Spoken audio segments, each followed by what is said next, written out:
Okay guys, it's that lovely selfie time. Everyone say a little hello to your fans. Simon, you gotta hurry up, we're about to go live. So I'll just hide here, Tanya, it'll be fine. Yeah, under the desk. Day 3 action is coming up. Welcome to the ChessKid Cup.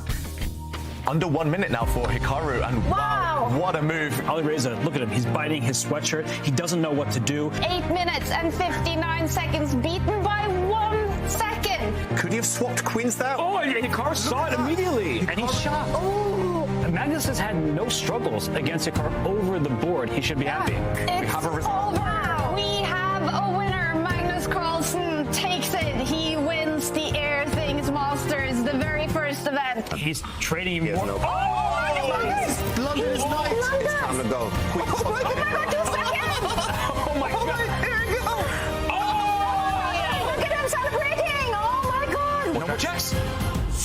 Oh, and we see a reaction. Magnus. Oh no! Hikaru Nakamura. It's over. Yeah, he wins. Hikaru Nakamura is the winner of the Chessable Masters. Fabiano Caruana resigns. What an Armageddon game by Hikaru.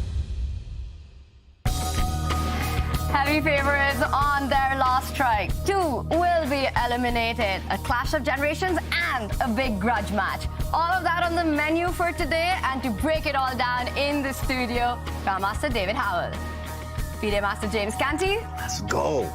and Grandmaster Daniel Naroditsky. We started with 8 players. We're down to 6. James, what impressed you the most? Definitely Nodirbek taking out Fabiano. Come on, the kid is very strong, rapid champion. And also Firouzja taking out the big dog Hikaru. It was a day full of surprises. Hikaru's quick exit from the ChessKid Cup left us all shocked. But it feels like he never got started. David, what went wrong? Well, just everything went wrong for Hikaru. He wasn't spotting tactics. He wasn't as quick as he usually is. And he came up against players who were determined to take risks to beat him. It was a tough time, but in the end, those who won, they deserved it. 100%. In online chess, Hikaru Nakamura is the man to beat. And it was Alireza Firouzja who got the job done. Now, Alireza on day 1 was shaky. He went down to world number 171, Dmitry Kolas, and then takes down world number 5, Hikaru Nakamura. Daniel, how do you explain that?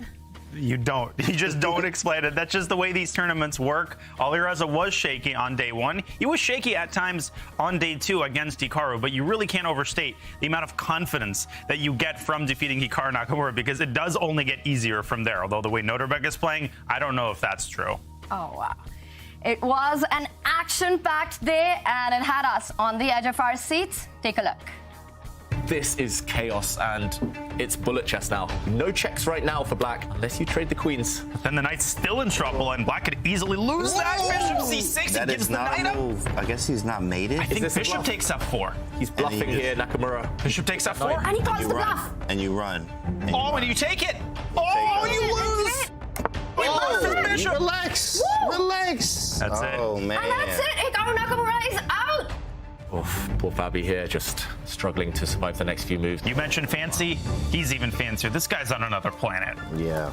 Yeah, look at this. A fork. You pretty much have to capture this white rook now. The black rook, the blockader, is eliminated, and So accurate. It's crazy. knight c6. It's on the board. He gives up his knight, and this is What a gonna be finish. crowned. He resigns, and Nodirbek Abdusattorov takes the lead in his match. Jordan's fighting for his life, and this one, the computer says is winning, yes, but that is irrelevant. If you put your king on the wrong square, it might just be a draw. Can he hide his king? Big question, decisive question here. 6 seconds for Jordan. I'm still predicting an Armageddon in this one. It's so hard to find a safe spot for the king, playing on seconds. Queen b5 check. But now Black gets another tempo for his pawn. Oh, my goodness. And the Jordan king's just in the way. pushes. Even 0. The king is Queen in the way. d6. No way for white to promote. Oh, this hurts. Jordan's only thinking about one thing, and that's repetition. We have the result. Jordan, see the relief on his face. Wow. He has clinched it. And with that, this is where we are going into day 3 of the ChessKid Cup. These are our brackets. We see that Alireza Firouzja took down Hikaru Nakamura, and also Fabiano Caruana was knocked down by Nodirbek Abdusattorov. We will have the winners final later today, but we start with the losers quarter-final bracket. Now, while it was the end of the road for Hikaru Nakamura, the other American grandmaster, world number 6, Fabiano Caruana, he is a bronze medalist at the World Rapid Championship. He's fresh out of a win in the Grand Chess Tour event. Fabulous performance in the Chessable Masters. This is what makes him an absolute beast.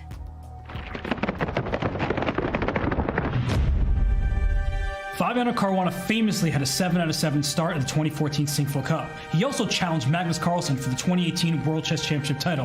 How does a player get there, you might ask? For Fabiano Caruana, it is feared opening preparation.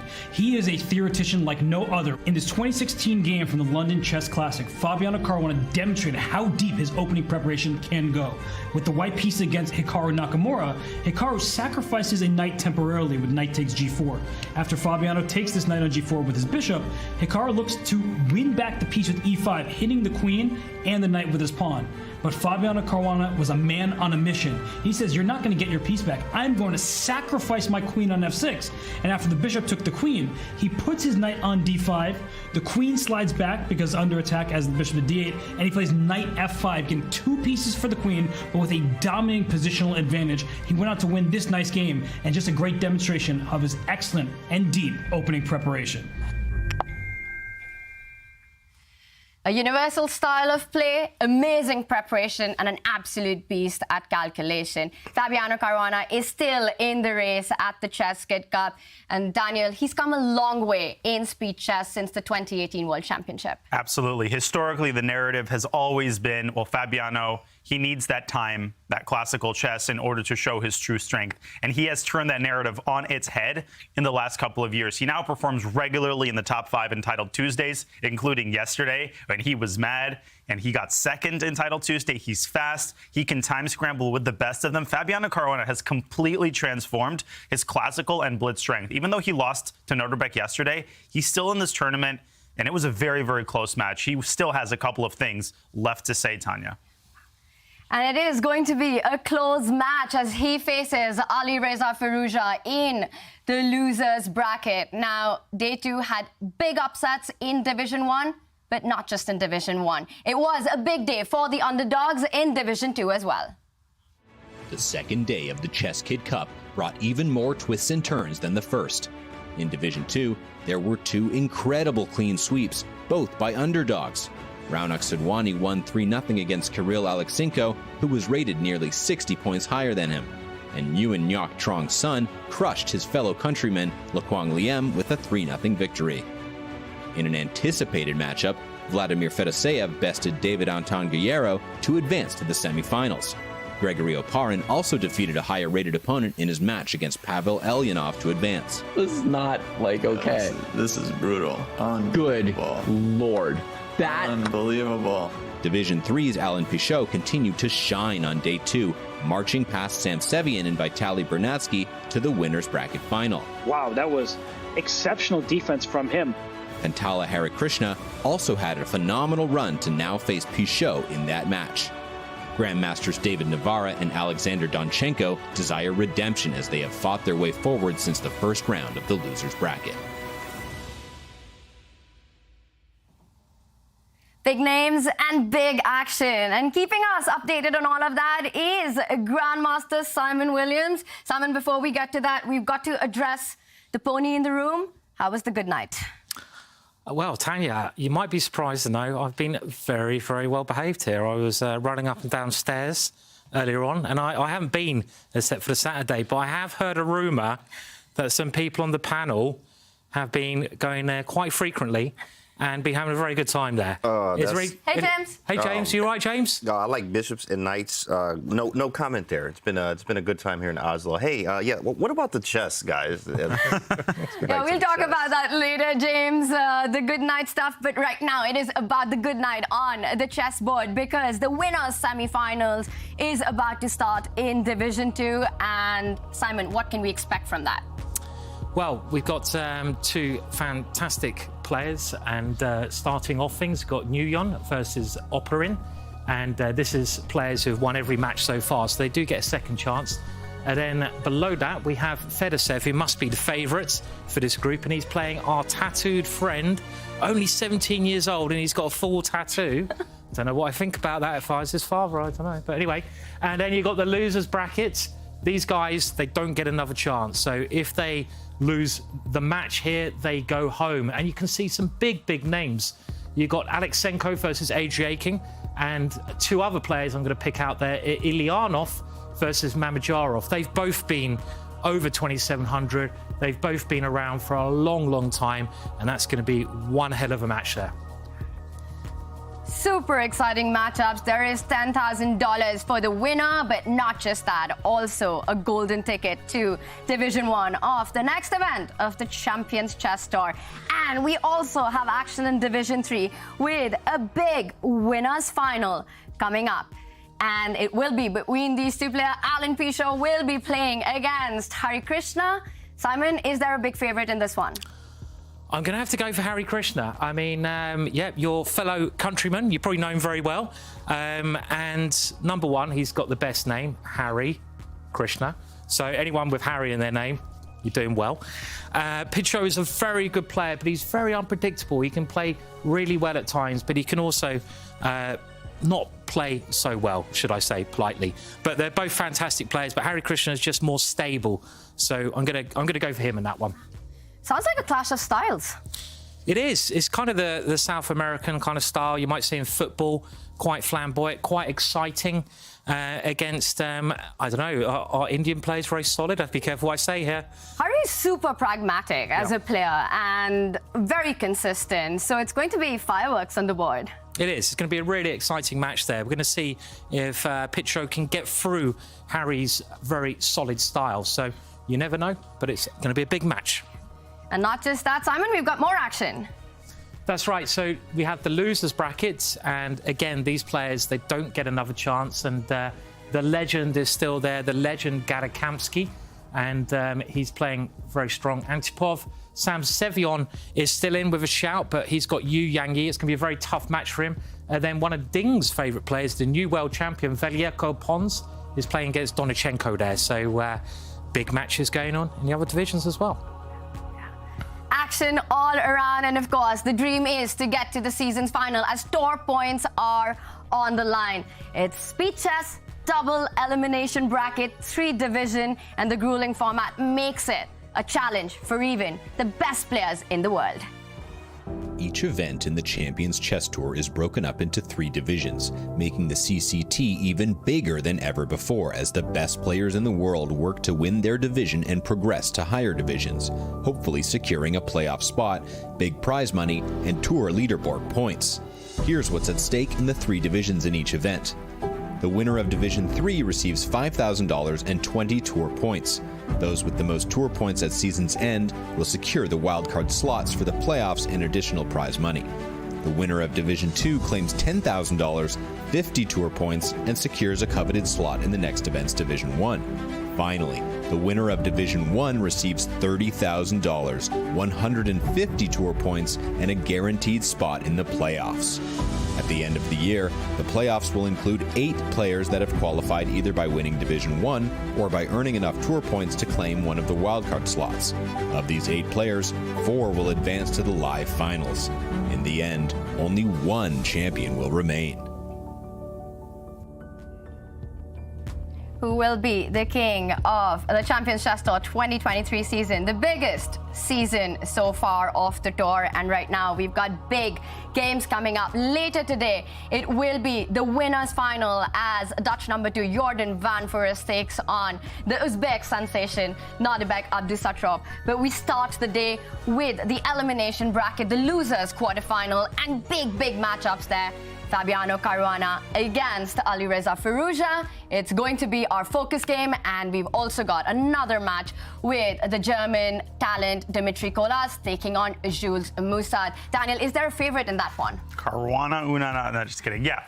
The Kolas-Musaud match is going to be a very close one, complete toss-up. Dimitri has played incredibly well. He was that close to forcing an Armageddon against Jordan. I'm going to give him the edge just because of his form, but it's a total toss-up. The other one, Tanya, is a complete toss-up as well, but you don't need me to say that. Fabiano taking on Alireza. We know that is going to be super exciting. The players have played each other in rapid a bunch of times, and it is Fabi who in fact leads with 4 wins to Alireza's 2 wins. James, what do you think about their head-to-head history, and how will that impact today? Yeah, of course, the head-to-head is important, obviously, but that says nothing in these games here today. It's 4 games. You got to bring your best game today. Yeah, okay, you beat me before, but are you going to beat me today is the question, and that's what Firouzja is going to try to, beat Fabi today. So I think I'm going to give a slight edge to Firouzja, even though I love my man's fabulous Fabi, COE calculator himself, the human calculator, but I am going to take Firouzja. It's going to be fabulous Fabi versus awesome Alireza, and they are ready to go. We are about to start. Fabiano Caruana starts with the white pieces. Opening predictions, David. Opening predictions, I'm going to say 1 e4. Fabi really needs to use his opening weapons, especially with white against Alireza, especially because it's just a 2-game match. Every move counts, and he needs to get off to that strong start. Firouzja, maybe in this format. Proved a bit rusty in the past. Yesterday had a great day against Hikaru, of course, but if Fabi can hit him in the opening, he will be a huge favourite. So I think he needs to go very direct from move 1. Okay, not e4. Whoa. Very quick moves Slow there. down here. It's too early for this. It's the Grunfeld defense. It was a queen's pawn opening. This is one of the main lines of the Grunfeld, the exchange variation, where white builds a center and black aims to erode that center to try and chip at it from afar. And still very standard stuff. A well-known position. I've had this position against Fabi myself. I've got bad memories. So I hope Firouzja has something better I got prepared. bad memories. What do we think of this opening choice by both sides? Bit of a surprise. Yeah, I'm a Grunfeld player too. I mean, I like Grunfeld, like KID, and I've kind of looked at both. In fact, I know you were a Grunfeld player for a long time too. We had that conversation. And actually, there's a book, Modernized Grunfeld. It's a pretty good one. Comes that's in like the forward chess stuff, but it's a B6 is a newer one, or not newer, but it keeps pieces on the board. You have the bishop G4 line instead of B6, where I think Peter Sfila recommends that one in the Chessable course. But with bishop G4, then F3 happens, and then knight A5, bishop F7, and all this lines of theory, very deep stuff there. And black gets some very cool positions. B6 keeps it attention, but it also can get extremely wild from here. So definitely some sharp stuff from both sides so far.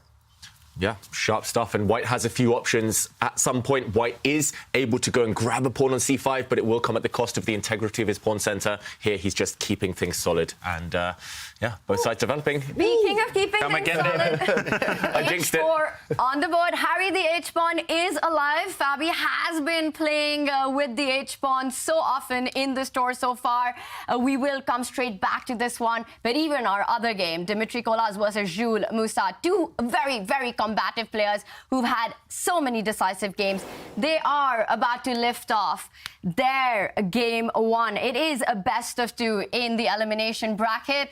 Dmitry Kolas there with the white pieces. He's had 8 decisive games in a row.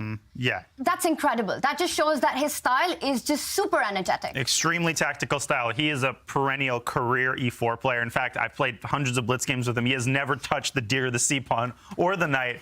He is an E4 lifer.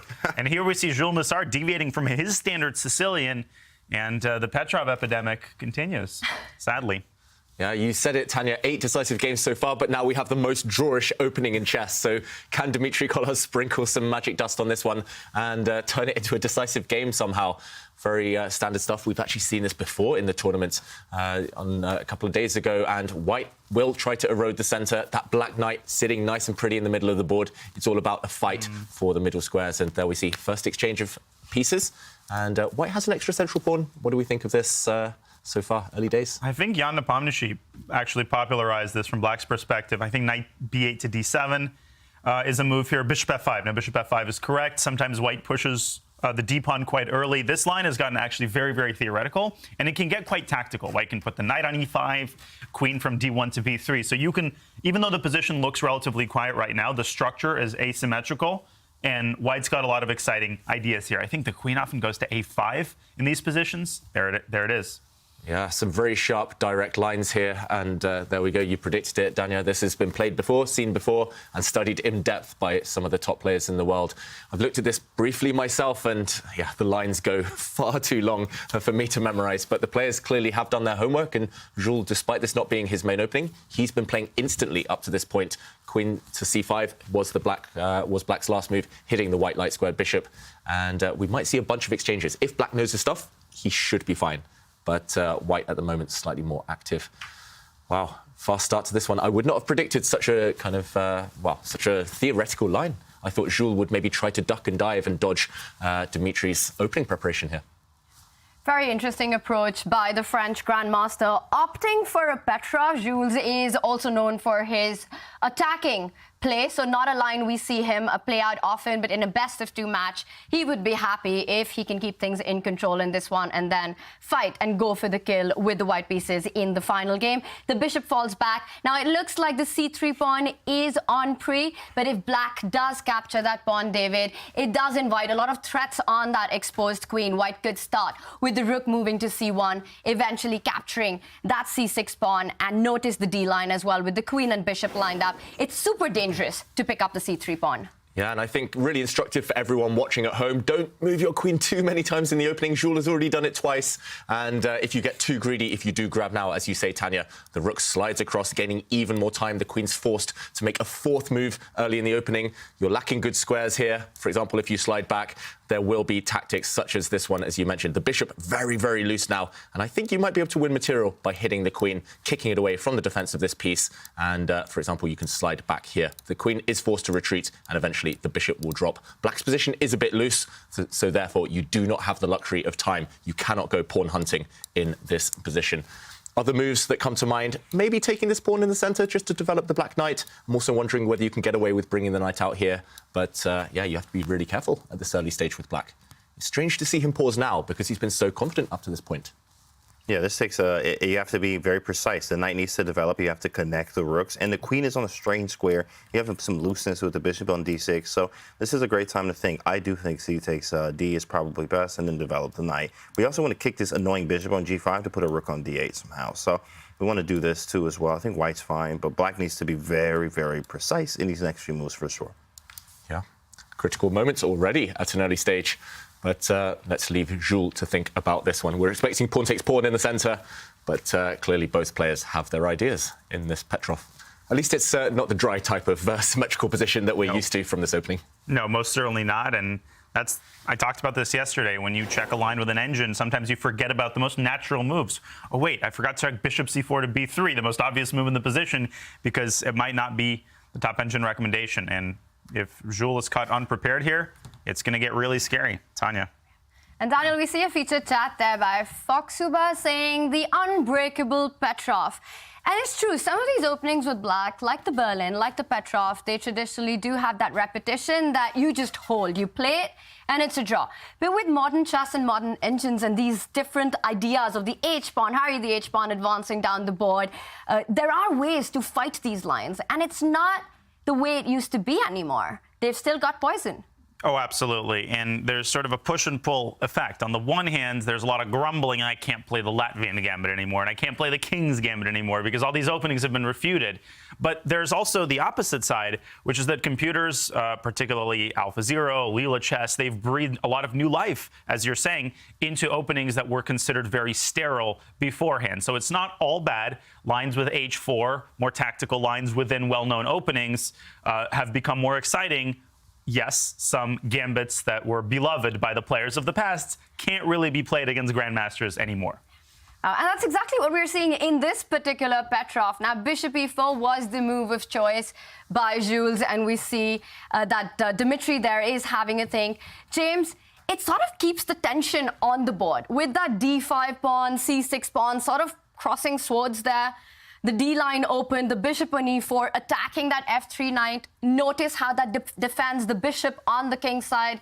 There are so many tactical ideas brewing. I thought that was very creative, actually, with bishop e4, but creative also doesn't mean, it's the greatest too as well. The Eval Bar kind of reacted there, and I think it's maybe because of this bishop e3 move. Bishop e3 is just really annoying. Queen has to maybe, I think, go to a3. If that's the case here, maybe. obviously you have I was looking at bishop f3, and then you take on c5, they take on d1, you take on d6, and then you're hitting the rook. Like takes, right? Takes, and then we're up a juicer, right? Classic right triangle. But here, it is bishop e3, and I think maybe queen a3, because if you move away, obviously d takes c, and then we are hitting the bishop on d6 in many cases. So it's really a weird move. I think bishop e3, it's a creative move, but bishop e3 is now on the board too as well. So Jules is going to have to respond accurately here. Yeah, and the big question is how narrow is the path to survival? You mentioned queen to a3, James. It does feel like a really clumsy square, a bit of an ugly square on the side of the board. The queen sidelined, not really doing anything. And I could imagine at some point an attack kind of appearing against the black king, and the queen is so far offside that she will never be able to participate in the defense. But yeah, you mentioned bishop takes knight as well, that whole complicated line. Even if white just takes back, beautiful bishop pair. I see long-term pressure on this square on f7. It feels like white has a big initiative. So is black in trouble already at this early stage? Just one move after his preparation ended. Yeah, well, that's why I don't play the Petrov, David. I mean, this is why. You get this type of position out of your preparation. What do you get when you're not in your preparation? Yeah, looking really dicey here in the early going. That's a really great point you make, Daniel, and I want to push a little bit on that for those who are watching, who are just getting started on chess, all the chess kids out there. You said Petrov is not an opening that you might advise with black. Against the king's pawn opening, what's a good one to start with then? Well, there's different schools of thought on this. I think most players start with symmetrical king pawn openings with black e4, e5, and then knight f3, knight to c6, because that is easier to learn and teaches you the fundamentals of development. But I think by the time you hit 1200 or 1300, you might consider learning the Sicilian, which is a great opening that affords winning possibilities really at all levels. It is pretty theoretical, but it also gives you the edge in the sense that most players in the start of their chess journey don't study the Sicilian as intensely with white. So e4, e5 is good, Sicilian is good, but I wouldn't go into the Berlin or the Petrov just because the top guys played. I wouldn't choose my openings based on what Magnus plays. I choose my openings based on what your coach recommends or what seems to give you the most success. That's some great advice there by Daniel, based on your own style of play and intuitively the kind of positions that you want to choose the openings. And we do see the top players, they have such a universal style. They can play pretty much anything on the board, but definitely something to remember to try and play to your strengths. And right now, it looks like Jules Musaud is in a bit of trouble. Dmitry Kolas is the one who's playing to his strengths. It is a complicated position while Jules has a think. David, should we just zoom out of this one and quickly check in with our other game, Fabiano Caruana against Alireza Firouzja? Whoever loses is out of the ChessKid Cup. This is a best of two, and wow, this is a very different position from any Petrov. This is fire. Yeah, it's potentially extremely dangerous now for black. I've had this type of position plenty of times myself, and the black king looks safe enough, but it is a bit airy, at least compared to its counterpart. If the center explodes, which it's quite likely to do so at some point, then white's pieces are more centralized. There we go, already some captures, some trades in the center. What Firouzja maybe needs to do is just try to hoover all the pieces off as quickly as possible. If he can somehow make the queens disappear, black long-term has a 2 versus 1 pawn advantage on the queen side. Black is doing well in endgames, but yeah, short-term, I do fear slightly for Firouzja. He's playing quickly, though, and I don't see any immediate kind of ways to generate threats for white. So, yeah, I'm not sure who I would prefer here, to be honest. Normally, I'm a Grunfeld kind of loyalist, but this is one time I might make an exception. I think Fabi has great chances, and it's a position that might suit him. Just it feels like there will be calculation to do at some point, and James, we all know Fabi is the master there. He is a master calculator, COE calculation over everything, says Fabi. Now, here, I do like, I like the attacking chances Fabi has. You just can't put that away. He does that, there it is. Takes, play h5, and don't even think about the next move. h5 is just what you're going to play. But now, okay, we do have to think of a plan. I mean, the knight can swing into f4, and then e6 is there. There's some problems. Might be even some sacking possibilities. After knight f4, you defend e6. We take on g6, and then take again with the knight. Of course, there is going to be, obviously, you need to have more pieces on that side of the board. But it's just telling you, even highlighting, as you see here, there's lots of problems in black's camp there and around his king. Practical chances definitely suit Fabi here, but if we're able to trade and hoover off all the pieces, okay, hoover, that's a new one. Vacuum, in fact, guys, vacuum or hoover is what it is. But if we're able to vacuum off some pieces here and hoover them off, we will actually have some good chances for black, as you mentioned, with the queen side having 2 pawns versus 1. So I do like Fabi. Alireza has an extra pawn, but with all this initiative, do we think Fabi is the one with the better chances? I like white's position. I mean, you're also asking the wrong guy. I'm pretty biased in favor of the side with the initiative. It's also kind of interesting that black played this b6 line, which was a pawn sacrifice. White could have captured on c5 earlier, but white is the one who ends up sacrificing a pawn for the initiative. Again, there's no immediate big threats. It's not like white is trying to win the game in the next 3 moves. He's just trying to slow roll it on the king side, keep using the pawn as a battering ram, weaken the g6 pawn. Once the knight gets to f4, there's also ideas of knight takes g6, followed by e4, moving up to e5, with a discovery, particularly, I was going to say, with the queen on d6. So some exciting stuff brewing on the king side. But also, if white plays h takes g6, the h file opens, and you could very well get yourself checkmated on h2. Yeah, it's a really double-edged position. Anything could happen. A moment ago, we saw Fabi's air quality, and I worry for him in that regard because it wasn't looking great. But yeah, it's now Fabi's turn. 8 minutes. Should be plenty of time to at least generate some ideas here for white. I'm liking just jumping forward with the knight somewhere and hoping that the tactical opportunities kind of unveil themselves. But this could be decided, at least the course of the game, who has the upper hand over the next few moves. It feels critical already. Fabi a pawn down, as Daniel mentioned. And the longer that continues, the more you fear for white's chances if he cannot whip up an attack somehow. There we go. as predicted, the knight lands on f4. Dangerous threats in the air already. It's not a move anybody can resist playing. It literally plays itself. And g5 should be considered here by black. Pretty drastic move, and it weakens the f5 square quite severely. Maybe the knight will move right back to e2 and then reroute the other way to g3. Oh, that f5 square. So juicy, this f5 square. A knight on f5 will thrive. That's the saying. And yeah, I don't know if I would be able to play a move like g5. But as you say, if black just plays a kind of careless nothing move, then just to show the tactic, but that both of you have pointed out, pawn takes, knight takes g6. Beautiful move, exploding the position and lining up. You've lured the black king forward and discovered check. Next move, you win the black queen. So, dangerous threats and how to deal with it without weakening your position, without loosening the f5 square. Not an easy question to answer here for Alireza. That's actually, I mean, really, like, what do you do? Yeah, that g5 move is now, like, looking a lot better. I'll raise a glass to that. Wow, Fabiano Caruana coming up with all the threats on Alireza's king here. He has to make sure, though, that the pieces remain on the board. Fabi is down a pawn currently, queen e5, and I think this is such a good human response in the position. You stop that idea that you were mentioning of the e-pawn advancing down the board. The bishop on d3 is still blocked, and now that sacrifice, we might think that there's an f-pawn that moves forward, but the queen will simply sidestep to the edge of the board on h5, and that would be completely safe for black.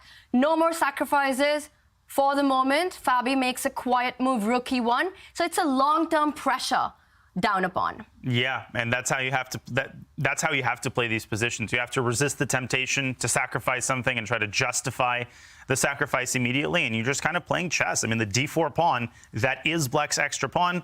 It's just kind of sitting there. It's blockaded by the bishop for the time being. From a broader standpoint, Firouzja benefits the more heavy pieces are off the board. So I would be considering rook takes c1, followed by rook c8. But all white needs to attack black's king is a queen and maybe one minor piece. We've seen the queen and knight tandem, David, several times in this tournament, checkmating the king on their own. Yeah, you could certainly imagine the white queen ever landing on the 7th rank, checking the black king. Any check is basically going to be deadly. And you mentioned the idea there, Daniel, of just trying to get the rooks off the board, hoover them off the board. And I think it's about to happen. There we go. One set of rooks have departed. A second set now staring at each other. To take or not to take? That's the question.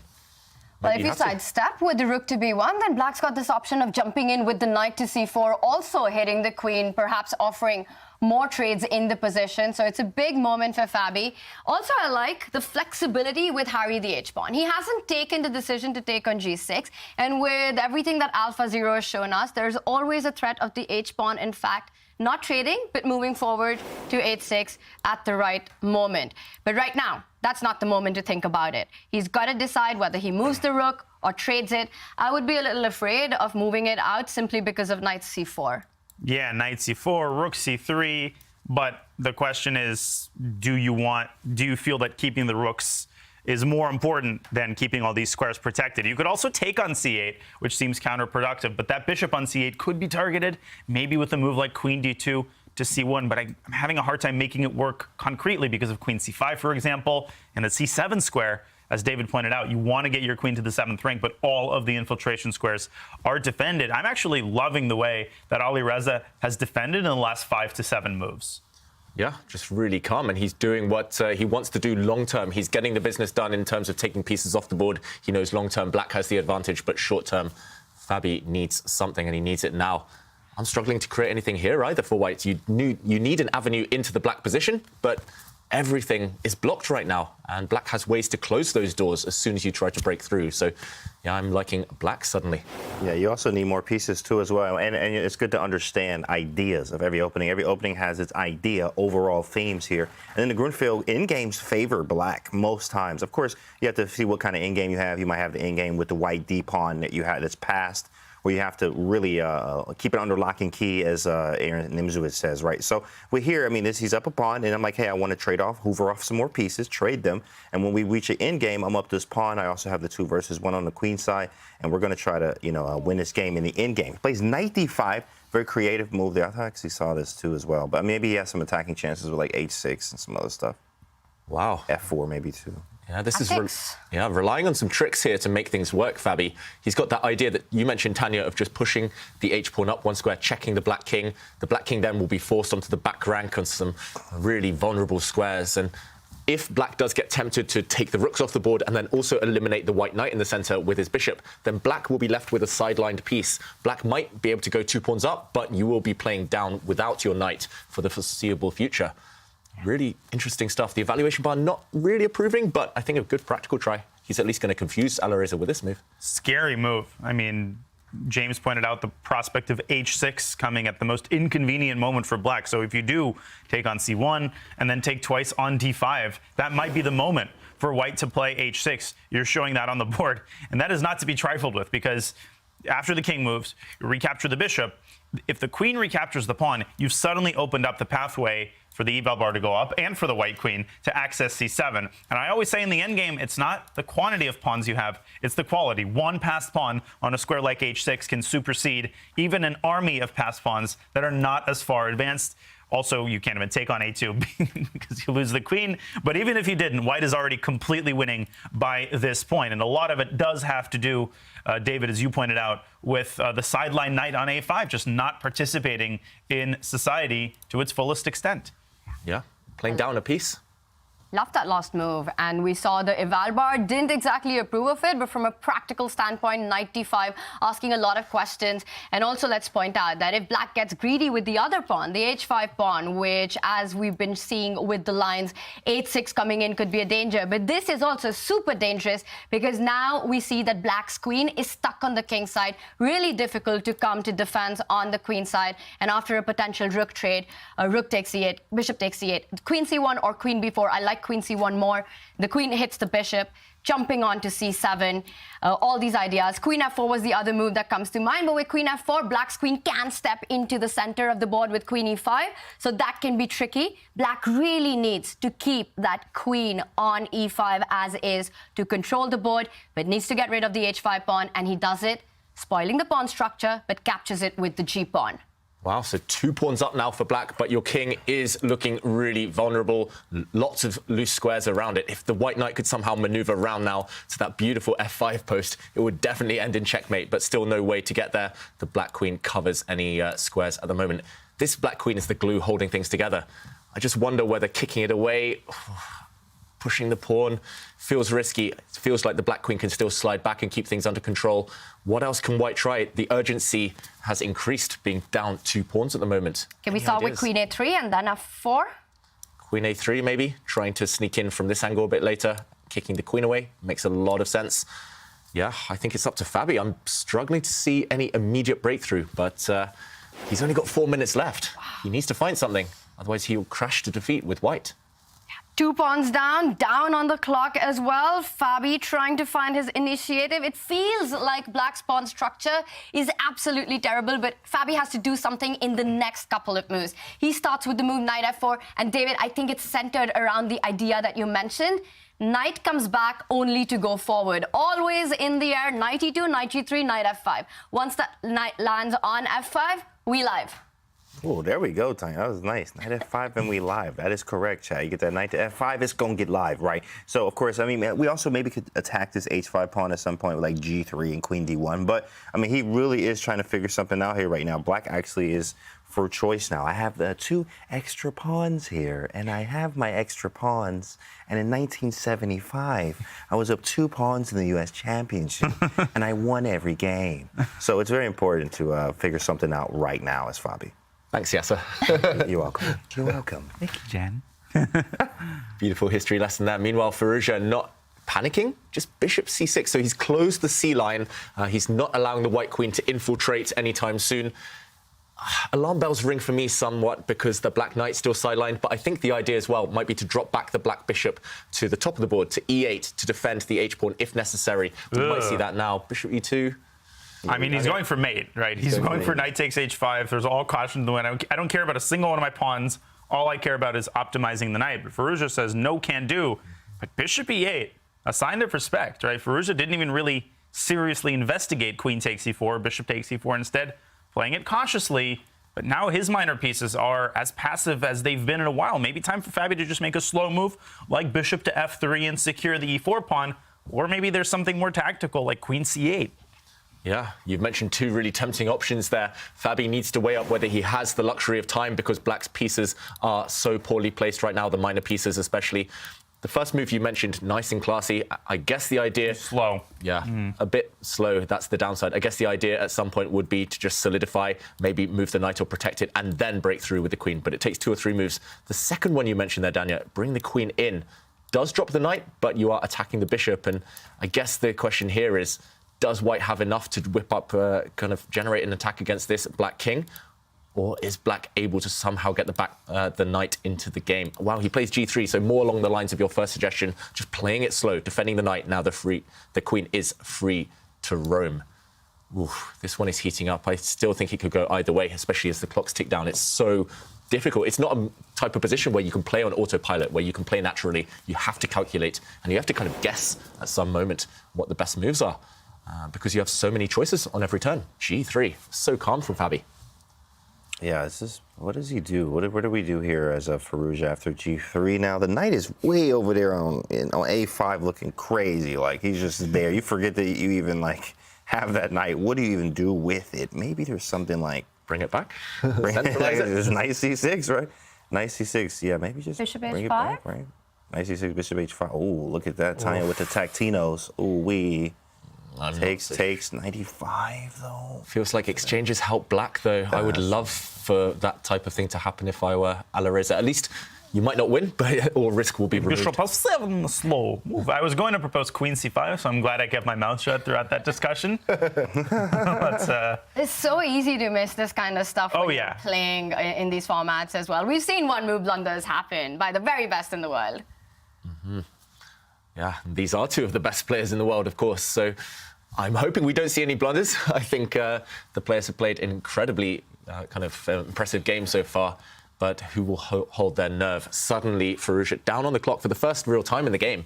Less than 3 minutes for both players in a very critical position where it's so easy to go wrong. One move and you're completely lost. No comeback from there. Right now, it is the big question. Can Alireza bring his knight back into the game? And he does a great call there by you, James. James, he uses the b7 square. He wants to come to c5, block that queen out forever, making sure it never comes into c8, and also put pressure on the e4 pawn.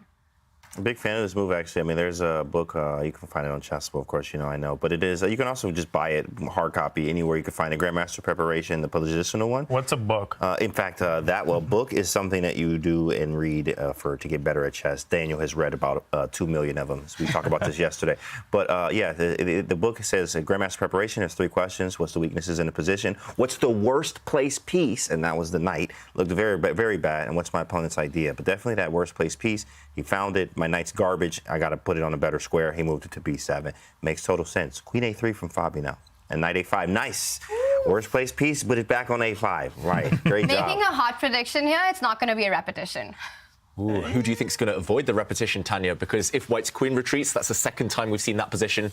Who wants to win, Fabi or Alireza? That's a tougher one to take. Wow, okay, Fabi does go with queen c1. Does Alireza feel that he has enough chances? He's up 2 pawns, knight b7, and I would be proven completely wrong here. And of course, nothing new there. But wow, knight b7, or will he try to go for the win in this one? This is the moment. This is where having access just to the evaluation bar tells everything, because the computer tells us black is better. We don't know how, but if Firouzja knew just that one detail, he would play on. He would keep the game going. But again, he's repeating. Yeah. Oh, he plays on. He's going for it. And he's weakened the b6 pawn. That is a very brave decision. And it's infuriating because you know you're up 2 pawns, but it doesn't feel like that. It feels like white has the initiative. But look at Alireza just pushing his pawns forward. Again, the key is to keep white from accessing any of these key infiltration squares. c7 is covered. Now b6 is covered. You just push the pawn to b5. That bishop on e8, it's doing it all. It's holding h5 and it's holding b5. It is holding white's entire army at bay. And a big ChessKid moment there, because we saw Alireza repeat once. It might make the opponent feel that you are happy to bail out in a position, and then psychologically it becomes so much harder, David, when you refuse a repetition for the second time. Yeah, it's good classical chess wisdom. Every Russian schoolboy knows, or every Russian chess kid knows, that you should repeat twice, assert your dominance, and then play on. Show your opponent you're in control, that you don't want the draw. Psychologically, it's a big blow for them. And suddenly you see Fabi retreating his queen again. He's moved his queen several times in a row now without really bringing her to anywhere too dangerous. And yeah, it feels like Black's made huge progress. Those 2 pawns, watch out for them on A5 and B5. They are going to decide this game unless Fabi can work his magic. And that Black bishop, you mentioned it, Dania, just holding everything together, protecting its king. The King's best friend right now is that Black bishop. Yeah, he's just found the ideal setup. Queen C8 is tempting, but it's just met with either knight D6 or knight C5. And you haven't achieved anything at all. Bishop F7, very important move to cover the E6 square and limit the activity of White's knight. Fabi tries queen to C6, trying to win back the B5 pawn perhaps, and now Firouzja has to decide between knight D6 and knight C5. Tough decisions to make as this clock creeps down to 1 minute. Yeah, 1 minute. Whose position do you feel is easier to play in practical terms? You're the bullet king here, Dania. Well, I would take Black just because I'd feel that Black is much better. But in terms of whose position is easier to play, it actually might be White. And those two things can be true at the same time. Knight C5, I think that's best to prevent Queen C6 to D7, which would have been very unpleasant. That would have pinned the F7 bishop. Firouzja, so accurate thus far in the time scramble. Reminds me of his time scramble against Hikaru yesterday. Yeah, just to show that line you mentioned, this would have been a nasty pin. Suddenly this pawn would be under fire and Black would face a huge attack. Instead, he's given up his pride and joy, the B5 pawn. But look at this, counterplay now against the White king. Looked safe as houses, this king, but suddenly the play has switched. This pawn will be captured. The pawn on G3 is overworked, it's overloaded, has to protect its knight. And suddenly it's the White king that will become open. And watch out for suddenly Dania the D pawn about to decide this game. Black in control. Wow, just the full board awareness there to switch play to the H file. Howl the H pawn. Impressive stuff either way from Alireza. Actually, it's just been a masterclass this game, just in keeping calm, kind of defending and just kind of organizing your pieces in their best on their best squares. Just really impressive stuff, I've got to say, from Firouzja this game. When the Grunfeld works, it like really works, you know what I mean? Like the Grunfeld is a very powerful opening used by all the greats. In fact, I mean, it's a very great opening, but you do have to know what you're doing. And when it works, it just works very well here. I mean, White really never got anything off and got 2 pawns down, and now it's looking bad for Fabi here. Looking very bad, desperately trying to get rid of the Black King's best defender, hoping that there might be some tricks, maybe some forks, some checks. Queen takes C5 and knight E6 with the bishop's gone. Man, I have messed up so many of these positions in bullet games. It's not over yet. Not over yet, but close. If Alireza is accurate over the next 3 or 4 moves, he should emerge with a decisive advantage, at least up 1 or 2 pawns. And now the players are playing on 30 seconds. Alireza Firouzja grabbed material when he could, took the pawns, showed amazing defensive technique, and then switched play to become the one who was aggressive. That was a big threat on the board, the one that you were pointing out, to pick up the knight and fork on E6. But of course, Alireza's super sharp today. He picks up a 3rd pawn, and things are going from bad to worse for Fabi. Yeah, really nice move there. Again, it's all about control. Now, no checks for White. It's actually the White king that's in more danger. And, of course, Black has the 2-pawn surplus as well. Really nice play. I would play A4 to set up potential stalemate tricks if the Black queen never captures G3 with the White king on H1. I know that's a lot of ifs, but I would have at least thrown that move in, given the opportunity. Now Firouzja has the chance to trade queens, but that would involve giving away the D4 pawn. That's not a worthy price to pay, and Alireza is still playing perfectly. Can he go in for the checkmate here? Is a mate in one, though. That's a big threat on the board. But White might be the one getting mated first. Well, I don't know. The White knight does hold some key squares. The Black queen can't deliver a check. 10 seconds. Oh, he retreats. Yeah, watch the back of your position. Don't let the opponent's queen ever check you unless you really have to. And nice defensive move there from Firouzja. Still under control. Queen F5 maybe? Just hold that D pawn with everything you got. Try something very similar, but no scary checks here. The Black king can always slide back if it needs to. Black queen now eyeing up the White A pawn. He comes back to defend it. Daniel, it was really instructive to me that you're already thinking about resources like stalemate, because that's how desperate it could be for White. And the knight and the queen are pretty easy pieces to give away. I love that Fabi played this move. Sounds crazy, but so easy to forget about stalemate when you're on your last seconds. It's also easy to miss a fork. Fabi doing a heroic job, just like he did against Abdusattorov. Nodirbek kept his nerve. Can Alireza do the same? Well, 7 seconds, it's not easy. He's up 2 pawns, but with all the checks coming in, a queen and knight combo, it can be so tricky to face. This is far from over, regardless of what the eval bar says. Throw it out of the window. Wow, queen b5. He's saying any knight endgame might be drawn or might have chances for white. There would have been mutual passed pawns there. Too complicated to calculate. So Firouzja says, no, I'm going to keep the queens on. Giving up the a5 pawn. Things are getting That was a blunder. Oh. Maybe the queen just comes in because there's no check with white, and he gives a check with the knight first, king g2. I think he's going to save this now, Fabi. Knights are terrible against these rook's pawns, A and H pawns. Knights are so bad at stopping them, they can only stop them from one side. So I think anytime the queens come off It's a now... three-result game, David. White can win this. 1 second. Any blunder? Oh, no. This is slipping out of hand. This is completely slipping out of control for Alireza. He's like, oh, wait, oh, it's a check. It's a check. Knight g4 and knight f2. That's a mating net.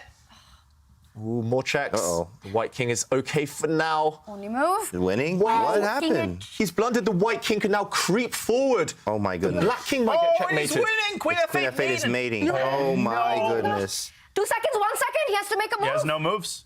Queen And that's it, queen f8. Queen f8. On the board. Unbelievable. What a turnaround. Fabiano Caruana takes the first win after being completely lost. This was a wild game, David. Yeah, and look at the reaction. Fabi laughing, I think, just out of relief more than anything, and heartbreak for Firouzja, who deserved more. Alireza Firouzja plays a brilliant game with the black pieces, but chess is brutal like that. And Fabi, being resilient and resourceful, kept targeting black's king.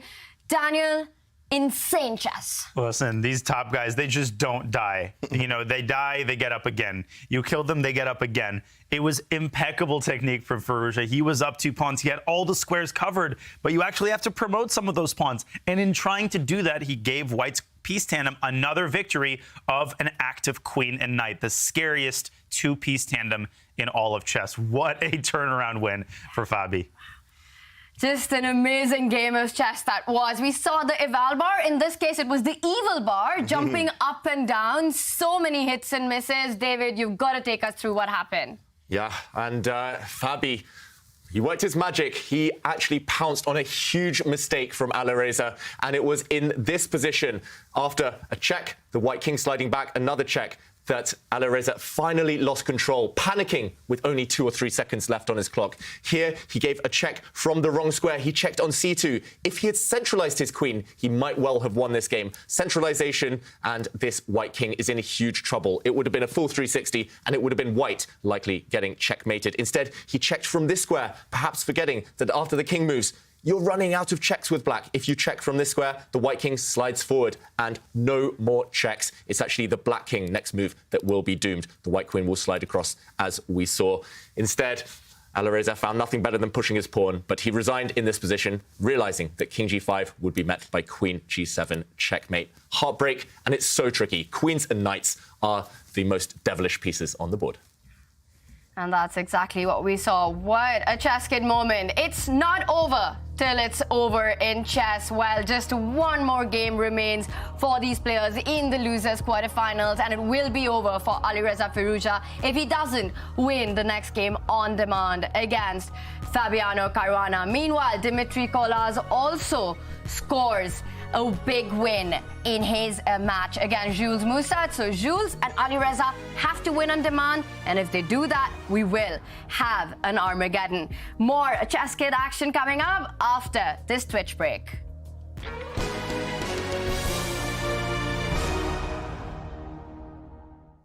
World number 4, Alireza Firouzja, just lost a dramatic game to Fabiano Caruana, and he is in the losers bracket, and that's because of one man here. That is Dmitry Kolas. He makes his debut in Division 1, had a big upset on day 1, and yes, he is world ranked 171, but there's no way that you can treat him as an underdog.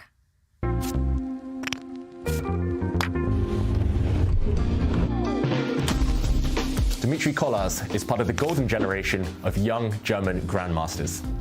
He might have flown under the radar for some time, but now Kolas is really starting to shine. He is Mr. Consistent. He very rarely blunders, he very rarely posts bad results, and both online and over the board, he has been performing extremely strongly lately. Kolas is extremely difficult to beat, and if you give him an opportunity, especially when it comes to calculating variations, then he will seize it. This game came from a clash between Kolas and Liem in the qualification, in the play-in for the ChessKid Cup. Here, white has an extra queen, but in return, black has a rook and a knight. If black gets just one more move, he will either create a fortress by dropping the knight back, white won't be able to break through, or he will create counterplay by taking this pawn. Kolas had spotted, however, that loose pieces drop off. Here, he gave a check.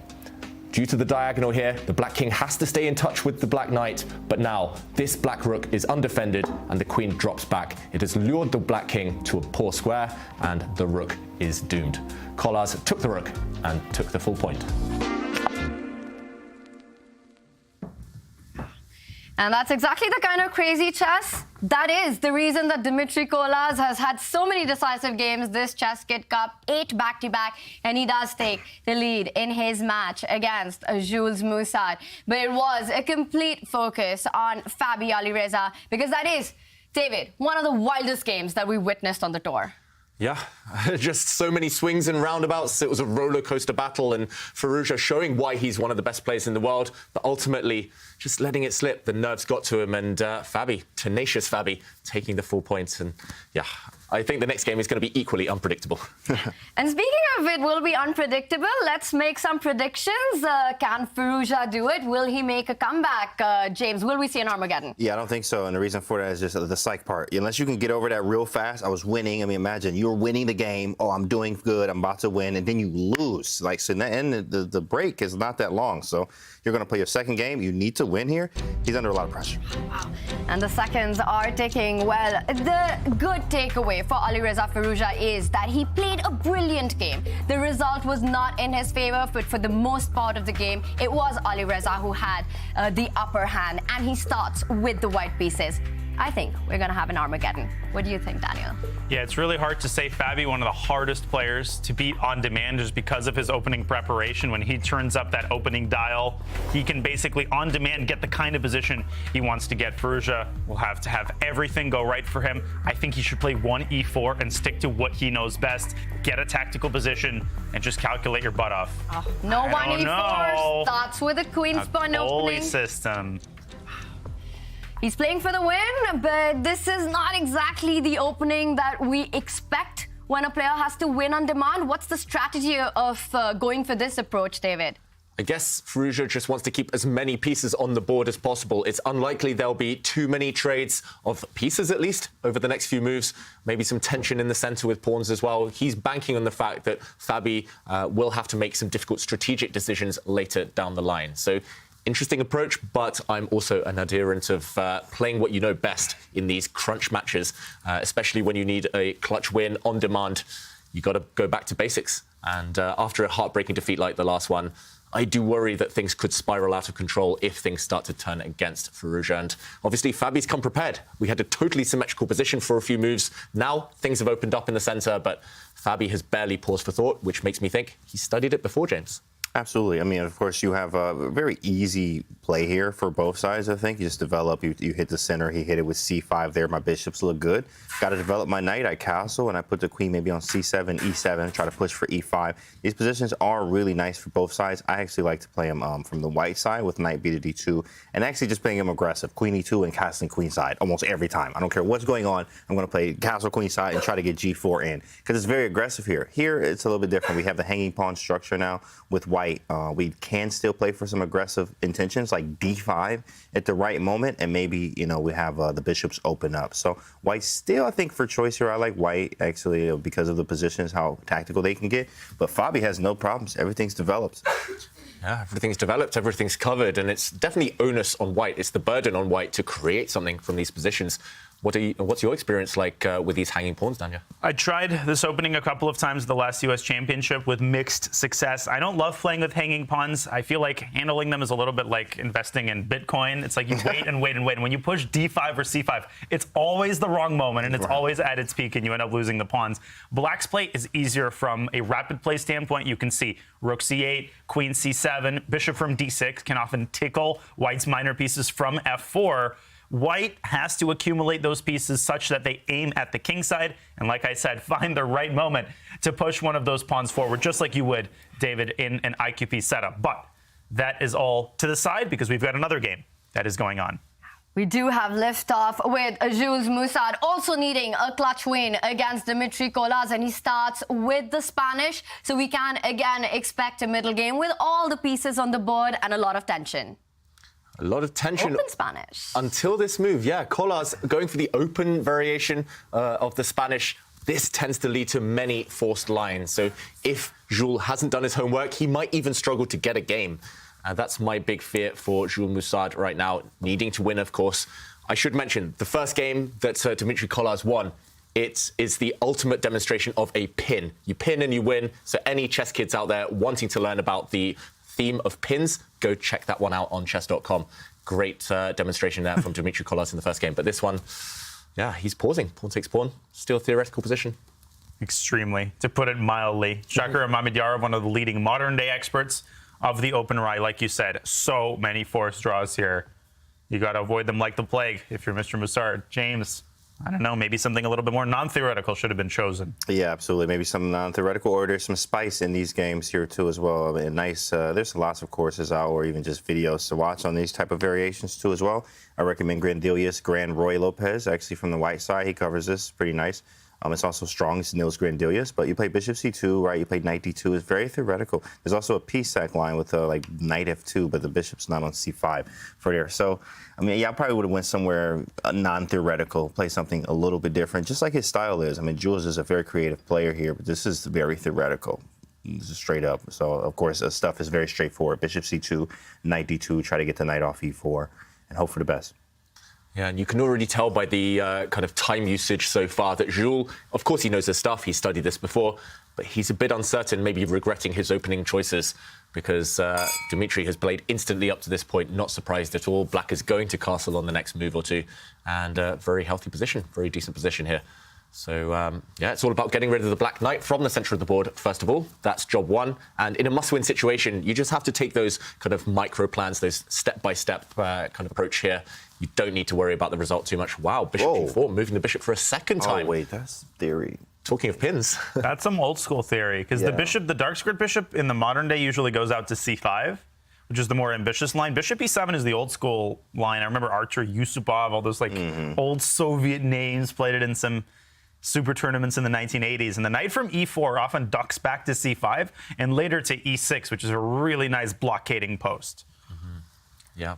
Well, right now, there's a big threat on the board. The bishop from g4. David, you were saying about a masterclass with the pin. Well, this could be also one of them. There is a direct threat of picking up that e5 pawn. Knight e5 is coming up if white isn't careful. And it doesn't feel like it's the time that you want to trade on e4 either. So how do you fight against this threat? Do you start developing on your own with your own bishop? Bishop f4, is that a move? I would be a little scared about g5. Yeah, defending this pawn makes a lot of sense, but as you say, Tanya, you have to be kind of wary of pushing these pawns for black now, and your bishop has to commit. It either drops back and you lose this pawn in the center, or you kind of walk into the firing line and black will throw pawns down, a pawn storm against the white king. I've only had this position once myself from my recollection in practice. And talking of old school, I think this was back in 2004, 2005 against Viktor Mikhailevsky. Another open Rui expert. He's written a book on it. Yeah, exactly. And I just remember, I don't know modern theory at all in this position, I've got to say, but I remember my preparation was to play this move. Woo, Queen E1, big fella. Wow, David, man, you swinging out here, big dog. But this is like Fritz 3 territory, where you're checking with engines that could calculate one move. And the idea is to get out of this pin, so this pawn is not hanging, and if the knight is captured, yes, you ruin your structure, but quite likely in a position like this one, you are able to push this pawn forward later on.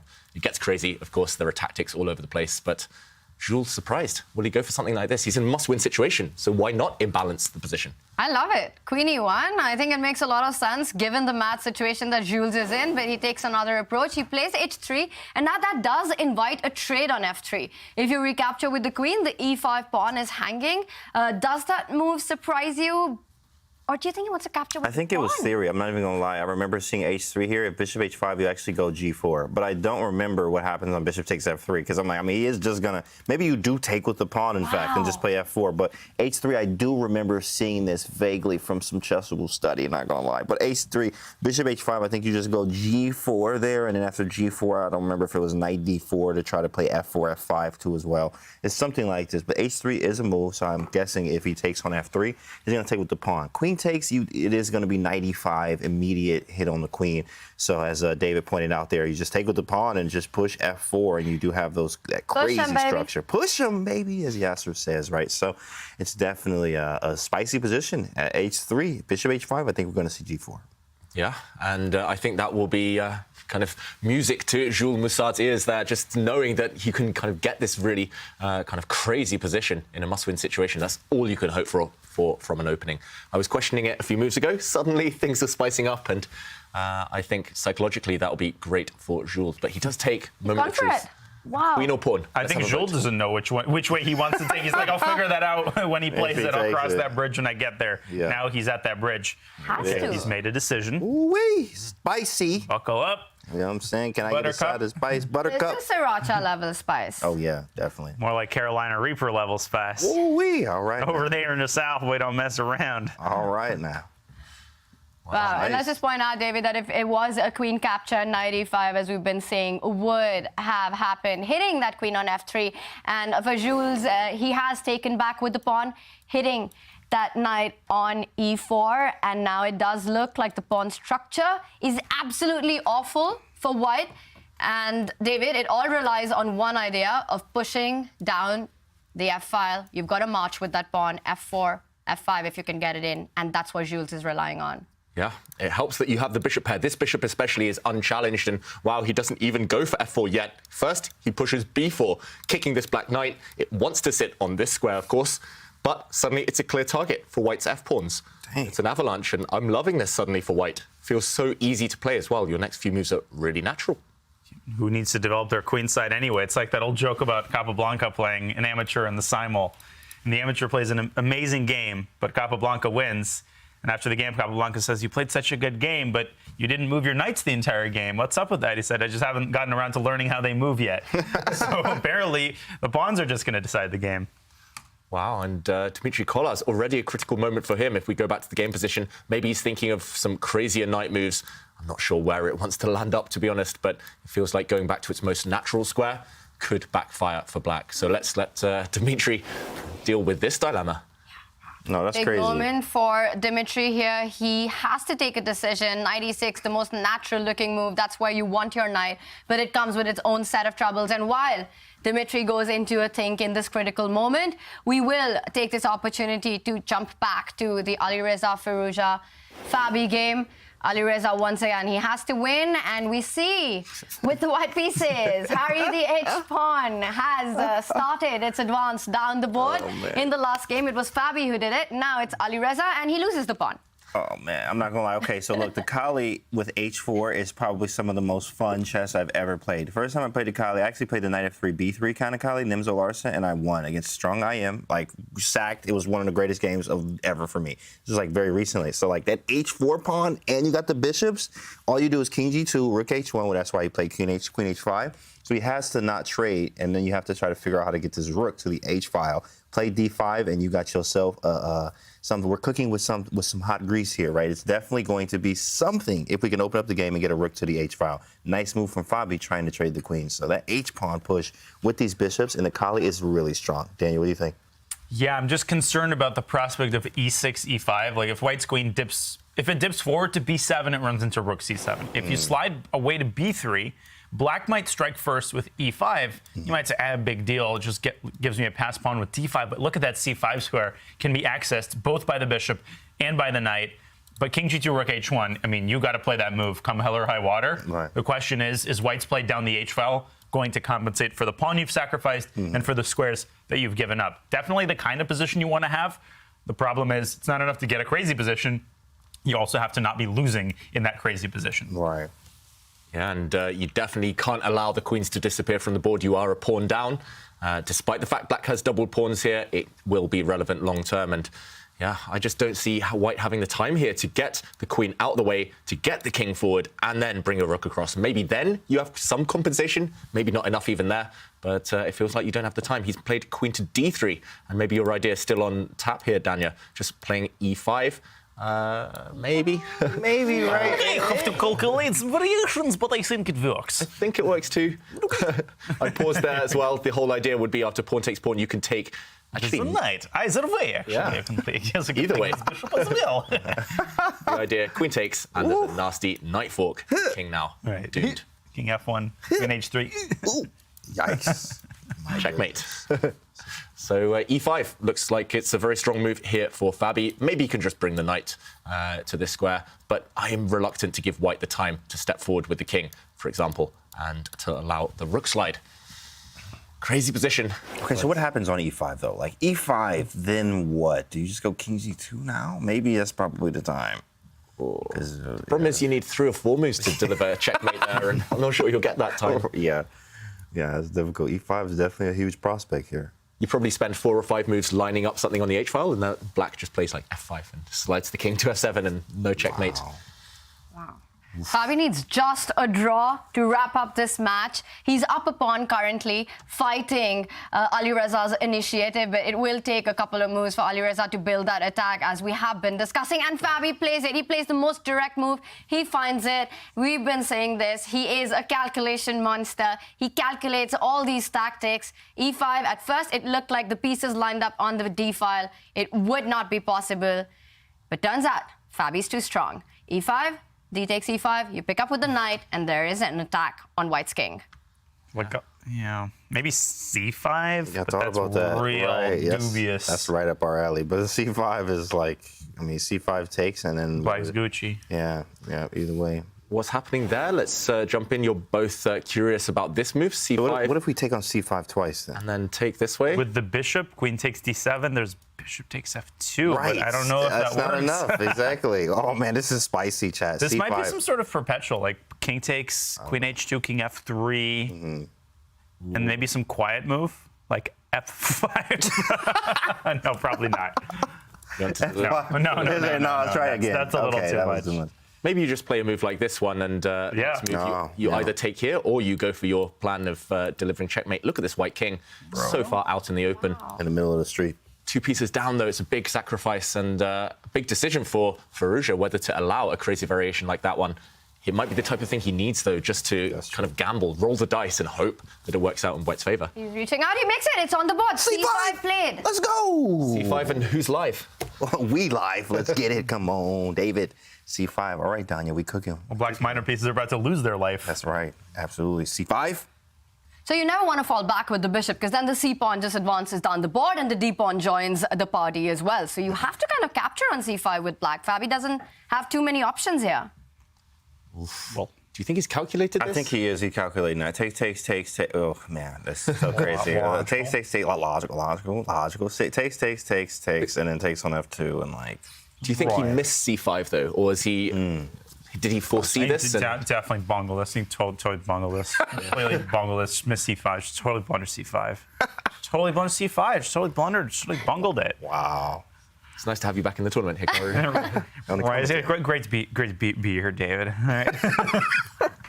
It's great. That's excellent. Sounds just like him. C5, pawn takes, and yeah, this is a line. And now, okay, let's say he doesn't take it, then what do we do? Bishop back? But that's what we wanted. Then we play c6. Yeah, he has to take this. He has to take this, right? You can't allow that pawn on c6. Take, but then you have to go down that line. Bishop takes c5, take it on d7, takes on f2. Yeah, he's gonna spend some time here. Yeah, that variation we showed with White's king kind of leading from the front out in the open there.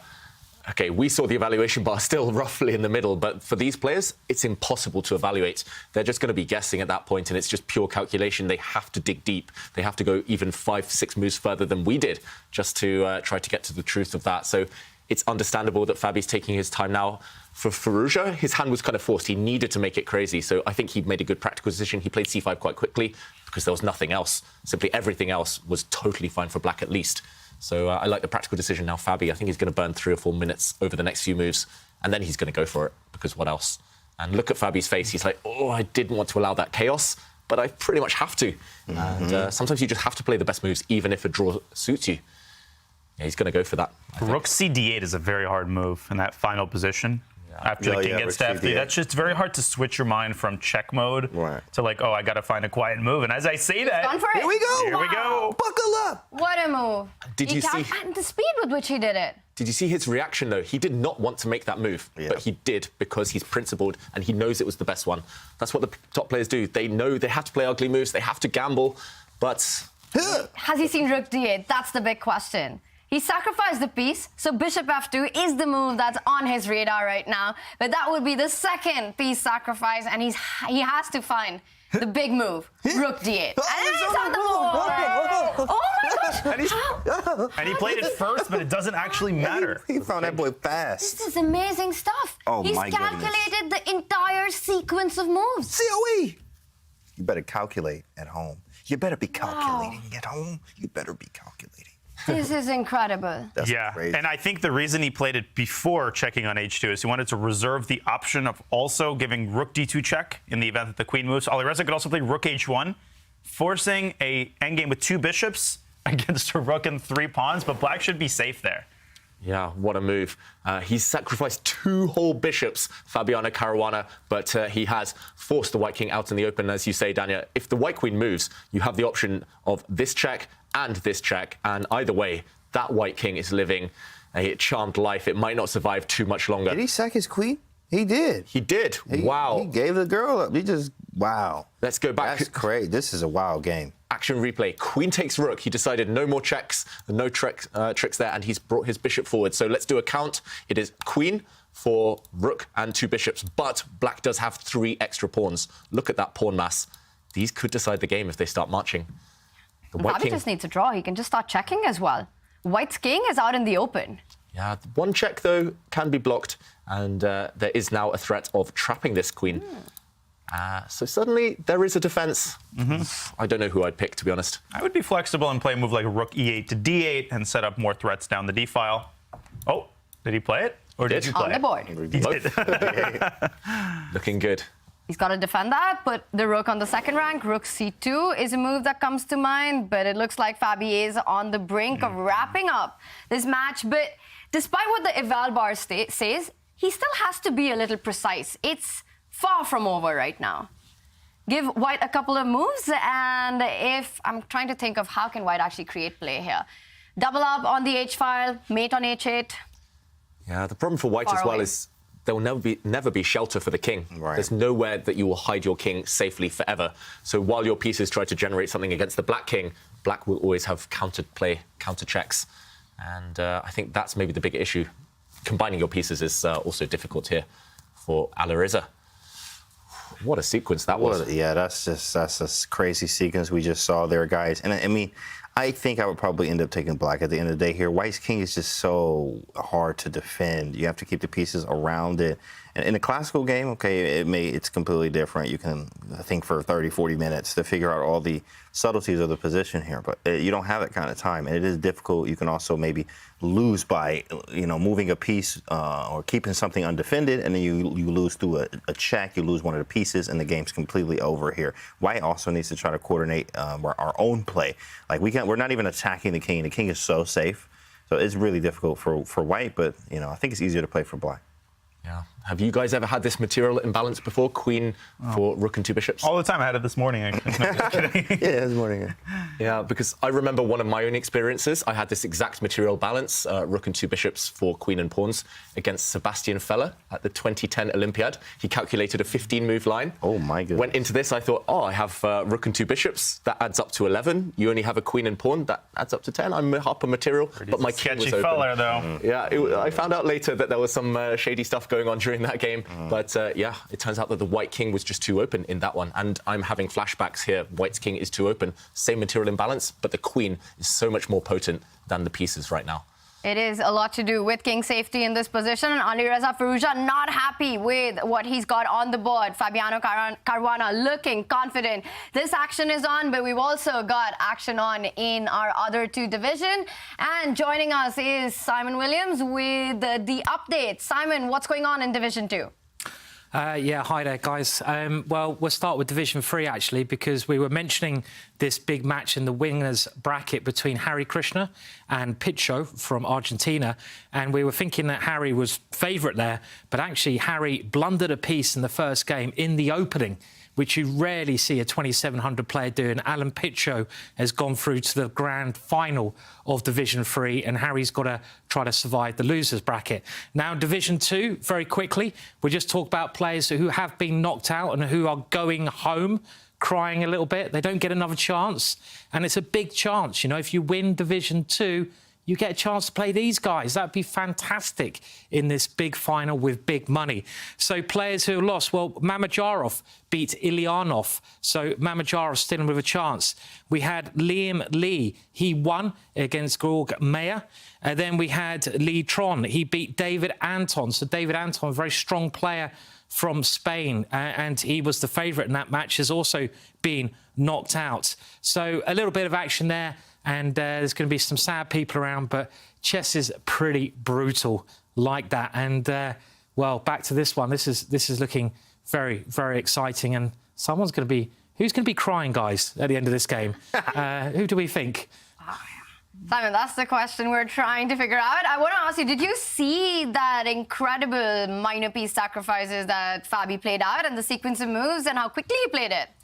I did. It always amazes me how strong these guys are. I mean, I'm sitting there with you guys in my ear to help me out there, but I'm like, what's going on here? And it's like, bang, bang, bang, and they're flying everywhere. So it was incredible, and you just sometimes forget just how good they are and how precise they play. It's another level. It's very easy watching at home or even in the other room with a computer. You know, we all do that, and just watching the evaluation bar go, yeah, anyone can do that. You know, just sack a piece. But actually, when you're sitting there, as I think David pointed out, without the evaluation bar, it's so hard to work out exactly what's happening. So, yeah. You know, it reminded me of this amazing game, you know, Swindle. Gelfand played this grandmaster from England. Forget his name, you know. It was Simon some last name, you know, typical last name. Great game, you know. It's just made me think of that game. Now, Danya, Thank you, Gary. I did ask you to do an impression before the show, and that was pretty amazing, but I've no idea what it was of. I know it was of Gelfand. No, it was Gary. That was Gary. Gary Sorry. Kasparov. Sorry. I should know that. I should know that. Yeah. Gelfand is more like this typical Russian man, but sort of like this. But you know, Gary's, you know, you should recognize this. How do you know who this is? You know? I think it's because I'm looking at your face. Have you been living under a rock all your life? You know, living in some hovel in Cornwall. Danya, just keep them coming, please. I love the English one. Well, Danya, I know you are one of the most amazing chess commentators, but if you ever want another job, then there's one waiting for you as a, I don't know, like weird chess. I'm deeply honoured. Oh, I could just do this all day. So. Wow, there is a lot of fun here at the studio, and it looks like Fabiano Caruana is also having a lot of fun in his position. He needs only a draw to win this match. I really like the way Alireza has set up his pieces, boxed up. Very wholesome position there on the king side. Yeah. But the problem for Alireza is that he needs to win. Yeah, absolutely. How does White create his chances here? Yeah, that's a great question. There is none, in fact. I'm just kidding. No, but at the same time here, it's really tough. I mean, look at the pieces there. They're like, oh, it looks all great. Cool, but how do you win? You're like, I mean, well, we didn't get that far yet because it's very difficult here. But I can see one thing that can happen is if Black gets too ambitious. If you try to push all the pawns, the bishops could open up. Things could happen. But until then, I mean, really, it's just defense, which is fine. It's blimey, right? All right. Yeah. Bloody. Bloody, right? It's like so good for Black here. All he needs is a draw, too, as well. But, you know, as we saw in the last game with that time scramble and then the Grunfeld game, I mean, Firouzja was winning and then lost the game, right? So anything can happen, I think, when the time gets slower. Yeah, all you need is love, though, and look at those pieces. They're having a nice little cuddle in the centre of the board. That White King is being, just given all the little kisses and cuddles there, just smothered by its pieces. That's so cute. Yeah, perfect kind of diagram of coordination, those pieces. As you guys say, though, what next? You need to, at some point, create something, and Black's wall of pawns in the centre and around the Black King. Wow, OK, they're stepping forward. I was going to say they're looking nice and pretty, perfect formation. And now, I wonder two things. Firstly, can white get greedy and grab the a7 pawn? Secondly, weird pawn to grab. That would take some courage. Secondly, do you just blockade? Do you push a pawn forward and block the advance of black's g-pawn? What do we think? I think that's a big question that Alireza has to answer right now. Does he allow the g-pawn to march down the board and displace that bishop on f3, which is such a key defender for white's king? And he says he needs to go for the win. He picks up the material. G4 coming up, queen f5, putting pressure on white's king. This is getting risky for white. I mean, it's terrifying, but this is the luxury of being in Alireza's shoes. You know that you have to take on a7 because you're not going to get another chance to take that pawn. Your bishops just don't have any purchase in the center. The d5 square is so well covered. I think the a-pawn is white's only realistic chance of unbalancing the game, but Fabi is not messing around. That is a scary-looking move right there. Maybe bishop f3 can move up to e4. The king not getting cuddled any longer. The pieces are off to war. The rook could swing over to a3, and if the a2 pawn is eliminated, I just don't see Firouzja defeating the combined forces of black's queen and the pawn phalanx in the center. Yeah, I think that's the huge threat. Okay, bishop e4 on the board. We're expecting now rook to a3, double attack, hitting the rook and eliminating this pawn. Rook d1 in response to prepare bishop d5. Right. Clever stuff. So rook takes bishop now would walk into the pin. That's been one of the themes of the day, the pin, and this would win for white. So what instead? I saw the evaluation bar react here after rook d1. a3 happened. Ooh, wow. Rook d1. He's got to try it. You cannot retreat your bishop. H3? Yeah, it might be queen h3. It's so scary to allow rook d8, but maybe you've got king f7. Split it on the board. It's on the board. H3, the bar reacts. Maybe a check. Dang. Nowhere to run. Oh my goodness. Rook h1. Ooh-wee. Okay. I'm telling you, this is a tricky little move. Oh my gosh, Fabi's got to be super careful. Queen g4, not h3, queen g4. The bar approves. Fabi is all good right now. Yeah, nice move. And the big difference is that after a check, you can move your king because this one does nothing. Bishop e3, he blunders something here. Let's see what it is. A bishop on the board, one move. No. All right, we out, y'all. Have a good one. Time to reacts. Wow. Wow. What happened there? He to the house. Dang. One move blunder. He just dropped his bishop. He forgot to flick in a check. There were a lot of them, so it's understandable. Wow, and he just turns off his camera just like that. That is not just game over, but tournament over for Alireza Firouzja. He is out of the ChessKid Cup. We've still got action, and Jules Musaud, Jordan van Foreest will be up next. Jules Musaud still has hopes alive. Can he make a comeback? Certainly looking possible. This one is a crazy position. If we do a quick count, it is level material, but a bit of an odd pawn structure. Black has doubled A pawns, which don't make a great impression, but white has doubled F pawns. And everything else being equal, I do slightly prefer white. And that's mainly because the black knight as well, not necessarily well placed. What about you guys? Who would you pick? Crazy position here. Yeah, roughly balanced after knight c6, bishop c3 now. Okay. I mean, yeah, I like white because we have the pass pawn in the center, too. I can put the knight on d5 at some point. Like, I feel like I just have more than you do. I also, at some point, may be able to grab these pawns. On the A file, that's going to be a while from now, though. Knight d5, I guess he wants knight e7 there. That's why he moved the bishop from e7. So you can, move the knight. There it is, knight d5, but knight e7 hangs c7. So you have to defend that first and then try to play knight e7. Definitely like white, though. I think you might still take a stab at knight e7 because knight takes c7, queen c6. I think your idea is really strong. Also, knight e7 has the benefit of opening the path for the c-pawn, and he's played it. There it is. He played that board. To solve his problems tactically. Wow. Given Jules time, less than 2 minutes, not a bad idea. Wow. Under 2 minutes in a must-win situation. Take. Queen a6. Logical. Right. Knight c7, queen c6, knight d5. Takes. Queen a6. And then, yeah, queen a6, queen f3. You looking crazy. What is that? Wow. That was a great move. Man, Dmitry is like a beast. Knight e7 anyway. Yeah, that's 9 games in a row now, decided decisively in Dimitri's ChessKid Cup so far. It's like, draw what? I failed art class, boy. I don't have no pencils, no pens. We don't draw anything around here, boy. Knight takes c7. Wow, it's on the board. Yeah, maybe that variation you mentioned, James, about to happen. Long variation, but very likely now. Jules committed that white knight does have a route back into the game.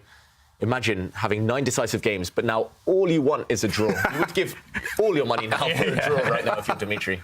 That's so funny.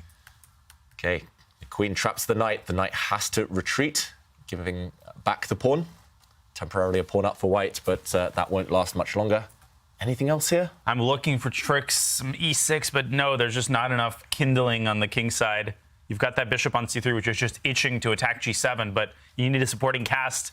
Ooh. Speaking of supporting cast, bishop a5. What a gutsy call there by Jules, trying to orchestrate some more tension. That knight is pretty safely defended by the bishop, I gotta say.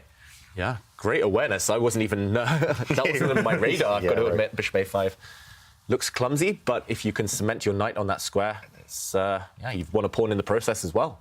I do worry about the white king slightly. Look at the black bishop pointing towards it, the black queen pointing towards it. If the black knight ever kind of creeps towards that white king, could be real danger, but for now, under control.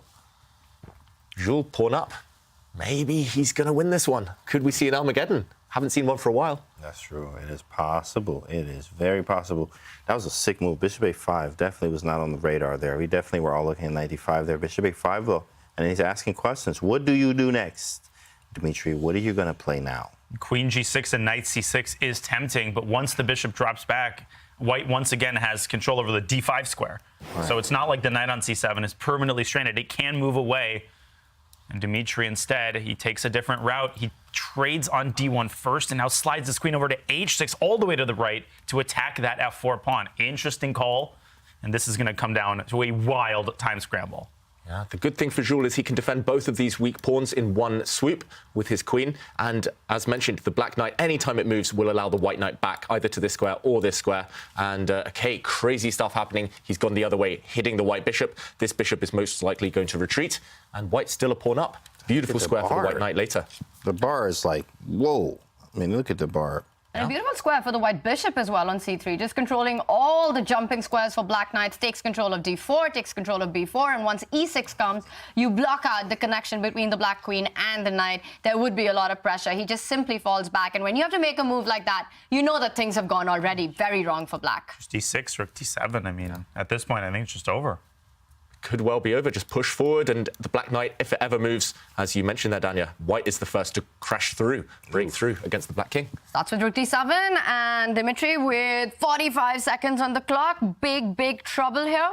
He can't move the knight because of e6, while the good news for black is the bishop on c5 still keeps the knight on e7 defended. But if not knight g6, it's hard to come up with a move for black. I'll press that resign button. Yeah, you can hit the button. Yeah, that is a button. Yeah, you could definitely hit the button. Absolutely. 25 seconds.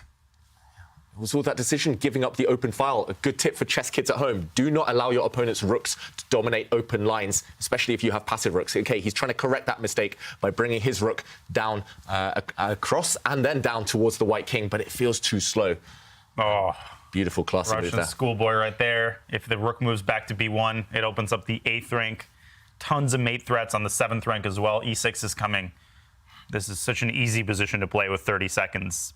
And these are the hardest moves to respond to. Your opponent simply sidesteps with the king. You don't have a check. You have to play fast. So hard to play a move. And we see a mistake there, knight g6. The e-pawn advances. The bishop had to fall back to defend the g7 pawn. And Jules just continues to put pressure. e7 coming up next. This is game over. Yeah, he's so good, especially with white Jules. Every time I see him, he just smoothly finds the best squares for his pieces and then strikes tactically when given an opportunity. It's really impressive. Black forced to give up a bishop for that strong white pawn, but this is just delaying the end, prolonging the inevitable now. White has a whole extra bishop, and it's not just any bishop, it's extremely strong. a3, what is that? And, initiating the queenside attack. Wow, 10 seconds, but we can see it on Dimitri Kolas that, in fact, it is all over. He does hit the resign button, which means, boys, we are going to have an Armageddon. Super excited whenever that is the situation. This match goes down to the wire. We will be having the players bid for their time, and that is the action that's coming up. But before that, for Fabiano Caruana, it has been a great day in the office. David, he made it look smooth. Oh, Fabiano, yes, he did make it look smooth, and it was actually decided in the end by a heartbreaking blunder. Blink and you miss it. It happened so quickly, just an action replay of that final move. It was here Actually, after a really tricky idea, a really devilish kind of trap here from Firouzja. He brought his rook across, threatening bishop d5, threatening this pin along the diagonal. Fabi reacted really nicely with queen to g4, a double attack, hitting this pawn in conjunction with the rook. And remember that this bishop is attacked. Firouzja here, he simply forgot that one of his bishops was loose. He could have maybe flicked in a check first of all, or he could have tried a trick of his own, potentially bringing his bishop forward, trying to set up a mating attack to the black king. Instead, however, he blundered. After queen g4, he retreated his bishop, forgetting that this one is no longer protected by the rook. Queen takes bishop, and Fabiano progresses. A one-move blunder, but that was the result of so much pressure that was on the board. Some super GM-level tactics there sees Fabiano Caruana advance through to in the loser's bracket. It is the end of the road for Alireza Firouzja. Meanwhile, the other match does go down to the Armageddon, and of course, we'll have that action coming up really soon. But before that, we are being joined by the winner, Fabiano Caruana from Madrid. Fabi, hey, congratulations. Thanks, Tanya. It was a really fun match to watch. Wild chess. Did it feel as messy as it looked? Probably even more so. Yeah, the first game was a miracle. That's, I think, the only way to put it. I was 2 pawns down, and maybe on a very good day you draw that position with some luck, but winning it is almost unthinkable. And at the end, he had this queen e4 move, which was just completely winning. That would be game over. But of course, when it gets down to seconds, anything can happen. And yeah, I guess that he wasn't fully there today, because also the second game, this blunder at the end really shows that he wasn't seeing the board very clearly. Yeah. But Fabi, do you think that is all the pressure that kind of precedes all of it and the format of the situation? Because we do see these mate-in-ones and these one-move blunders by the very best in the world, which are really hard to explain. Well, I think Alireza's initial mate-in-one blunder was probably a mouse slip, although I'm not sure if we ever got confirmation on that. But yeah, these games are super tense, I have to say, and 2-game matches especially. I mean, 4-game matches, you have a bit of leeway, right? You don't feel as much pressure in the early games because you can always come back. But 2-game match, very often, that's just it. So like Hikaru, against Alireza, right? It was, as soon as you get into some pressure, then you already feel like you're going to get kicked out of the tournament. And yeah, when you're already in the loser's bracket, you might feel a bit of extra pressure because you don't even have that second lifeline. So it was a lot of tension. I have to say, the second game, right up until the end, until he blundered a piece, I was extremely nervous. Because even though the position is probably okay for me, and I felt like it should be okay and probably better a bit earlier, you can easily get a losing position from this. I mean, he has the sort of material balance where if he gets an attack, it could just be the end of the game. So I was really, really nervous, and it ended kind of prematurely to my great fortune. It was a very tense match, and Fabi, you go through. We've got a big Armageddon coming up in the other matchup with Jules Musaud and Dmitry Kolas. Going to ask you, do you have a preference of who you want to play tomorrow, and also a prediction about the Armageddon? I've never played Kolas in anything besides like Blitz, like Title Tuesday we played, but I don't think I've ever played him. I might have played him in a Blitz tournament in Germany in 2019, now that I'm thinking about it. But we haven't played too many like really serious games. So he would be a new opponent for me. And Jewel, I'm actually quite friendly with him, but we haven't played too much as well. But we played one match in the RCC last year, the Rapid Championship. And it was a very, very fun match. He's extremely dangerous. Kolas is a bit of a wild card for me. So maybe I would prefer Jewel a little bit because I know a bit more what I'm getting into. I have a bit more familiarity with him. But yeah, I'll watch the Armageddon now. That'll be very fun for sure.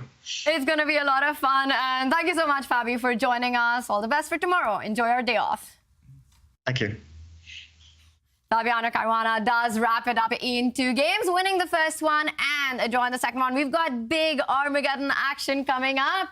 Don't go anywhere. We'll be right back after this Twitch break.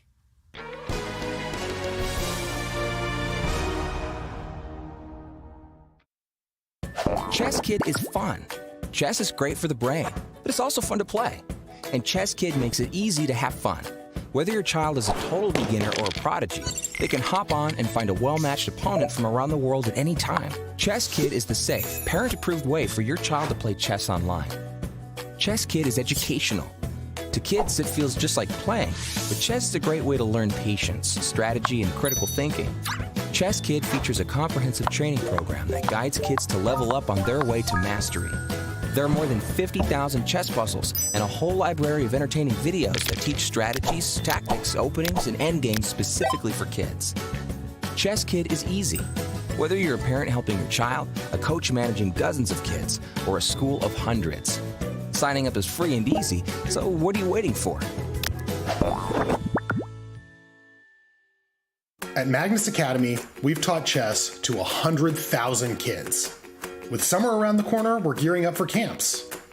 At online chess camps, kids learn about chess in a safe, fun environment from a team of all-star coaches. Kids are grouped by skill level from beginners up to national champions. There are never more than 8 kids per coach, so every child gets plenty of attention. You might even get the chance to meet Magnus and ask him a question or challenge him to a game. Each week has a different theme, like opening traps, learning from your losses, or Magnus Carlsen's best games. Sign up by May 31st to get a $30 discount.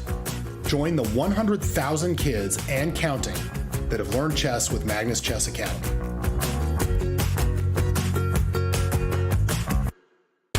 For over 75 years, we've witnessed moments that will last forever.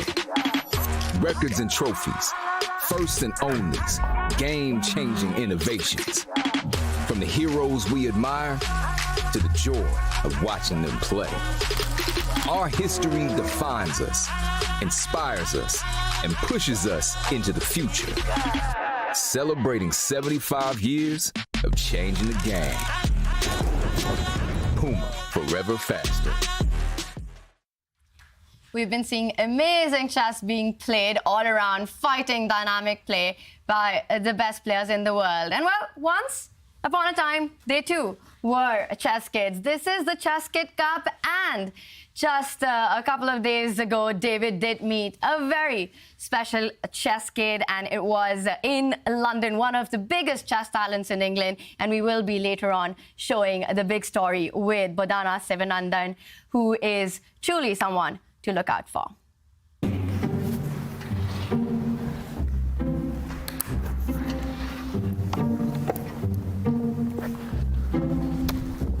My goal is to become the youngest GM in the world, or if not, then the youngest GM in the UK. After that, I want to play in the World Championships and get world champion. I think it will be hard, but I still think I can do it. 8 years old with big dreams and ambitions, and she finished second in the English Championship for women in Blitz. Some amazing performance there by Bodhana, and we're seeing some amazing performances in the other 2 divisions as well, Simon. We are indeed, but before we go there, I do just want to mention I played that young girl. I went along to Harrow Chess Club in England, and I was playing against about 20 people. She was about this high, and I thought, yeah, you know, easy. You know, she'd blunder her queen after a couple of moves, and she smashed me, absolutely destroyed me. And I was like, who the hell is this player? She's so strong. So she's going to be really good coming up, and I'm very much looking forward to that interview. But yeah, let's have a look at the results going on in Division 2 and 3. So we're going to start with Division 2. And let's remember there's the winner's bracket and the loser's bracket. And you get a double chance in this. And the winner of Division 2, and it's getting closer and closer to the end, will go to Division 1 and get $10,000. So we saw there Trong go through against Oparin, and Fedorsev was just a bit of a better class there against Sadwani. So well done there to those players. And then going on to the losers brackets, everyone in grey there has gone home, and there's a bit of a surprise there. David Anton, Kirill Alexenko, but lost a very strong Adriaking, Ilyanov, and well, we still got some strong players in there, but it's really heating up there. And now Division 2, the losers bracket, and this is who's left in and the pairings we've got coming up, and this is going to be really tough. And you can see that a couple of players from Vietnam there, which is great to see, but they're both facing veterans of the game, Dmitry Adriaking and Mamajarov. So can these players from Vietnam put up with these really tough players? But Liam Lee, of course, is a legend in his own right. Alan Pitcho did go through, and he did beat Harry Krishna, and this is then the winners' final of Division 3, and that means that Alan Pitcho has a great chance to win that division. So there's been lots going on, lots to catch up on, and the players still in must be getting very excited about winning the whole thing now. And here again, more players going home here, players after players, and you got Sam Sevion winning a fantastic match there against Yu Yang-yi. Yu Yang-yi, incredibly strong player, and Donichenko beating Valieko. That was a very close match. And the legend David Navarra also progressing against Igor Lysy. Gadakamsky as well. I always like seeing Gadakamsky through. And we got the all-American clash. Who's going to win that, guys? I don't know. That's youth versus experience. And as I'm a bit of an old man myself, I'm going to go for the old man there. Come on, Gata. You are a legend after all. And then we have Donichenko versus David Navarra there. So there's a lot of stuff going on there, isn't there? Loads of stuff to catch up on. I will catch a breath in a second and just chill. That was amazing. Simon, thank you so much for all those updates. You were asking about Sam Sevian. Well, Sam did win the Division 3 of the Athens Masters. He's got a big one against the famous fun legend Gada Kaminsky coming up. So, Simon, we look forward to having you back in the studio to tell us more about that. But right now, there's more action with an Armageddon coming up. Simon, before we let you go, what are your predictions? Is there a favorite in the Armageddons? Yeah, just anything can happen here. I don't know who's favourite. I don't think there is one. Yeah. Wow. It's a format that's so destructive in chess that we call it the Armageddon. Flagging is definitely encouraged in this one. There is no time increment at all. We are waiting for the player bids. And of course, the question as always is, how low can you go? And as we wait for the bids, this is the format going into the Armageddon. The player with the lower bid wins, gets to choose the color. Black has got result odds, which means that if it's a draw, black goes through, white has to win on demand. James, what about you? Do you have a preference of color in this? Do you want more time or do you want draws? I always want the draw odds because, of course, anything can happen when you're playing these guys here. It's very fast, and like sometimes you spot a draw, like, oh, I'll just take this, and a forced draw somehow, some way from a mistake from your opponent, we win the game. You draw, I win, I win, I win. I always love that option. It is a big question the players have to answer. What time do they want to bid for? And David, these are two players who haven't had that much experience in the bidding Armageddon. What are you expecting? Are you expecting them to fall really low to try and get black? I'm not so sure. I think both players are very confident. Both players have had so many decisive games at this point that they wouldn't be too disappointed with the white pieces. Take the extra time, go for the win anyway. In normal time, in the earlier rapid games, both sides won with white. So actually, having the black pieces, having less time, not necessarily that big an advantage. Maybe not as big an advantage it would be for more solid players like Carlsen and Nakamura, as we've seen in the past. And if you had to draw a bid line, do you think 10 minutes would be... It's a reasonable line. Now, I will add that both of these players very accomplished in Blitz and Bullet. Dimitri is about 3,050. Chess.com Blitz, he's improved a lot in the last couple of months. Jules, of course, he needs no introduction, does very well in Title Tuesdays. So in a time scramble, it's very hard to choose a favorite. But both players, they're experienced enough that they're comfortable to go pretty low. But Dimitri has struggled with the black pieces overall in this tournament. So that factors into his consideration, I'm sure, as well, Tanya. Wow. And Daniel, we are getting news that the bids are ready. And let's reveal the bids as they are. Jules Musaud with 10 minutes, 47 seconds. He loses the bid to Dmitry Kolas with 9 minutes, 29 seconds. Dmitry Kolas will play with the black pieces. Jules starts with 15 minutes, has the white pieces, but Jules has to win. And oh my God, guys, we were talking about the bid line. It is around the 10-minute mark. Do you think 9.5 minutes? Is that a pragmatic bid by Dmitry Kolas? I think it's logical from both sides. 9.5 is still plenty of time. It's enough to play several blitz games or even bullet games if you want. But of course, having less than 5 minutes or having, more than 5 minute disadvantage deficit compared to your opponent could be significant a bit later on. Kolas choosing black, which is predictable. I think most players, they want the black pieces. But again, the opening, Tanya, it's going to be crucial. The first 10 moves, I really wonder what he's going to do. Ooh, and another open Royce. Same. We've seen Same this line. before. When? I don't remember. Was it today? Yesterday? 5 minutes ago? It's good to have a goldfish memory in chess sometimes. You forget the defeats and you just focus. And interesting that Jules is the first one to differ. He won the previous game, but he switches things up now by dropping his bishop back. Normally when you kind of copy an opening, when you play it again, you assume your opponent's going to come prepared with an improvement, something better than the last time.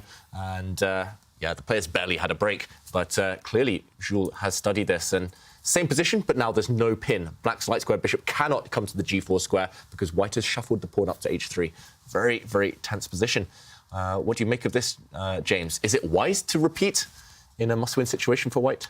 Yeah, probably repeat. I mean, especially if you looked at the line, like, hey, oh, you know what? I'm just going to check the line real quick, just real fast, make a few changes, and then we'll go from there. If he did that here, but I think it worked for him. That Roy Lopez is nice. It actually is solid, and it gives you great chances. Everybody knows about the Roy and its potential, how rich and complex the game is with that. I think actually theory-wise, the move is knight d4, and you play f4, f5 in many cases. So see what he comes up with here. Maybe you could go knight d2 as well.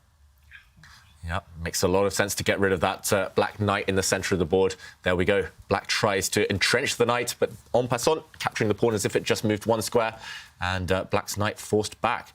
So black does have the queenside majority, but black's king slightly less safe because it only has 2 pawns for shelter. White's has 3, and that could become relevant in a blitz finish later on, Daniel. Yeah, but I like this choice by Dmitry because with the open center, there's a high probability of minor piece trades. Bishop e6 to f5 comes to mind, and with every trade, the further the position simplifies, the easier it is to play. So the next 5-6 moves going to be crucial. You could also bring your rook into the center with rook a to e8, and typically white plays very positionally for the dark square control, knight d2 to b3 and then to d4. So that's what you want to try to prevent if you're Mr. Kolas. 8 minutes, though. He's got to watch his clock very, very carefully. No increment here, and rook e8 is on the board ski. Yeah, he spent about 40 seconds for that move, and he doesn't have that luxury too often. With only 8 minutes left, you can't really afford to spend more than a minute on any other move. And I'm expecting, like you say, Jules to start. You mentioned knowing how the knights move. He's got to start juggling, jumping around with his knights right now. Those 2 bishops, especially the white dark square bishop, stuck. Needs to activate. I would be inclined to maybe go towards the white king. I'm just a scaredy cat. I'm scared I'll get checkmated if I don't, to bring my knight back towards it to help out with the defense. But also the white knight jumping to b3. Very logical, strategically desirable. So very tense. White still has a 5-minute clock advantage. He needs to speed up. He needs to maintain that for later. And that's really important for Jules. He has to play the clock as much as the board. He can't let slip out the clock advantage because that would just give a clear draw odds to Dmitry Kolas. Let's again remind everyone that Jules, with white, he has to win this game. A draw means that Kolas, he goes through. And with the trades that we are seeing, we can expect more pieces to be traded off on the e-file. Ideas of the knight jumping on f4, knight h5, knight f4, a potential kingside attack. Is it fair to say, James, that Dmitry should be happy about the opening outcome? Absolutely. I mean, all his pieces are developed. I mean, that's what they say in classical and just easy chess, principle chess, if you will, is develop your pieces. Get them off the back rank. Make sure everything's connected. Connect your rooks, castle your king. He has everything. He also has an open f-file he may be able to work with. Stuff like maybe even knight e4 and sacking on f3. There's really crazy opportunities here. Knight h5 to f4 is also a thing. Maybe bishop h3 at some point if you get a bishop to d6. Lots of ideas for black, but you do have to time everything correctly here. There's a weak pawn on d5. Not isolated, but weak, just a little bit. You have the pieces defending it, no pawn, really. But I do like both sides. Actually, I like the dynamicism of black because my pieces are already ready. Everything's just compact together. Everything's developed. I do like black slightly here, but you do have to be careful because the king is slightly weak for black. Yeah, it's interesting you would take black. I think I would take white just because my king is safe. It's just one factor, and blitz. If you don't get checkmated, you might win on time. Sorry, Dimitri looks a little confused. He hasn't made a move, and something happened there? Has he been disconnected? Oh my Something's gosh. happened. Oh, let's see. Does he have 3 bars? Seem right. Once I was playing Title Tuesday, my mouse ran out of battery halfway through. Happened to me many times. Oh, man. Oof. Fabi in the chat says this is a dangerous variation. Right, we're back. What's Bishop up, Fabi? F5 played. Back, but it cost him a whole minute, one move. And this was one of the most logical moves, as you mentioned, Daniel. Yeah, there was also knight f6 to e4, trying to go more ambitiously in the center. If you're playing this with black, you have to be ready to part ways with a pawn, sometimes even a bishop on h3. But you also want to steer clear of variations that require heavy calculation. So a practical choice by Dimitri. Jules can trade the bishops on f5 and play knight f3 to d4, but you have to keep a very close eye on the pressure on the f2 pawn, because after queen takes f5, black will have 2 heavy pieces doubled up on that f-file. Yeah, you've got to be really careful here. For example, after a knight trade, ooh, I'm really worried that might even be a queen sacrifice. Definitely don't go for this. And, OK, I'm assuming that in this position, maybe what white will do instead is just to trade and then jump forward with this knight to one of these 2 squares, kick the black queen away from the danger zone. And Jules, OK, he does go for the trade. The white knight is going to spring out now, surely. Maybe this one, for example, the black queen goes back somewhere and the white bishop can just sit nice and pretty. Oh, I don't know, black's bishop as well, going to start hitting the white knight. It feels like Dimitri's got a very healthy position, but only 7 minutes left. Yeah, Fabi confirms knight f6 to e4 there was an important move to keep the objective balance. Feels like Jules starting to get what he wants, massaging those dark squares in the center, repelling black's pieces from the king side. He's got a small edge, and he's kept a pretty sizable advantage on the clock. Yeah, for now. But it's being eaten away slowly. It's only now a 3.5-minute advantage. He started with a 5.5-minute advantage from move 1. So Jules not keeping the same pace as Dimitri. OK, he did kick back the black queen, but what next? He needs to generate something with white, at least force Dimitri into those longer thinks. Force him to calculate, as you say. And yeah, I'm not sure what I would do here with white. Yeah, you got to start with principles. Like, you have to get the pieces off the back rank. Look at the queen and the bishop and the a1 rook have not moved. You just got to get them off the back rank. The question is where? Queen d3. Okay, thank you, bro. Appreciate it. I'm just trying to figure out what he's going to do. And that's what he played. Queen to d3. Get that off the back rank. Good start there. Maybe go bishop g5 and rook a to d. Okay, bishop d6 now. And bishop g5. But then he takes. But okay, right? But I think maybe to try to pressure some queen side squares. Oh, thank you, Wesley. Maybe a4 at some point. Okay. Yeah. Interesting. Lots of ideas, but you've got to decide. You've got to move quickly. Now 3 minute and counting. The advantage is slipping away for Jules. You just need to decide, commit, maybe bring your bishop out, trade rooks, whatever, just make a move. Objectively, the position does look absolutely fine for Dimitri Kolas, but this will come down to a time scramble. The last move, he is hinting to trade off the minor pieces to destroy white's kingside pawn structure and control that e4 central square. Try and jump in with that knight at the right moment. You have to watch out for the d5 pawn as well. Bishop g5 played. James, you were talking about develop your pieces. It's on the board. David. Yeah, and the previous comment there, the previous tweet by Fabiano said he was planning to try this with white. Lol. So his opening idea has been revealed. That's the problem at top-level chess. If someone else plays your idea before, then everyone becomes aware of it. And there we go. Fabi, tuning in. Shout out. Hey. And well done today. He did mention that he'll be following the Armageddon. All right, congrats, Fabi. Congrats, fabulous Fabi. COE, baby. We got to get some gear to you. You already know. Fabiano Caruana in the chat. Good to have you. After a really cool win against Alireza. Absolutely. No Armageddon was needed in that one, but let's get back to this. So the bishop and knights have been traded. The knight has jumped on e4. The good news is that white can't capture that knight on e4 because there's a rook on e8 that does defend it, even though the d5 pawn is pinned.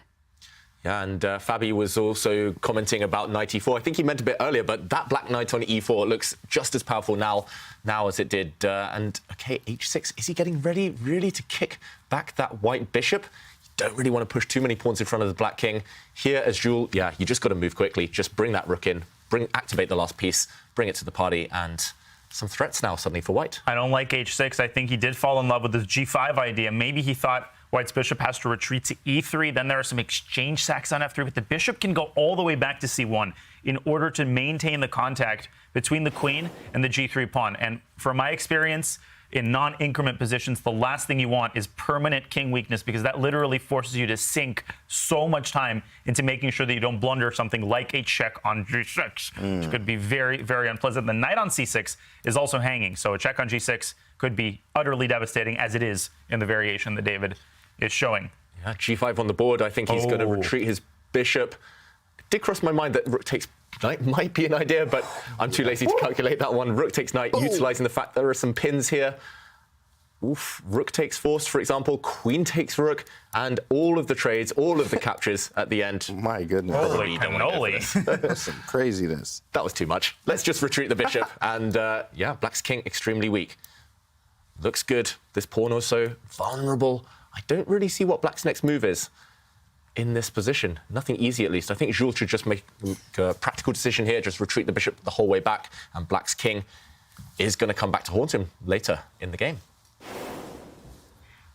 It is a complicated position. G5 on the board, lots of pieces hanging. The knight on e4, the bishop on f4. As we were looking at these lines, if Jules Musaud was to retreat with the bishop, it will force Dmitry Kolas to burn the clock. And that is the big strategy in Armageddon. You leave all the big decisions for when your opponent is down on the seconds. It's not about getting a winning position out of the opening or a big advantage, just keeping as much pressure, as many pieces on the board. And so far, Jules I was going to say, queen takes c7. Queen takes c7. He takes on d5 and takes on e4. I think he might have overlooked rook to d8 at the end of that line, or there's some tactic. I don't know exactly. I guess rook d8, queen b3. But this smells really badly, David. There's also rook takes f3. Right. There must be a tactical flaw with this move. Yeah, Danya, talk us through your thought process here. White has just nabbed a pawn. The whole idea is queen takes bishop will be met by queen takes pawn check. And next move, you want to take the knight. But as you say, you can, for example, move your king, and this rook d8 move, this is what he's missed, surely.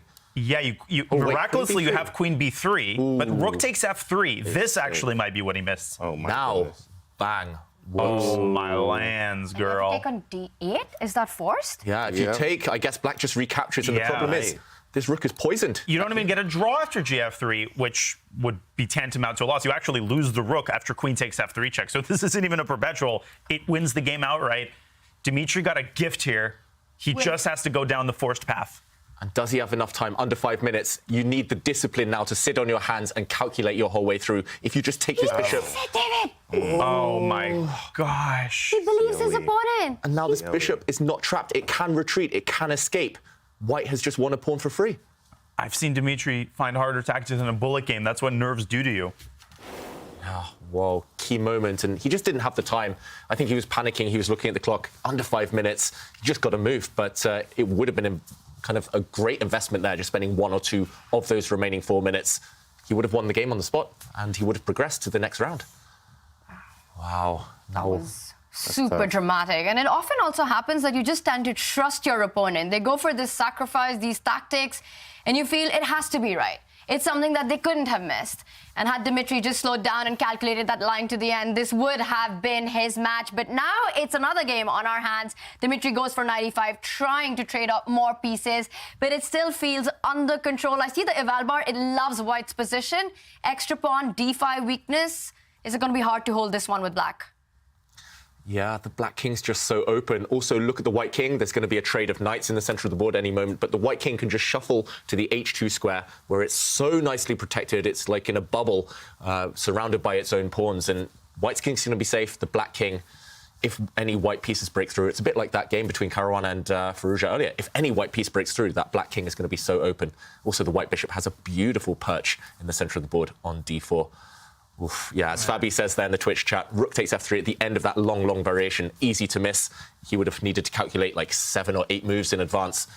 We can forgive him for that, but it was a critical turning point. No, we can't. We should kick him out of the tournament right now for missing one 6-move tactic in an Armageddon game. Unacceptable. Right. Poor Dmitry, it's going to turn on that one moment. It's as if it's like poker. Your opponent has no good cards and they've kind of shoved everything in, and sometimes you got to call the bluff. The game is not over. Far from over, but it feels like he's so close to crumbling here. There's rook takes e4 related tactics. His king is weak. Jules could just centralize his bishop on d4, double rooks in the e-file and start trying to bleed Black's clock down. There's also b3 and c4, which could undermine that knight on e4. He goes rook f1, that type of move, trying to wrest control of that important avenue to Black's king. And a lot of the chess kids out there might be wondering which pieces should both sides be trying to exchange. What do we think here? What does white want to get off the board? Oh, well, okay, rook f5 actually happened. Yeah, Just keep the pawns on the board. Everything maybe. That's right. Yeah, of course. I mean, we're up a little bit, right? 3-6. So yeah, we got the pawn. I figure we just grab the pawn and go. Grab it, rook go. f5, queen d5, get into the end game. One pawn. Rook takes, queen takes d5. Rook takes, and queen e4. Whoa. What is his idea then? Yeah, I think he's just hoping that he can survive that endgame. The problem is with pawns on both sides of the board, the bishop will be superior to the knight if the queens are off. We've seen the queen and knight combo together, how dangerous they can be. So get the queens off just as soon as possible. Avoid any checkmating tricks. And I think Jules going to go for it. I might go g4 first. Is that possible? Flick in g4, hit the black queen. Makes a lot of sense as well. Because I don't like queen takes, and then knight g3. I mean, obviously, I'm still winning there. Yeah, g4, there we go. And then you snap it. Awesome. Oh, but that's check, so you got to be careful here. Bishop and b6, thanks. It's check, buddy. Yep, retreat it. Nice square, nice outpost for that bishop now. The problem for black is if the queens and rooks disappear, then long-term black has weaknesses. On the king side, those black pawns on h6 and g5 are fixed on dark squares, easy targets for the white bishop, and the black king will be forced to stay around that area of the board to defend them. So even if the queens and rooks come off, no safety for black, no closer to the draw. It's not clear what you hope for here with if you're Dmitry Kolas. One good trump in black's position is that knight on e4. It's an active piece. It's something that cannot be challenged, and it controls a lot of squares, gives activity for white, gives activity for black. White just has to play around it. Another rook trade has been offered. You don't want to relinquish the control of the f-file, so it's hard to avoid it. Yep, queen to e6, just defending the black rook. The one thing I will say for Dmitry is look at the clock times. They've nearly leveled out now, only 30-second difference. So who's going to flag who later on? That might be a big question. It could well come down to a time scramble with 30 seconds left. This game's still far from being decided. Rook f3, he's saying, OK, we can trade, but it's on my terms. It's really, really tense. That's a nice move, just forcing the opponent to burn a bit of clock, deciding what to do with the tension. Yeah, sometimes I forget, actually, that there is no increment. You know, when you get to Armageddon, sometimes, I mean, it's easy to forget that you have no increment. Like, you've been playing increment this whole time for forever, and now you have none. So you actually have to move a little faster. You had to calculate a little bit quicker here. Rook f3 was a nice move. Queen g6 now. Bishop f6 is a funny looking move, but I wouldn't play around with that kind of stuff. Actually, might have been not such bad. Rook f6 actually might have been good. Oh, that's sick. To force the rook trade. Yeah, rook takes. In any case, he's just kind of maintaining the tension here. Ooh. Of course, white has to be very careful not to allow some sort of perpetual, right? When the knight moves away, queen e1 check, you have to keep an eye on that. He repeats once. I actually think rook f6 is not to be trifled with, but again, keeping the tension. Don't repeat whatever you do. Maybe now's the time just to take that rook on f7 and replace the rook on f3 with a queen. Yeah, I think he's going to go for it. He's messed around enough. He's seen enough ghosts, enough forks, and just get the queens off. There we go. Very logical stuff from Jules. And this knight on e4 that we've been talking about, white wanting to trade on his terms. If black does capture that queen, the g-pawn gets undoubled. Not only that, takes control of the e4 square. So queen f3 would not be an ideal trade in this position for black. How does he maintain this tension? Does he simply sidestep with the queen to e6? Yeah, white's queen is coming forward as well, though. Exactly. I don't know. It's really hard to keep things together for Dmitry here. He just needs to move. I actually think his best bet is on the clock. OK, he's trying to force the trade again on his terms. Not going to cut it. He had to play queen e6 because queen f5 there actually failed tactically. Black could have picked up the f-pawn. Now I just cannot see him saving this. 30 seconds down, David. So important, that pawn on h6 being a long-term weakness. White maybe has to open a second front on the queen side. I think he's going to make it happen, though. Yeah. Bishops versus knights, pawns on both sides of the board. You know which one you pick every time. It is the bishop, the long-range piece. The black knight can hop about short, kind of short range. No matter where it goes, though, it can never gobble up any of those white pawns. And the white king is coming. Easy access. As soon as the white bishop kind of moves out the way, the white king, you can see it darting towards that side of the board. And, yeah, hard to plug all those holes, hard to keep everything covered. Where's he dancing? OK, he's going back to cover the entry square on d4. So he's going to sit on this square with the black knight and hope he has a fortress. But this is the flimsiest fortress I've ever seen. It's not going to stay intact for too long.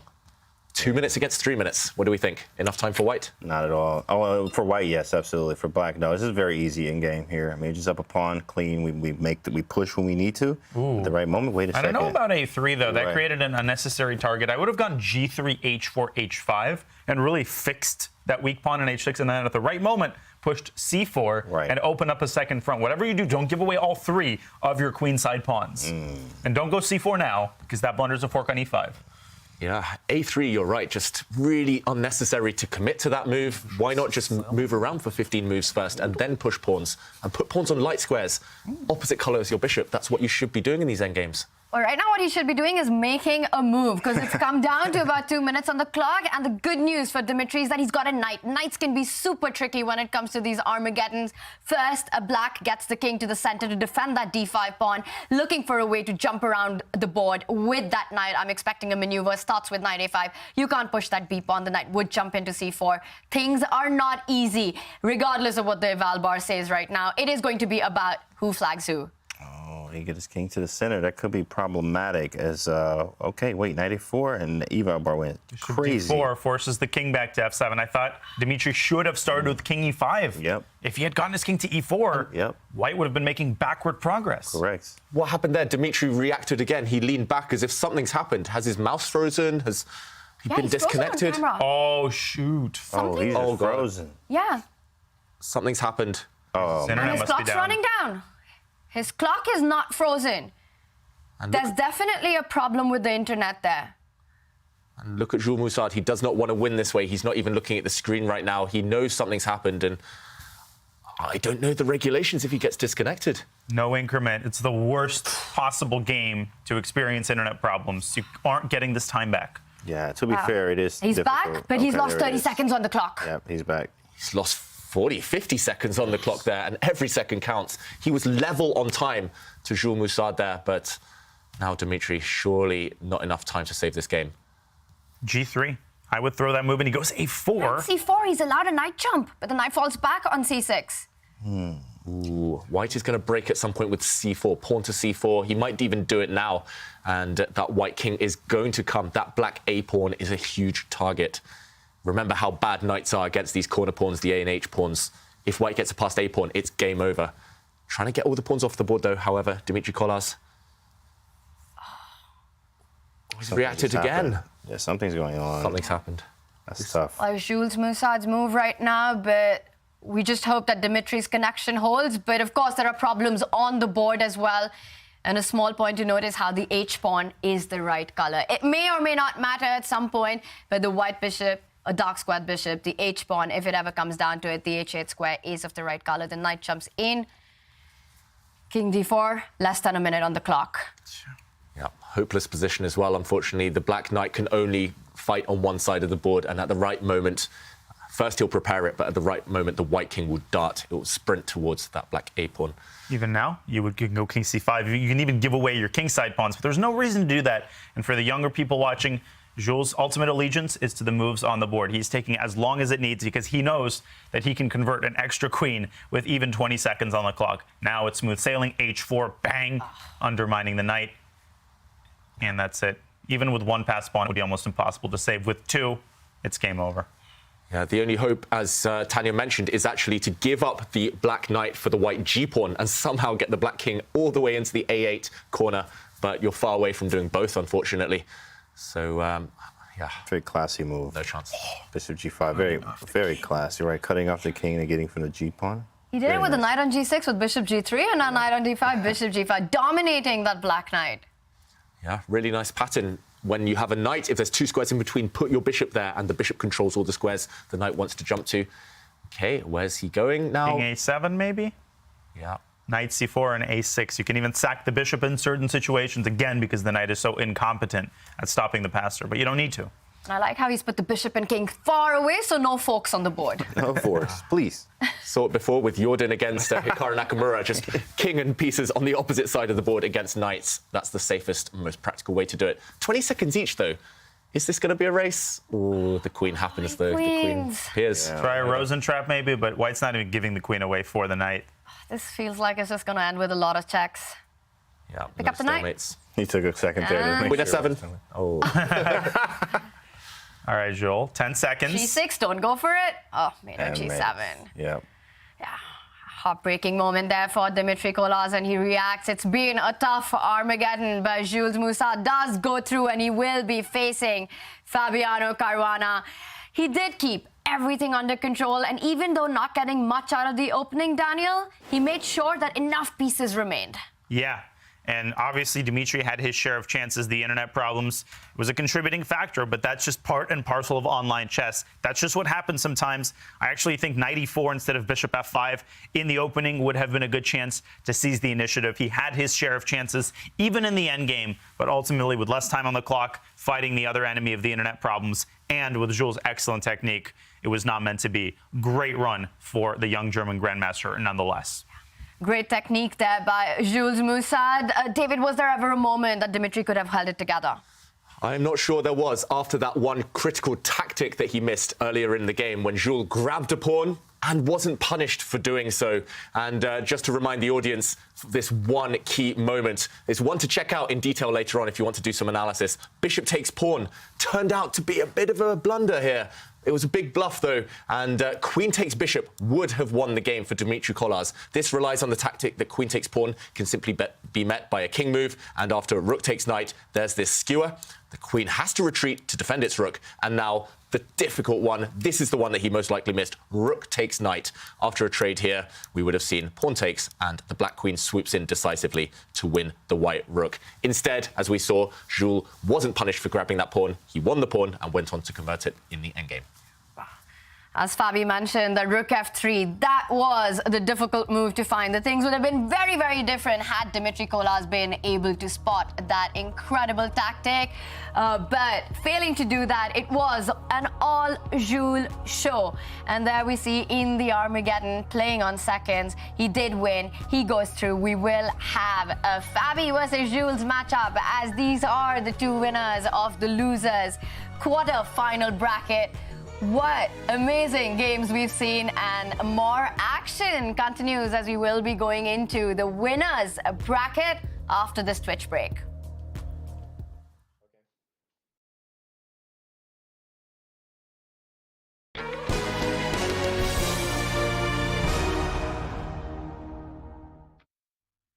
ChessKid is fun. Chess is great for the brain, but it's also fun to play. And ChessKid makes it easy to have fun. Whether your child is a total beginner or a prodigy, they can hop on and find a well-matched opponent from around the world at any time. ChessKid is the safe, parent-approved way for your child to play chess online. ChessKid is educational. To kids, it feels just like playing, but chess is a great way to learn patience, strategy, and critical thinking. ChessKid features a comprehensive training program that guides kids to level up on their way to mastery. There are more than 50,000 chess puzzles and a whole library of entertaining videos that teach strategies, tactics, openings, and endgames specifically for kids. ChessKid is easy. Whether you're a parent helping your child, a coach managing dozens of kids, or a school of hundreds. Signing up is free and easy, so what are you waiting for? And we are being joined by the winner of that Armageddon, French Grandmaster Jules is with us. Jules, congratulations. Thank you. No, this is too much for me. I cannot. That was quite a crazy match. Tell us about it, and especially the Armageddon. How were you feeling after getting the white pieces? Honestly, I felt good because all of Kolas' games were wins. Like, he lost 2 games against Firouzja. He only made 1 draw, so I felt very good about it. But my openings are very bad, so I don't know. Wow, Jules, you've been a last-minute replacement here at the ChessKid Cup, and you're still in the race to win the tournament. How are you feeling about your chess so far? Yeah, my chess not very good because, like, I'm getting lucky, I feel. Like, even this Armageddon, I think that my bishop c7 was a bluff, kind of. But I think he had some internet issues and he lost focus at some point. So I'm feeling very lucky to be still here fighting. Did you, after playing bishop c7, while the game was going on, did you see what was not working with? You did see that, the rook f3 idea. No, but no. First, I thought that he has to block with rook f7, and then he cannot take on f3 with the rook because he's pinned. But then I thought, what if king moves to g7, I guess, and then he can take on f3, and I don't know. It's a mess. I'm not sure. I have no idea. I have no idea what's happening. I mean, it's my first event like this online, and I'm feeling so much pressure. I cannot think like I usually think, and I don't know. It's weird feeling, but I'm happy to be here, of course. Absolutely, Jules. Well, you've been playing some very fun and entertaining chess. Tomorrow you play against Fabiano. Looking ahead, your thoughts on that matchup? No, but I have to take revenge from my country friend Alireza, because he lost to Kolas, and I took revenge for him. So now it's my turn to do the same with Fabi, I hope. So you're looking at it as a bit of a grudge match there. Yes. Awesome, Jules. We wish you all the best for that big fight, and we'll see you tomorrow. Thank you. See you. Bye. Jules Musaud wins his match against Kolas Dimitri after an absolutely wild Armageddon. And the action, of course, continues. We will be having the winners bracket. But before that, we have a very special surprise. He's earned 3 Emmy nominations for his amazing role in The Office. The very brilliant actor, producer, Rainn Wilson is joining us to talk to us about a very special project. Welcome, Rainn. Hello, thanks for having me. This is fantastic. I love being on chess television. This is fabulous. We're so excited as well to have you here with us because we've heard about your love and passion for the game. But before we talk about that, Rainn, I have to say, I'm from India. I've been reading all about the incredible work that your organization, Lady Haiti, has been doing to empower girls and women in very difficult communities. I really want you to tell our audience about the amazing organization. Great. I'm happy to. So my wife and I, along with a bunch of friends in Haiti, in the Caribbean, have organized a nonprofit that is an educational initiative. And we work with about 900 girls in about 10 locations. It's called Lide Haiti. And we do arts education and literacy.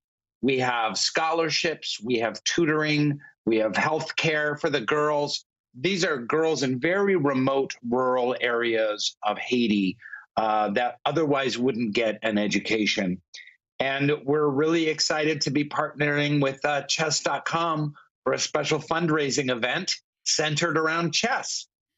Yeah, absolutely. It's so inspiring to see the work, and the fundraising event that you're talking about, it's happening on the 2nd of June. Tell us a little bit about that. Well, Maurice Ashley is going to join, the grandmaster. We've got some Haitian chess masters that are going to join. It's all about raising money for our arts and literacy programs for these girls, and chess.com is starting out the fundraising with a $10,000 gift and 400 chess sets. And we want to figure out how we'll get the chess sets to the girls, but figure out how to teach them chess out there. We haven't quite spotted a chess teacher in the areas where we work, but it's going to be really exciting. It's going to be several hours of chess playing and banter and fun, all for a great cause on twitch.tv/chess. That sounds like a lot of fun. And Rainn, I want to ask you, do you believe that chess can be a big tool in this dream of empowering girls and women who are in very difficult challenges? Yes, I think chess greatly expands how you use your brain, how you use your mind.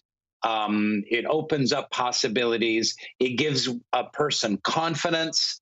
And I think it would be really exciting for our girls to learn chess and to have that as part of their curriculum. And you love playing as well. You played in PogChamps 3. How's your chess journey going? Well, My chess goes up and down. When I work on it, I get better. Of course, like anything else, it's just like working out in the gym. I'm a little flabby these days, but yes, I was on the high school chess team, and I play with friends on chess.com, and I got into some shape for Pog Champs where I came in second. So I'm getting ready for. I'm open for other chess tournaments, and we'll see what happens. We're excited to see you on the chessboard as well, Rainn. And I want to ask you, who's your favorite chess player in the world? Come on, seriously? Magnus? Are you kidding me? Not even a close second. I'm really sorry to everyone else, but he's incredible. So, and there's me wearing my Magnus Puma chess shoes. Wow, that's really fun, and we can see Rainn there with the Clyde chess. Thank you so much, Rainn, and we're so excited about the event on 2nd of June on ChessCom. We wish you all the best and continue doing the incredible work with Leader Haiti. Thank you so much. Thank you so much. Thanks for having me. Nice to say hi. Rainn Wilson, there he is, just an all-out, a brilliant person, brilliant actor, doing amazing work there with Leader Haiti. And right now we are back to the amazing chess that we are going to be seeing in the winners final. It is Jordan van Foreest, Dutch #2, taking on Nodirbek Abdusattorov. Now, Jordan van Foreest did win the Tata Steel Masters in 2021. He has been on fire in this ChessKid Cup. Nodirbek Abdusattorov. He's 18 years old. He's an absolute phenom. He has won the Olympic gold, the youngest ever world rapid champion, so many feathers in his cap. And there could have been one more feather in his cap, and that would have been the Tata Steel Masters in 2023 if it wasn't for Jordan van Foreest, who beat him in the very last round. Daniel, is this a grudge match for Nodirbek? 150, 200%. There is nothing better than a head-to-head match to quell the desire for revenge. Abdusattorov is in great form to begin with. He's in the chess mindset, being in Stavanger, getting ready for Norway chess. He always has his hands over his head from the start of the game to the end. If he plays like he did yesterday against Fabiano, I worry for Jordan. Wow, there we see Nodirbek with his pose, the chess pose that we've been seeing him all along. Absolutely focused, ready to go. This is the big winners final. Jordan van Foreest starts with the white pieces. David, are we expecting some fun opening by Jordan? Yeah, I think we're at least hoping for some fun openings from Jordan, and he might need something a bit magical to beat Abdusattorov. Jordan's been great so far. We should mention he beat Hikaru Nakamura in their match, for example, and... Oh, my goodness. Whoa. No? Oh, yeah, this is the other game. I think I've seen them before. Wow. Okay, some tech issues here. I mean, it was a great game, don't get me wrong. Deserves an action replay. Absolutely. This was the game between Alireza, Firouzja and Fabiano Caruana, but now we are at the game between Jordan van Foreest and Abdusattorov. It's the Queen's Gambit declined. And Carlsbad pawn structure. What do we think of this so far? Oh, completely boring. But at the same time, it is classical chess. I mean, you said Queen's Gambit decline is the World Championships opening, right? So it's definitely structures you need to know. The Carlsbad, very easy to play, right? Bishop f5. Black. I think Abdusattorov, great choice. I mean, going with Queen's Gambit decline against somebody as creative as Jordan is, I think it's already pretty equal so far, Dan. Yeah, this line is kind of like the Berlin endgame of 1d4 openings. It's been popular for well over a decade. I know Vladimir Kramnik liked this from the black side. Of course, black has the bishop pair, but in return, he's got, a completely ruined kingside structure. I think the latest consensus that white is a smidge better, but black is just so solid. If he knows the defensive plans here, David, I think he'll co-sign this. A lot of these games end in pretty uneventful draws. Yes, fully agreed. I've looked at this for both colours myself. I've never been brave enough to play it with the black pieces, just because I'm a sucker for nice, harmonious pawn structures, and I hate black's doubled F pawns. But as you say, if you know the setups, depending on what white does, if you know how to react, then often you are completely fine. The one problem piece for black, actually, it does turn out to be that light squared bishop, the black bishop on g6, because often it does get trapped behind your own pawns.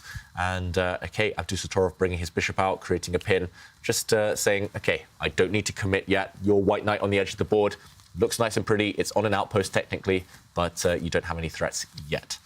So very flexible play by Black. And I think this is good strategy against Jordan, who often wants those attacking positions, wants that dynamism. And here, it's very slow, very strategic. And Abdusattorov, he's one of a kind. He knows how to handle those types of positions despite his young age.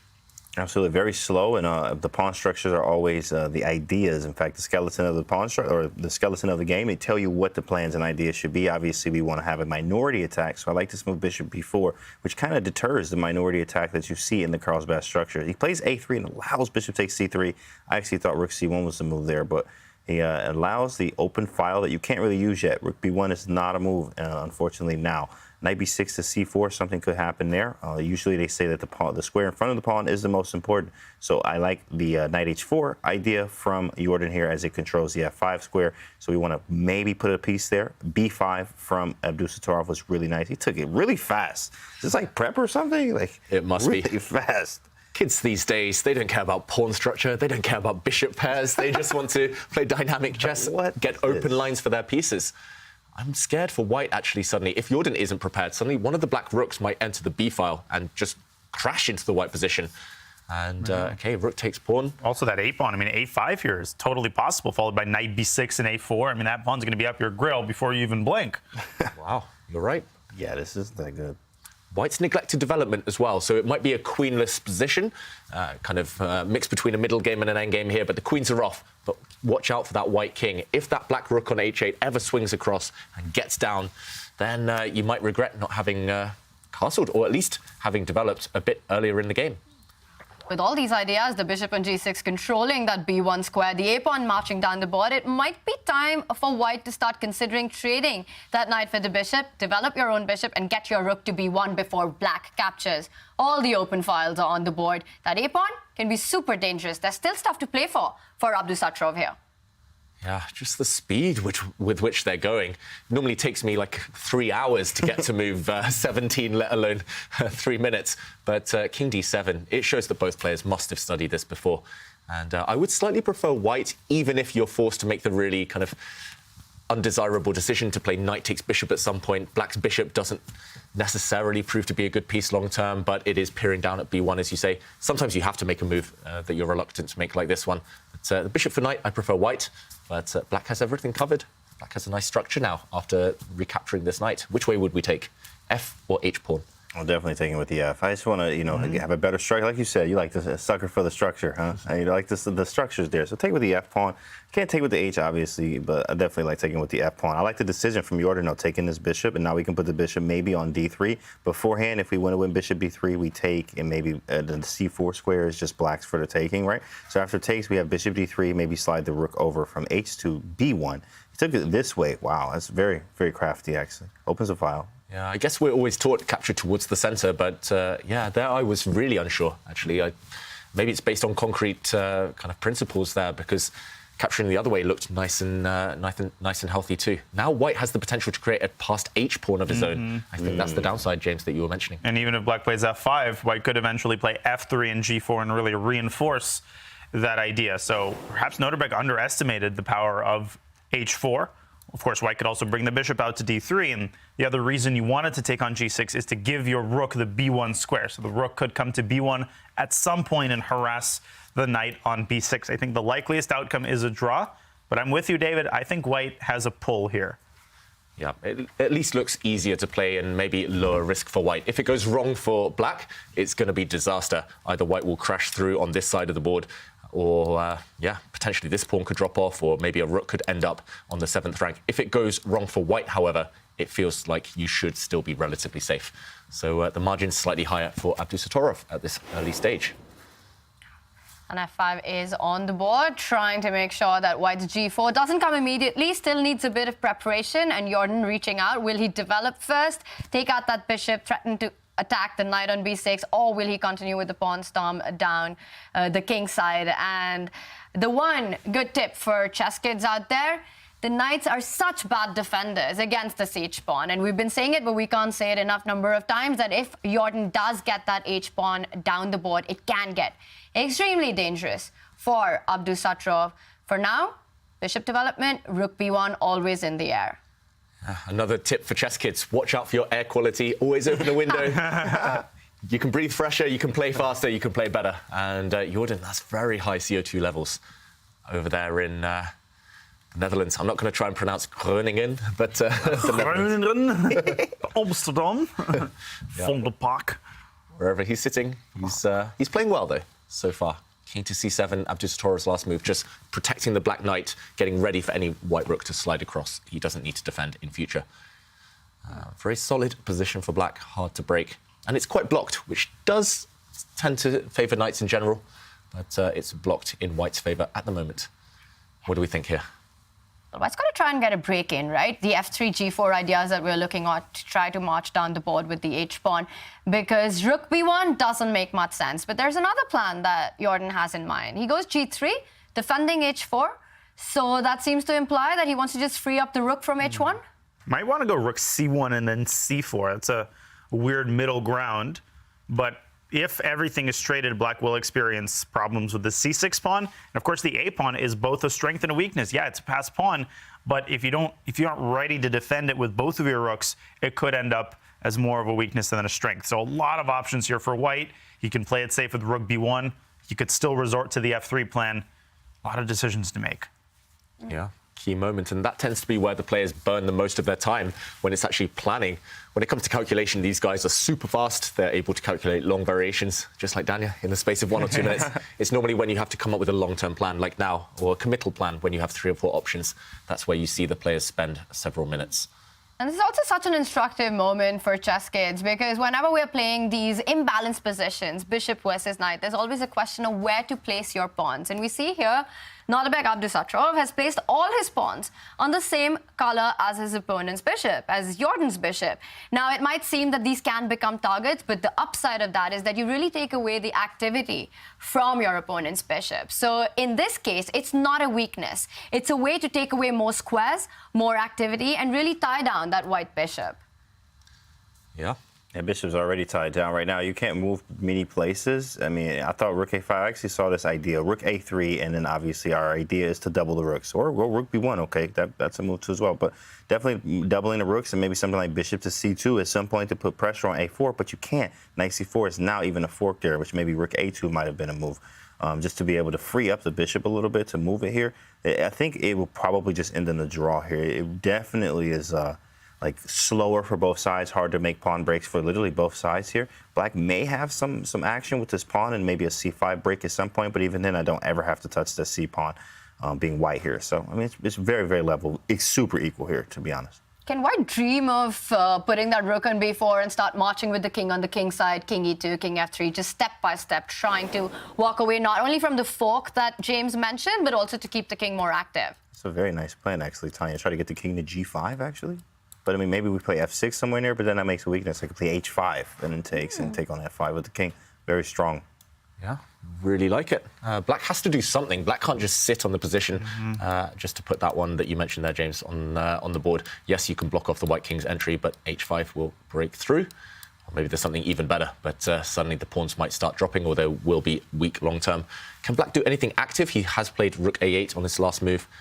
Will rook b4? b4, there it is. Okay, I mean, c5 is possible, but it's just a one-move threat. I mean, white doesn't even have to take on c5. The rook could move away. Then you've created another weakness, long-term weakness on d5. That bishop on d3, such a nice defensive piece because it completely keeps that knight at bay. I think that white still has the preferable side of what is probably an equal position objectively. But Nodirbek, he has to figure things out because Tanya's plan, that is not to be trifled with. c5 on the board, Tanya. Okay, wow. and he did take on c5. That is surprising, I'm not gonna lie. Okay. Wow, now white has a weakness for the first time in the game. Is the idea maybe to drop the bishop back at some point and start coming forward with the king? Just inspired by your idea there, Tanya. Wow, yeah. Quick decision there by Jordan to change the pawn structure the way he did, but we saw the eval bar, it remains where it is. Rook c5 definitely gives more play to black, and king e2 played. So he might be headed in the direction that we were talking about. King's side is weak. It's been abandoned by all the black pieces. Time to march down the board. King is a piece in the endgame. ChessKid advice. King is a very important piece, maybe the most important piece in the endgame. If you have a passive king that doesn't contribute, you're basically playing a piece down after all. So what can black do? White's plan is pretty clear now. I think Abdusattorov has been made aware of that by the last move. White wants to go for the king march. How does black react? A bit tied up. And you know what's funny? If we would have taken with the other Abdusattorov, if we would have taken with the F pawn and undoubled the pawns, then it'd be harder for my king to get in there. I could just play F6 maybe, or even F5 in some cases. But I mean, now with this pawn flanks that we have with F5, G6, and F7 here, it's much easier for me to try to break this down. And if you move one of them, then the other become weak. So this is a great plan. Tanya pointed out, moving a king just over here on that side of the board, right? And go crazy. King F3, King F4, King G5. And the good thing is, with that plan, it's so easy for White to make the next couple of moves. And in these formats, to have that flexibility, to be able to play fast, to just have a plan, to not think about concrete moves is such a luxury. Black plays King C6, King F3 is possible? Definitely possible. What's his plan? Maybe Knight C4 and then Knight E5 check, trying to liquidate. I mean, it's a drawing operation, try to liquidate and take the C3 pawn. But when you have to defend using specific tactics like that, things get really, really flimsy because this depends on a lot of moving parts being in place. But I do think that might be his idea. Knight C4 was a move that White took the sting out of by shifting the king from D2 to E2.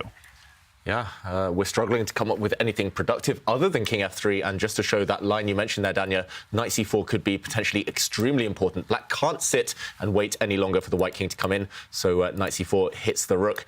If we now capture this pawn, then after a couple of trades, there's two moves here. I guess Knight E5 check. I was tempted by this one, but there is a way for the white rook to escape. So a knight check forces the white king to be honest, forces it back, and rook takes pawn. And everything's just being hoovered off the board. It feels... or vacuumed off the board. It feels like this is headed towards a draw. So, okay, Jordan didn't go for this yet. He dropped his bishop back, forcing the black rook back where it came from to defend this pawn. And now the question again is, can you king march? He did. He answers it, David. Yeah. Yes, you can. And how do you stop this with black? That's the next question. More difficult question. That was a very great move. I think Bishop C2 was a very nice subtlety there, going there first to stop the idea that Daniel pointed out with knight to c4, right? So bishop c2 first ties you to the pawn. Now that you're tied, all the pieces are tied to the a pawn. Then we move the king over here, and of course it's what is this, principle of two weaknesses is what they call it. So you have a weak king side over here with the pawns, and you also have a weak pawn on a4. Two weaknesses. Sometimes you can't defend both of them at the same time. It's difficult to be able to do that. So I think White definitely has a nice plan here. Wow. Yeah. And even though the Valbar says it's equal, is it overstating it if I said that Nodirbek Abdusattorov should be worried a little bit here? I would be. I don't know about you guys. I'd be terrified just playing Jordan in general. But yeah, especially this position, it feels like everything we're looking at, it's black trying to force a draw somehow. And that's the worst type of scenario. You're just playing for two results. Okay, king c5. Talking of king walks, king marches. Whoa. What does that change? What is he doing? I don't even know. What is this move? Daniel, do you have any idea? I'm just trying to find a follow-up because the problem is you can never move your knight because a4 falls. Right. Your king is tied down defending the knight. If you move one of the rooks away, you can do that because bishop takes a4 might not work tactically. What is the point of that? Like after king f4, yeah, you could play like even rook c8, but White's just going to continue with king g5 or even h5, which is a possibility once the king reaches f4. Jordan is wondering the same thing. Maybe rook b5, maybe? Yeah, rook b5 was not possible on the last turn, and now it is. And this is really deep stuff. Genius stuff. These players are so good.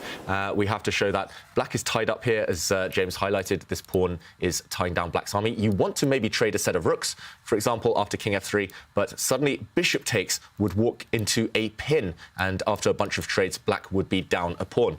So instead, you move your king forward, and now we're expecting the idea of rook to b5, because now bishop takes pawn is not possible. This is no longer a pin, so Black can simply jump out of the way, and actually Black is... maybe not this last move. Maybe you just retreat, and Black is winning a piece due to the pin. Still complicated, I've got to say. Still very sharp position, but looks good for Abdusattorov. So we're expecting this move, rook b5, any second now. That's a really unpleasant move because rook d4 runs into rook b2. Exactly. And if a pair of rooks gets off the board, then you could set that a pawn in motion once again by finally getting to that a3 rook. So things are about to get very, very tactical. It's on the board. Great call there, guys. Rook b5. Amazing find by Nodirbek Abdusattorov. Just moving that king up. Absolute tactical sharpness, even in the endgame, is required. And now the big question. You don't want to trade the rook on b5. After the king jumps in, the knight coming on to c4, the a-pawn can become an absolute nightmare. If not, sidestepping, rook d4. Are we expecting this to become a fight about rook d4, rook b2? But that doesn't look very pleasant for white at all. Exactly. Might have to take on b5. Exactly. That's a sick idea. Rook b5 is very sick. You might have to take, play bishop d3, a knight c4, and then maybe move the king, take on c4, and then try to play with the tempo. The problem is after we have all of this happen, like for instance, rook b5, king takes, bishop check, knight king c5, or whatever. Like even we block with the knight on c4, king g5. Our idea is eventually we are going to take, maybe on, but maybe we don't. Yeah, after king c5, you have to take the knight. And problem is black's king can go around through d3, c2 to b2, and then the rook on a3 would actually be trapped if it doesn't move. If it does move, you allow the a-pawn to move forward. So it seems like black emerges on top in most of these pawn races. Of course, white could start gobbling up the kingside pawns and ultimately sack the rook, as is very customary. But black's not going to cooperate. Rook a7. Are we talking about Nodirbek potentially being the one to push for a win in this endgame? Yeah, I mean, that rook b5 move was so sick. I mean, really it is, because it makes you it forces you to do something. You allow rook b2, or you take it and you allow something to come to c4 at some point, which is very strong. We have moves. Beautiful idea. James, you're totally right. Rook b5, the trade happened, and white had to do something. Couldn't just stay, and trying to create play on the other side of the board, h5. Now, you don't want to take that pawn, right, David, and give up the f5 pawn. That looks like a bad idea. Disagree completely. I would take this one off in a second. I really thought that this was the danger for black long term. I thought this was the pawn that was going to promote, so I'm happy to take it off the board, and he does so instantly. Yes, you've ruined your pawn structure. Look how weak these are. Isolated, isolated, isolated, isolated, but it's going to take an eternity now for white to create a passed pawn, and it's going to become a race no matter what this endgame. So yeah, black has an ugly pawn structure, but might be ahead in the race. You guys highlighted kicking away this rook next move, and still very sharp, of course. Computer says level, but that doesn't tell the story at all. No. This is an endgame for all three results, and draw is probably the least likely. As David, you were pointing out, black cannot allow the h-pawn to march down the board. An unpleasant choice to make. But now it's all about timing. He's got to start jumping with that knight. Knight c4, is there something that he doesn't like about that? The problem is, even if white plays rook a2 and black plays a3, every step that the pawn takes is like a Herculean labor. Then try getting that rook off of a2. That's another 3 or 4 tempi. Eventually, white's 2 moves away from creating a passer, king f6, and king takes f7, and then white's going to have to burn a bunch of moves, shoving that f-pawn down the board. So it's not like a race between a Ferrari and a Lamborghini. It's more like, you know, a Ford and a Reliant Robin or something like that. And a little snail just there. Yeah, exactly. Wow. 5. Guys, here, white or black, who would you pick? Both have their own trumps. It's a tough call. James? I'll probably go with black. This pawn is very strong here. It's very, very strong. a4. I mean, my king is very active. Yes, white's king is active too, but you can't actually use my pawns yet, which you need to try to get a passed pawn here, like we saw in the Jordan game where he played Kolas and got that passed pawn, played g5, ran the h-pawn down, created his chances, right? Against passed pawn, against passed pawn. This one is no passed pawn yet for white. And the moves that we were talking about are on the board. Knight c4 played, bishop d3. Would you agree with James that black's the one who's got the chances here? It appears so. Now, I'm very curious if Nodirbek plays king c5 and unpins the knight. Jordan's procrastinated by 1 move, but then he has to decide, is he taking that knight off the board? My intuition says no, because of the path that black's king can take to b2. I think he's going to drop his rook back to a2. It feels to me that black has the upper hand here. It also occurs to me, Tanya, that after rook a2, a3, black's rook is tied down to the pawn, and forget everything. He's taken on c4. Whoa, king d3, king c2, king b2 traps the rook on a3. See what he has in mind here. Yeah, this is tough. This is... Looks so scary. Why is the eval bar still equal is my big question here. It just makes no sense. Might be king e5. Oh, e4? Must be e4, but we need a helping hand from the computer here. How narrow is the path for white to survival? Is there any one move to save this game? Yes. E4. E4 or you're dead for Jordan. And he just reacted there. Has he missed something? Because e4's automatic. The whole idea is to try and bring the white king back to prevent the black king from coming round towards the white rook. That is difficult. Here you get there by process of elimination. Finds it. He does. Classy move. Star move. He had to foresee this several moves ago, I think, e4. Whoa, and the race continues. But Black's king can't get in. That's the Wow, problem. what a moment. It was the only move that Jordan van Foreest had to keep the balance, and he found it, e4, to stop the Black king from marching down on over to the queen side. And the problem now is, if you go with king d3, the white central pawn is just too fast. You capture d5 and you march down the board yourself, which means that white's king comes back to the defense just in time. Just in time.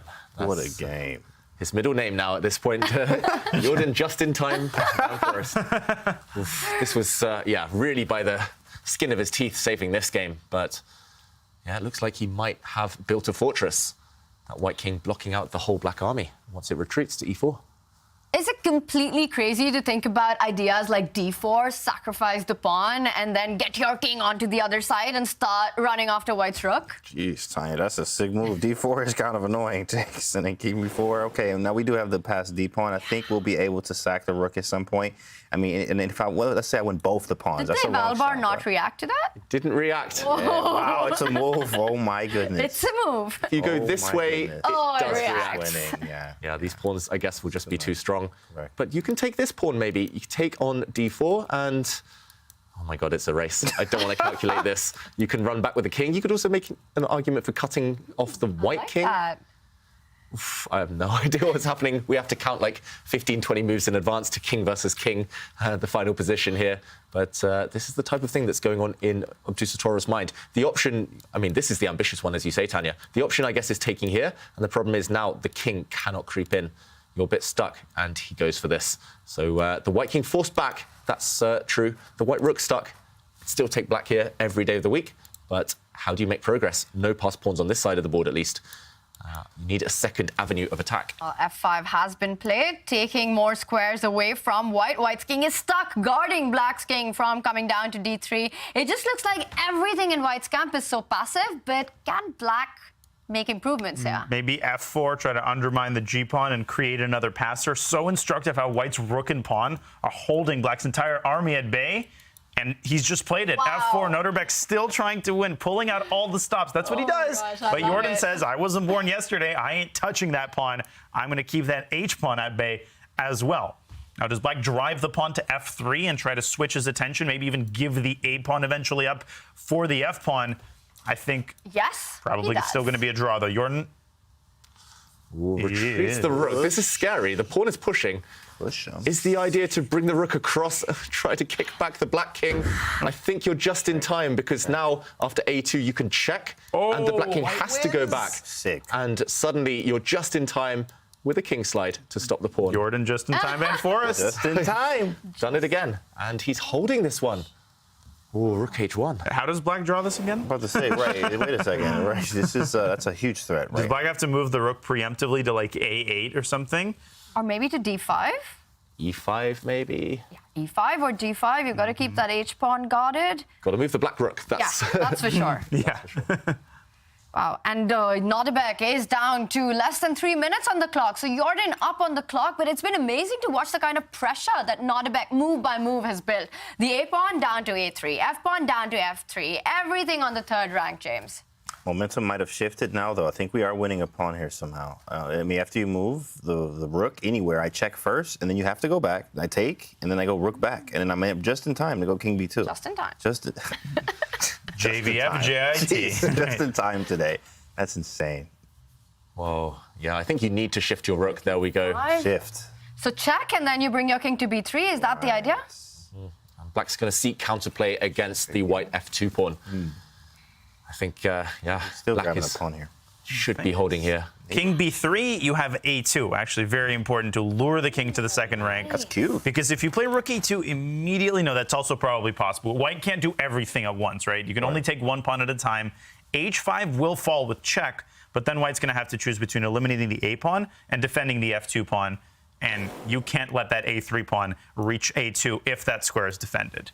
Yeah, really nice touch just to show this one. If king b3, the pawn does drop down to a2, and if you do take it, check. And everything is just going to get still some work to do here for white, by the way. I would be very scared to play this. The bar's dropping. b3 on the board. It's not about the number, it's about the quality. Yep. Ooh, a2. You've got to play it. And if this pawn might decide the game. F for Van Foreest. Run, Forest, run. Run, Forest, run. Yeah, starting a forest fire here. Van Forest fire with Rookie 2 or A2. A2 is too flashy not to play, though. Yeah, too tempting. 2 minutes, though, for Abdusattorov. And he's choosing which pawn to go for, which pawn to push.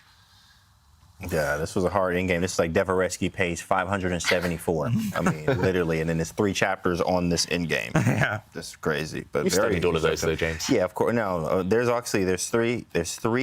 4 chapters on pawn in games and 3 on rook. I've only studied those because those are the most common.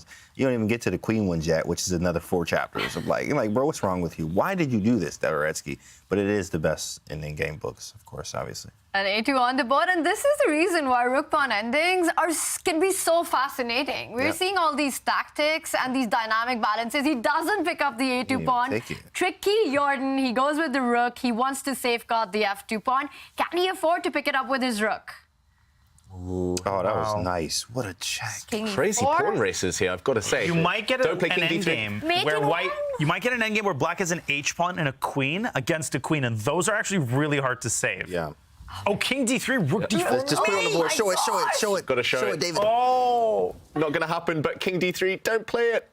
Oh my gosh. Oh my goodness. This is a family. What geometry spotted by Van Foreest. That's gross. Yeah, and just to show what you were mentioning there, if in this position, before giving a check, if he had taken this pawn, we would see a crazy race suddenly. Actually, is it that crazy a race? The king's coming, the pawn runs. And I think this is the one you meant here. This is the one I meant. And this would be very hard to hold with no time on the clock, even though it is a draw theoretically. This is a nightmare to defend in these positions. Right now he's given a check and Nodirbek slows down. So King D3 will not happen, but so easy to fall for that in these time scrambles. He falls back, inviting a repetition. Yeah, the problem is the black king cannot evade the checks if it runs too far away. White can go for that race that we just showed on the board, racing the pawns, because the black king will take an age to go for white pawn on f2. So it looks like a forced draw. Jordan here just calculating. You can see his eyes just kind of looking one side of the board to the other. He's checking to make sure that race doesn't end well for white. And when he realizes he's going to go for this draw, it's going to be a repetition of moves. What a game it's been, though. Oof. The least boring draw of the tournament so far. Yeah, of the tournament. Wow. Wow, with 43 seconds on the clock, we are expecting Nodirbek to go back with his king to d5. And then once again, are we going to see a repetition here? Third time it will be over. Looking at Jordan, I think that's where it's headed. And there it is, King d5. It does end in a 3-4 repetition. The first game ends in a draw, a peaceful result, but an absolutely crazy game, Daniel. What a game. And Nodirbek with an interesting opening choice, going for that early endgame, demonstrating fluent knowledge of all the ideas, creating that fast A-pawn. We felt that black was in control. Then at some point, we felt that maybe white's taking over the initiative on the other side of the board.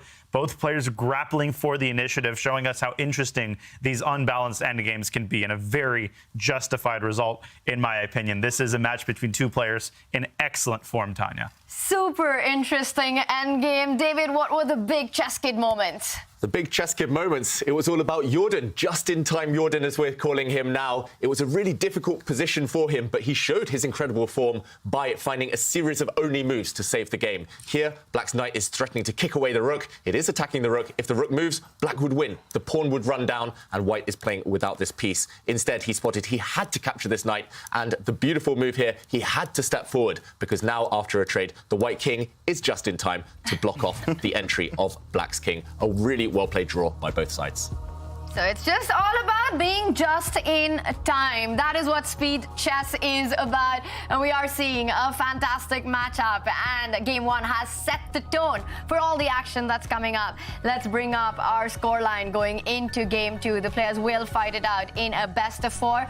The first game has ended in a draw. The action is just started. We will be right back.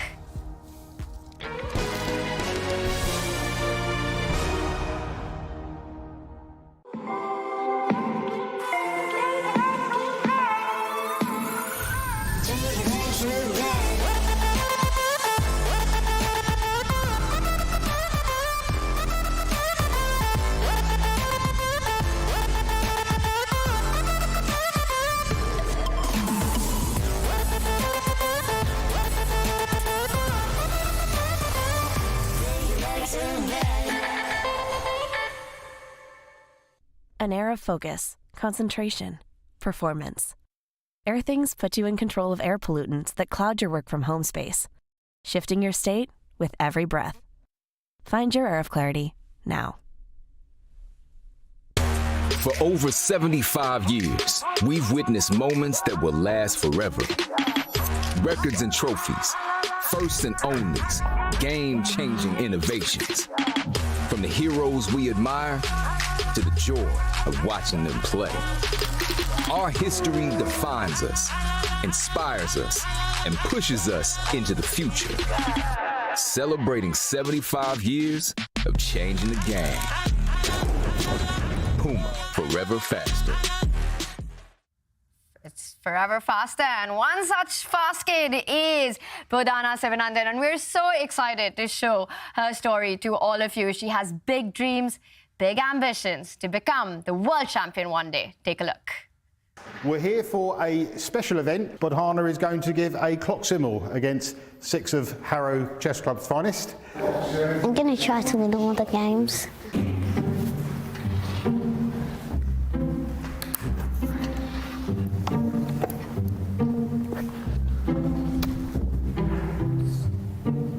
When one of my dad's friends was throwing away some things, I started asking about some pieces, and then I said that I wanted to take them away, but then my dad said we needed them, and then he taught me how to play. I liked that I could win games and more trophies, and also I could go to more countries and make more friends. These 2 I got at my first international tournament in Serbia. There's another 3 somewhere here which I got in Greece, but I'm not sure where they are because there's so many of them. I quite liked this one because straight after I got it, I started trying to break it off because this part kind of breaks off it. Knight f6. Good. Bishop takes h6. Yes. Queen g3. Nice. Check. And checkmate. Well done. You spotted the queen sacrifice immediately. Did it just come to your mind? Yeah. I'm impressed. You're getting them all. I thought that would be tough, but no. My dad doesn't really want to play against me now. I think he doesn't want to get beaten. We haven't played for a long time, so I think I would beat him though. So well played. You played a good game. My goal is to become the youngest GM in the world, or if not then the youngest GM in the UK. After that I want to play in the World Championships and get World Champion.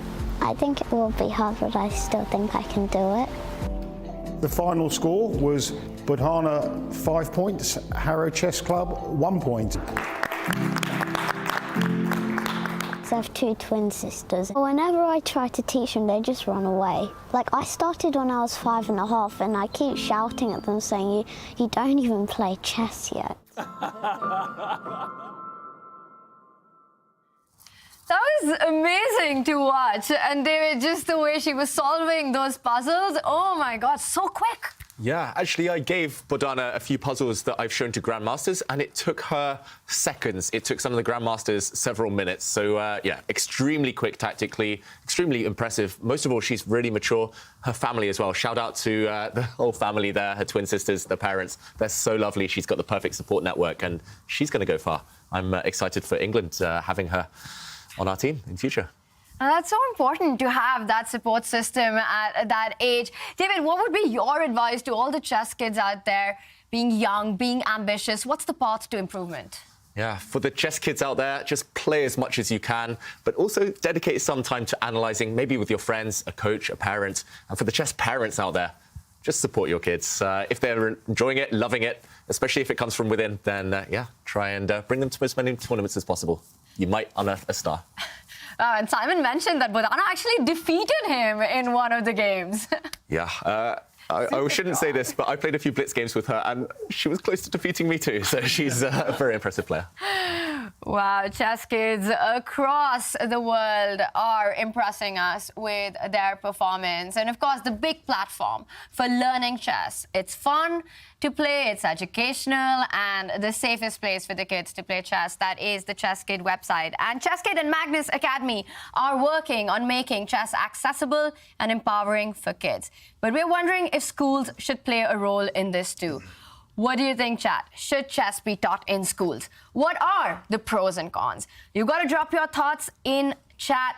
This is also the weekly referendum question for our Discord community. If you like debating stuff like this, you should check out the ChessCom Discord server using the command Discord in chat. Chess in schools, James, that would be so cool. Absolutely, they already have it. In fact, in some schools already in America, like New York, a few in Michigan are now starting to do it. Chicago, I've seen too as well. It works the math part of the brain, analytical, decision making, and it also says that it deters Alzheimer's as well. So people don't know these things about chess, actually. So it actually helps in business too as well, as you see big companies recruiting chess players. I wonder why, right? So definitely chess in schools is a huge thing. Wow. Absolutely, and it helps all across, and that's why we say that chess is art, science, and sport. And while the ChessKid action is on, we, of course, also had an art competition, a drawing competition that leading up to the ChessKid Cup. And it was, the big question was, who could draw the best portrait of chess players from across the world, of the Division 1 players?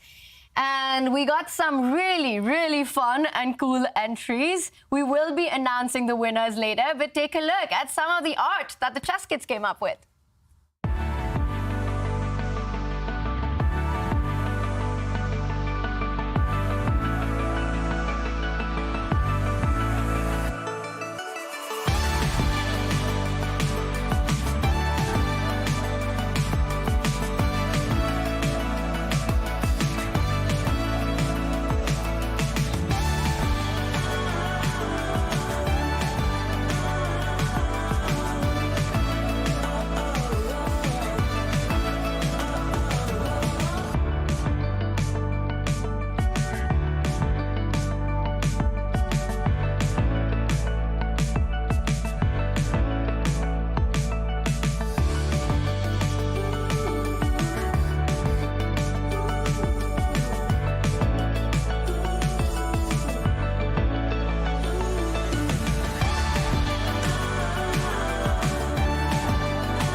Oh, that was amazing to see. A lot of talent across the world, and these were the chess kids from a chess club in Peru. Thank you so much for sending in your entries.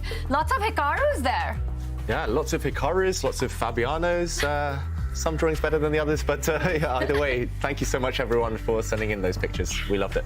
Loved it. And there was also one of Nodirbek Abdusattorov. Right now, he will take on Jordan van Foreest in their second game clash. We saw a long marathon fight, a rook-pawn ending, but a fascinating one in game one. It's going to be a fighting match. What are the chances of this going down to the wire, to the Armageddon? The chances are pretty high, but Nodirbek with the white pieces has been a buzzsaw against every opening. He has shown a tendency to play d4, and this is music to my ears. A King's Indian at last. Let's go, Donya. Let's go, King's Indian. Let's go. We got one finally, bro. At last. How you feel, baby? How you feel? Took a couple days, you know but you know, it's about What do you love so much about the King's Indian? Just the fact that it's unbelievably dynamic, and no matter what white plays, you're going to get an unbalanced position. You're going to get winning chances. It's also, you know, it's like a pair of jeans that you've worn for 15 years. It just feels so comfortable. It fits well. It's all I've ever played. And I'm a little bit disappointed because Jordan is playing it Benoni style with c5, but this is the way that modern players often treat the King's Indian. And bishop to d7, you don't see that move every day. Looks very awkward, but he might be preparing a Benko Gambit style idea with b7, b5. David, are you surprised with this bishop d7 idea? Yeah, if it wasn't Jordan van Foreest, I would say that's a mouse slip. The Black Knight normally wants to use this square as a kind of launch pad. It does feel a bit clumsy. I guess the Black Knight on b8 that's undeveloped will want to use the edge of the board before kind of re-centralizing later.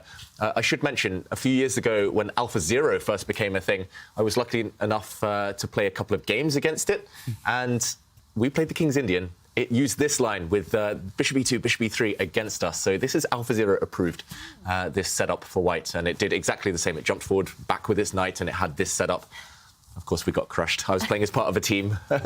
But yeah, it's an interesting setup, interesting choice opening for both sides. And that pose by Nodirbek is 100% AlphaZero approved. It is so much focus that we're seeing from Nodirbek, and he's playing fantastic chess, as is Jordan van Foreest. Bishop d7, another unique opening idea. We asked him yesterday, that Jordan, how do you do it? How do you come up with all these different offbeat openings? And as David, you mentioned, an old idea, but Jordan is prepared with this, and it has thrown Nodirbek a little off balance. It reminds me a little bit of what Magnus said, anti-young player chess. Yeah. Anti-young player, so that's hilarious there. Yeah, this King's Indian here is definitely strange, as we mentioned, Diane. Yeah, I'm used to actually seeing the e5 version and knight a6, knight c5 with a5, right, instead of doing it this way. So we're going to see it this Benoni style here, see how it works. I'm definitely interested to see what he has up his sleeve, and maybe we can use it later to win our own King's Indian games at home there. So I'm learning. Pretty cool, yeah. Bishop d7 take, and maybe obviously the b5 option, right? Yeah, if c takes d5, very common tactical, semi-tactical idea with b5, because the e4 pawn hangs in a lot of lines. So you do see more positionally minded players often recapture with the e-pawn and maintain the symmetry of the pawn structure, but also discourage b5. The exchange sack on e3 is not unheard of in these types of lines because it gives black dark square control in the center. The engine actually doesn't hate it either. So this actually might be Jordan's idea. Very consistent with what he's been displaying thus far in this tournament, the level of creativity and gumption that he's shown. Yeah, and which way... If we were white, I know you guys are biased towards the black side. King's Indian. Yeah, don't ask me what I would do with the white side of the King's Indian. White's already lost. Exactly. Which way?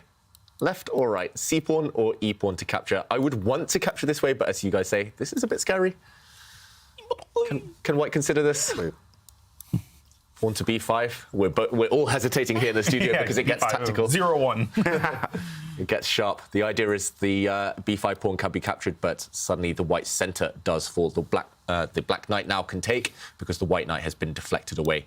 And this gets sharp. This gets crazy. I don't want to calculate this too much. I think I would be inclined to take with the e-pawn, but obviously Nodirbek far more ambitious than I am and potentially scared of this sacrifice on e3. I would be amazed to see if Jordan actually does go for this rook e3 sacrifice. I completely agree with you, Daniel, that it's consistent with his style of play, these unique ideas. But rook e3, fe3, I say an exchange, give it to me, I'm happy, prove your compensation. Yeah, but once you put the queen on e7, that domination over the e5 square, and eventually the bishop on d7 could slide away, knight could take its place. But that's a moot point now, because Nodirbek has chosen the more combative path. We are going down one of these lines where the center will liquidate and we will get a wild ensuing position. Yeah, a wild ensuing position that could be very good for black if he can activate, if Jordan can get his pieces to active squares. But long term, I do fear for black, partly because the d6 pawn is a huge target. And okay, knight takes e4. White center has collapsed, so small gain here for black, you would think strategically.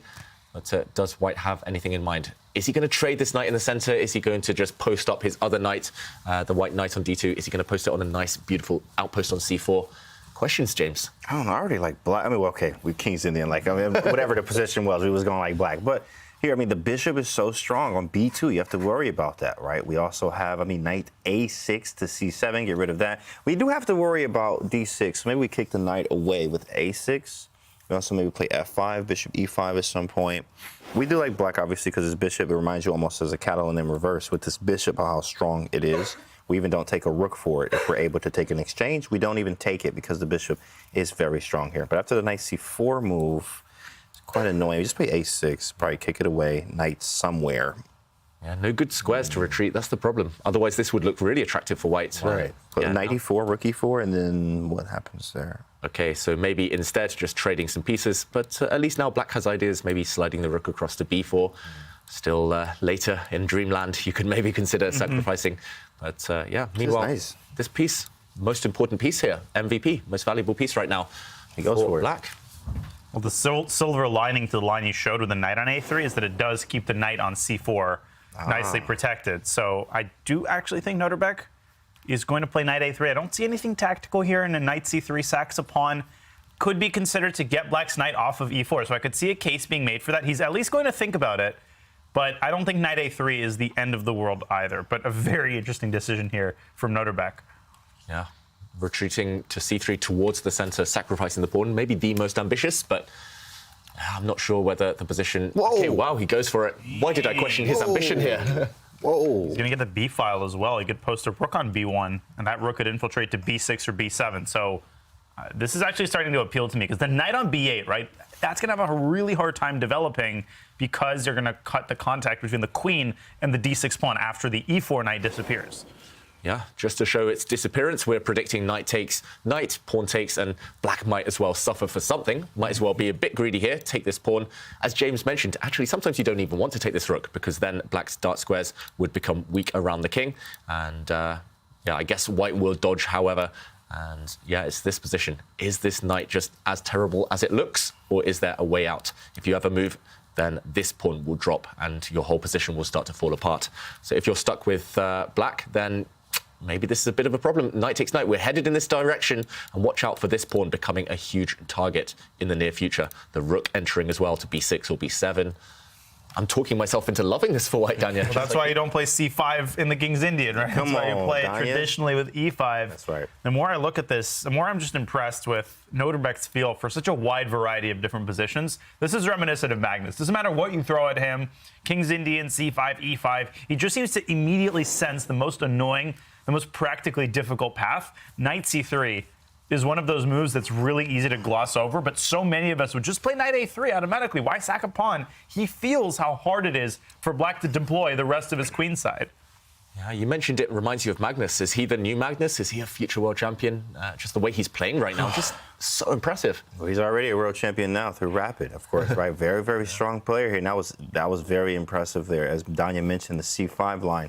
Here it is more Benoni-like, and of course, in a Benoni, you want to get b4, b5 in and use the b file, but that's usually when you have a knight already off the back rank on b8.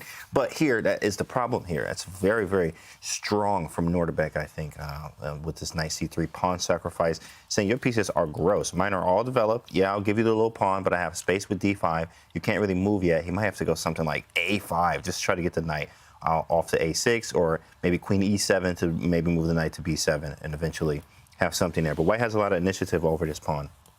Engine doesn't even, like, it's equal. It's like, oh yeah, I can take the pawn, it's equal, right? You up a pawn, but it's equal, you know something's wrong with the position, right? Yeah, that's why I advise just chess kids at home, try to stay away from just following computer evaluations. It's so deceptive. This is like the least equal position ever. Maybe if both sides are playing perfectly, no mistakes, it will be a draw, but I mean, anything can happen here. In practical terms, black has huge, huge problems to solve. I have a crazy idea to play queen h4. I thought the same. And meet knight takes d6 with rook takes e3. And that actually might be a perpetual there with bishop e5, g3, bishop takes g3. It's a kind of a classic pattern. I'm just throwing stuff out there. So much easier to sacrifice other people's pieces. Right. But you're forking the knight and the checkmate threat, forcing white to play g3, which forces black to take, which forces white to take, which forces black to take, which forces white to play king h1. And of course, this is how the game will end, without any question, obviously. Now watch Jordan actually do that. It's a very, Jordan kind of solution here to solve things tactically. Queen h4, really That's a creative. really good point, because if you take knight d6, the first thing that comes to mind is why not bishop e5 directly? And David, the problem with that would be that white has got this move g3. And it hits the queen, defends the mate, and now you're losing the rook on e8. So rook e3 is super precise. Yeah, and he didn't kind of, well, he stopped halfway on the path to At least H4. he didn't put it on G5. True. I'm not sure. I don't think mouse slip, but at least he's activated his queen. He's hitting this pawn, of course, but more importantly, he's defending from the side, freeing up his knight to come to D7. The knight will no longer block the queen's defense of this key D6 pawn. So interesting solution. I preferred your one there, Dania. Queen H4. That's the type of move that scares the opponent, that forces them to calculate, forces them to burn time. Queen F6. And I doubt Abdusattorov will take a timeout to defend that pawn on C3. He wants activity. He wants active play. How to generate that, though? That's a good question. Rook B1 definitely is very tempting. I mean, you just put a rook on the file, right? And C3 is not even hanging anymore because of D6. So definitely just take advantage of activating more pieces. Rook to B1, maybe put something on B7, or rook to B6 is also possible. Or Queen A4 or G4 to try to halt the development of Black's knight also comes to mind. Right, Queen E4 is very nice. Yeah, really nice play. You know what the opponent's desired next move is, so therefore you stop it. That's kind of the type of player that I struggle against the most. They see my plans coming a million miles away and they stop them before they've even formed in my head. And you just feel as if you're playing against like a godlike creature. It's like they can read your mind. And here, Jordan definitely wants to move the Black Knight next turn, so why not prevent that? I think you might be right there, Daniel. One of those two moves looks very appealing. Or both of those moves look very appealing, to be honest. Bring the white queen out, stop the Black Knight from developing to the D7 square. Abdusattorov looks really interested in this position. It feels like he's spotted an idea that he likes as well. Which one is he going to go for? James, your move as well. It's really, really natural. Just open line, occupy it with the white rook. What could be more logical? 8 minutes against 11. Jordan was the one who chose this opening, to be honest. And if I were him, I would be regretting it slightly. Feels like one-way traffic. Yes, he might be fine objectively, but difficult from practical terms. And therefore, the queen comes out, stopping the Black Knight from developing.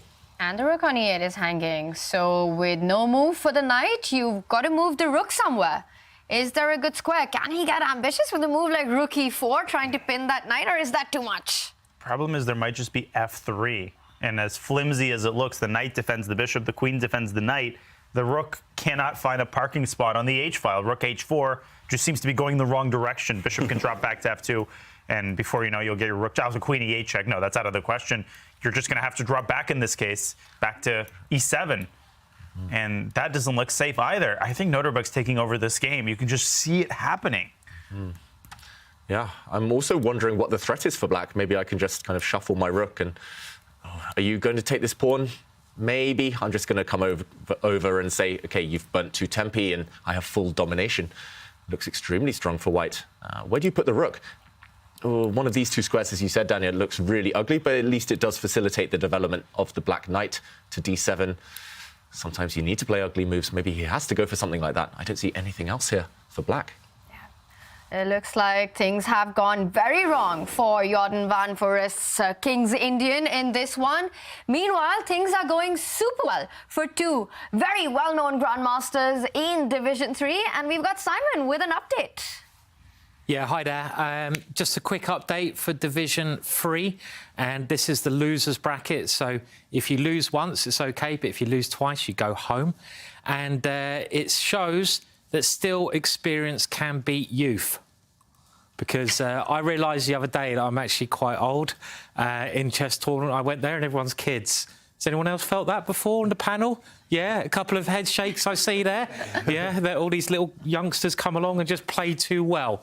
But Kamsky defeated in the All-American Clash Sam Sevion. So that was a great result for Kamsky, showing that he's still got that magic touch.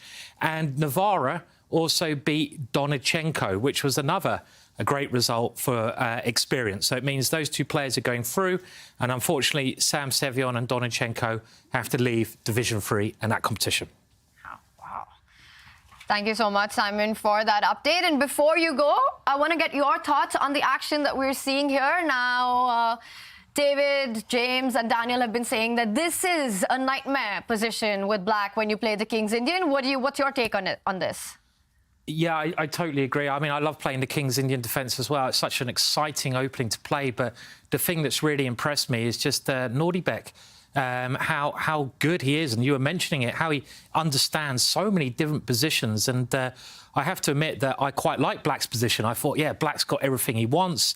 He's got his queenside break. He's got some tactics. It's looking really good. And then a couple of moves later, I'm like, yeah, no, actually, White's doing really well. So it's like it's amazing how Nodirbek just turned this around into his favour. And I think this is going to be a very, very tough game for Jordan to hold now. He's just too passive with his pieces at the moment.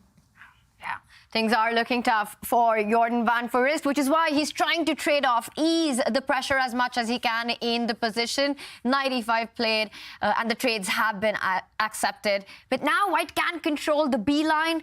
The C3 pawn is a little bit of a weakness, though. It's no longer on C3. Steps forward, protects its buddy there on D5, and White has that kind of beautiful combo. Pawns on light squares, bishop on dark squares. White also has a rook on the 7th rank. That's where you always want to leave those heavy pieces. However, Black is less cramped. Black no longer has the problem piece. That Black Knight, which could barely move, has been traded for White's beautiful steed. And suddenly, it's not one-way traffic. White's queen slightly distracted. Maybe Black can whip up some counterplay, James. Definitely, it's equal. It's equal here. There's some counterplay. You do not like a rook on the 7th rank, but you can't actually do more than just with one rook right now. So that's good. That's a good thing for us, for King's Indian players. And he also plays queen e4. I like this move. It ties the queen to a4. If we wanted to try queen c6, I mean, we also have rook c8 anyway. But now he plays bishop g5, hits the rook. Oh, Where do we go? You got to be careful where you go, because queen is jumping on to d7, and that can be really tricky for Black to face. You might need that rook on f8 to guard that f7 tender spot. It might be immediate. Immediate rook f8. Big decision for Jordan now. He has 8 minutes, but a difficult question to answer. And just to show your idea there, Tanya, the rook is hit. If you move it, you might want the open file. Then queen to d7 could be disastrous. Calamity on the 7th rank. Instead, he does try to eliminate the very powerful white rook on the 7th rank, 7th heaven here. However, it's a pawn sacrifice. I was wondering whether you could play queen takes a6 here. But I love it. We got to show that, David. Queen takes pawn, deflecting this black rook. The problem is maybe you don't need to take the white queen, and then I might regret my decision. But here, rook takes, the bishop drops back. And I thought I was checkmating here along the 8th rank because black is pinned, tied up, but the black queen can swoop to the defense. Maybe this one isn't quite winning for White. Instead, the other way to accept the pawn sacrifice would be rook takes rook, and then now queen takes. But you have to be really careful of counterplay. First, Black can deal with back rank problems, I guess, push the pawn, gain some time against the bishop. And suddenly, I'm worried about rook b1 coming. I'm worried that there might be some ideas against the white king. B1 and then queen d3 is an absolutely devastating follow-up. And that's far from the only move. Black could also play bishop g7 to d4 at some point, and there's a lot of exciting resources in a lot of these positions. It looks like Nodirbek has lost, as soon as I praised him, he's lost a good amount of control over this game, and now Jordan kind of has the position that you would want to have out of a King's Indian. All of his pieces are active, and that bishop hasn't made its presence felt just yet. This is getting dicey and spicy now. That's what we like in a King's Indian, right? That's every game we want, a spicy and dicey game here. KID 4 lifers there. Rook b8, and yeah, we're feeling great. It's the ChessKid Cup, the Chess King's Indian Defense Cup. That's right. Oh, my goodness. Oh man. Give them a raise. Give them a raise, guys. Had to point it out once you put the pun in there. The next Netflix comedy special with GM Howell. Coming out tonight. Some really niche wordplay. But rook b8, though, what a nice move from Jordan. It shows you do not need to be materialistic in chess. I would have been hesitant to play this move. I'm like, OK, I'm dropping a pawn. But you get counterplay, you get activity, and especially in rapid and blitz chess, you scare the opponent, and that could be key on the path to victory. Look at the time. Yeah. Huge time. 4 minutes against 8. Would that decide the game, do you think, maybe long term? Still plenty of action left while the queens remain on the board. It's definitely going to decide some decision-making very quickly when of course, obviously, when you get lower on time, then sometimes you make bad decisions. We've seen it in many matches. We've seen it time and time again. It happens all the time, even to the best. You get lower on time, you panic a little bit, and you make some inaccuracies, which sometimes lead to blunders here. So this is a huge time edge for Jordan, and he has some counterplay, something you're looking for in a KID. It does look pretty good for him now. Jordan van Foreest with double the amount of time on the clock, and we've been talking about this being potentially a good position for White, but wow, Queen A6 on the board. David, great call by you. We were looking at a different idea for Black, Bishop D4. That is a very Jordan-esque move. Yeah, and another key tip for everyone at home, think on your opponent's time. Jordan, he was aware, he spotted this trick, this nasty tactic, and he replied instantly. 3 minutes now against 8. White is a bit tied up. White's king a target. Danya, you spotted something. Sick tactic. After rook takes b8, queen takes d6. First of all, black has bishop takes f2 check. Now, I saw this a while ago. You can't take the bishop either way. I think you get mated. Now, after king h1, there's rook b1, and I thought that black is winning because white can't avoid the back ring, but there's queen d8, f6, takes f2, defending the bishop and the rook, and white wins the game. So I really hope that Jordan hasn't missed one of these details. Nodirbek might be able to slither his way out of this, but now he's down 5 minutes on the clock, and obviously black is under no obligation to take on f2. He could start with rook b1, he could keep the rook on the 8th rank. It's not about the pawn count here, it's about who mates who. Yeah, you mentioned rook b1 as well, equally scary, and Nodirbek has to judge that his king will survive. He's only got 2 minutes left now. He makes a decision. Bishop h6, he's leaving his queen up for grabs. Don't take it, however, this will end in checkmate. Who's mating who? That's the big question. In this position, white's mating black. That one is. Bishop h6 on the board, a brutal trap there set up. Bishop f2 is still not possible. Black does need that rook to come to b1 to make that a reality. How do you counter this move? Because this just feels like Nodirbek has kept the tension on the board. Yeah, he's just passing the move back to Jordan. He's saying, OK, I'm keeping the tension. Look at that kind of configuration. You'll never see it. The queen, the rook, the two black rooks just staring at each other, neither one willing to commit. There's like bishop f2, rook takes queen b1. Does that actually work? What? That's like strange. Does that work, Danya? Wait, bishop takes f2, king h1? Bishop takes f2, rook f2, queen b1. Let's show this on the board. That is way! That's amazing. Check. I mean, I am Danya's brother. Incredible move. And if I take, then takes, and I go up in exchange here. Right. Of course, the party spoiler move is king h1, but that's beautiful. So annoying. King h1. Oh, king h1 is such an annoying concept because the king is actually even safer on that score. But beautiful, beautiful stuff. But then king h1, and then I don't know. The bar drops. Is there queen e2? Ooh. Queen e2, yeah, queen e2. Going for checkmate. Maybe queen d3. Ooh. Wow. Oh, queen d3. Someone's mating someone. That's the game. King's Indian, baby. Queen d3, I was also trying to stop rook b1. But, man, figuring all of this out with, seconds on your clock is crazy. Well, the good news for Jordan is that he's got about 6.5 minutes, and that's exactly what you want in this kind of a position. You want time to be able to think and navigate these variations. For white, the threat is clear now. You want to take on b8, you want to take on d6. So black's got to find something now. Bishop f2, king h1, and we saw the bar maintains itself, so maybe there is a good move there for black. Wow. Good luck finding it, though. Yeah. Even with 6 minutes left, Jordan, OK, he centralizes his rook.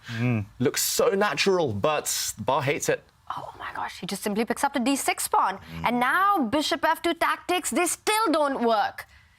Maybe the best bet was, it was ugly, but to put the rook on d8, just protecting the pawn, forcing the white queen away, and then your rook could have broken through potentially to a2. What does he want, though? Queen e1 is a tempting move, but queen f4. I mean, white has so many ways to defend f2. Queen f4.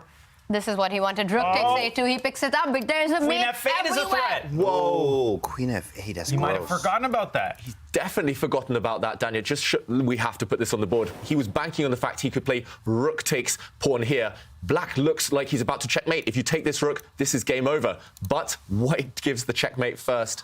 What a spot there in this position. Queen to f8, giving up the queen, forcing you to capture, and unbelievable. Kiss of death to the black king. Yikes. Whoa. And White he spots it now. Nodirbek tall. He spots it now. He sees it. Rook b8 on the board. How tactically sharp is Nodirbek? And exactly what you said. He just plays all kinds of position to perfection. Queen f8 is a big threat. You can't take on f2. How are you fighting this threat? Rook a8, maybe. Just go back and play down a pawn. Yeah. That's pressing. You have to, though. Whoa. Nodirbek. Whoa, bishop takes pawn, but the king just dodges. King h1, he's tilting. Nothing. That's it. That's GG. As the computer says, white has to play this move, otherwise it's checkmate, but takes queen f6. Or maybe queen f6 directly. No, they both work. There's queen d4 there, so if you're white, you got to watch the back rank and get the move order right. Ooh. Ooh. Wow. Computer says white is winning. Let's try and spot the knockout blow here. How does white finish this game in his favor? Still not easy. Still some tricks. 2 minutes for Nodirbek. How do you do it? Oh, yeah, no. You take any of the rooks, there's still a back rank problem after queen f6. Silence in the studio. Do you just take on a8 and then just play like h3 or h3? Give the white king some breathing space. No back rank checkmates. That's a very practical option. Yeah, and we can see the engine says only 2 winning moves. They are the 2 most natural moves in the position. However, there's tension on the 8th rank. Take that black rook on a8. Take it in the corner. Force the other black rook out of the action, and then you can decide. The best winning move, though, is to slide the white queen across to f6. And then after queen d4, maybe you drop the queen back, for example, to f3. Oh, yeah. And that bishop on f2 is immobilized because f7 hangs. So maybe it's something slow like that. Yeah, I was trying to figure out what to do after queen f6. Yeah, you're right. It takes queen f6, queen d4, and then just move the queen out of the way. That makes total sense. Let's show this, Daniel. You want to just retreat the white queen, and there's a pin. Nope, it doesn't work. Rook a1 probably there? Dang, bro. Or rook a1. Jesus. Rook a1, back rank. The white king is so weak on this back rank. Wow. In this position. Maybe you go queen c6 after queen f6. He starts with queen f6. We might be seeing this. Black has to play queen d4. It's on the board. He finds it, of course. Rook takes. Let's try and work out the knockout blow. Have to do rook a8, queen c6. Is that an idea, David? Let's try. Queen c6. Hitting the rook. You cannot move now because of a nasty checkmate. He's taken the other rook and gone queen f3. Beautiful, because now rook e1 has to be played. Right. But then you take and go queen e2 with a fork on e8 and the bishop. No! Attack and checkmate. Actually, checkmate's unstoppable here. Whoa, beautiful geometry here from Abdusattorov. And now he's threatening rook takes f2. That's the critical thing, because rook e1 is met with rook f1. It's over. Nerves of steel. Oh, wait, that was unnecessary. Why did he take the bishop? Very unnecessary. What is he doing? He did all the hard work, and all he had to do was pick up the bishop. Let's get a replay on that. That just happened so fast. Was there something we were missing? It's exactly what happened there. So that was what. Let's just show it. If we back up 2 moves, f5 was played by black. This pawn was under fire, but just rook takes bishop.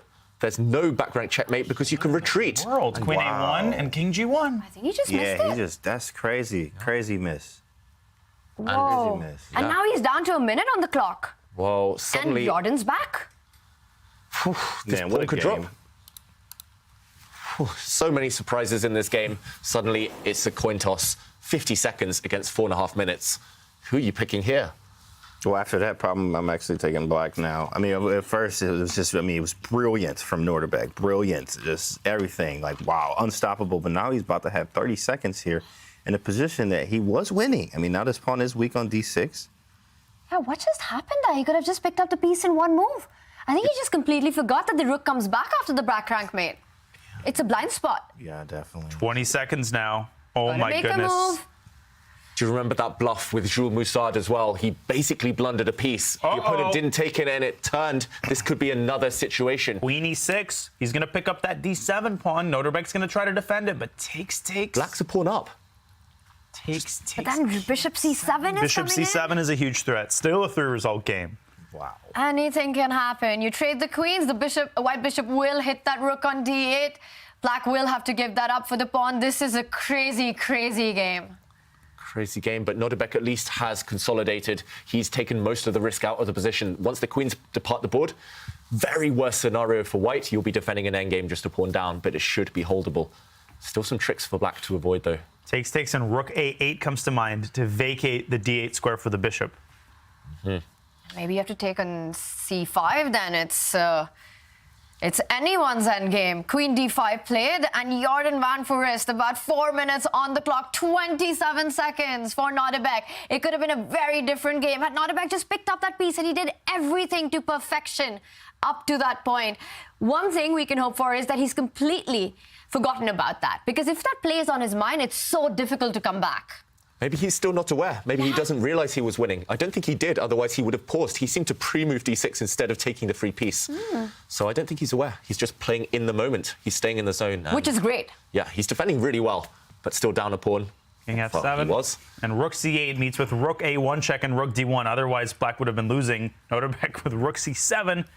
Sneaky. You could put a bishop on d8, but you run the risk of losing that bishop to a skewer on g5. Still a lot of minefields to avoid. I would put a rook on d8. Fabi in the chat says, Jordan with the hypnosis.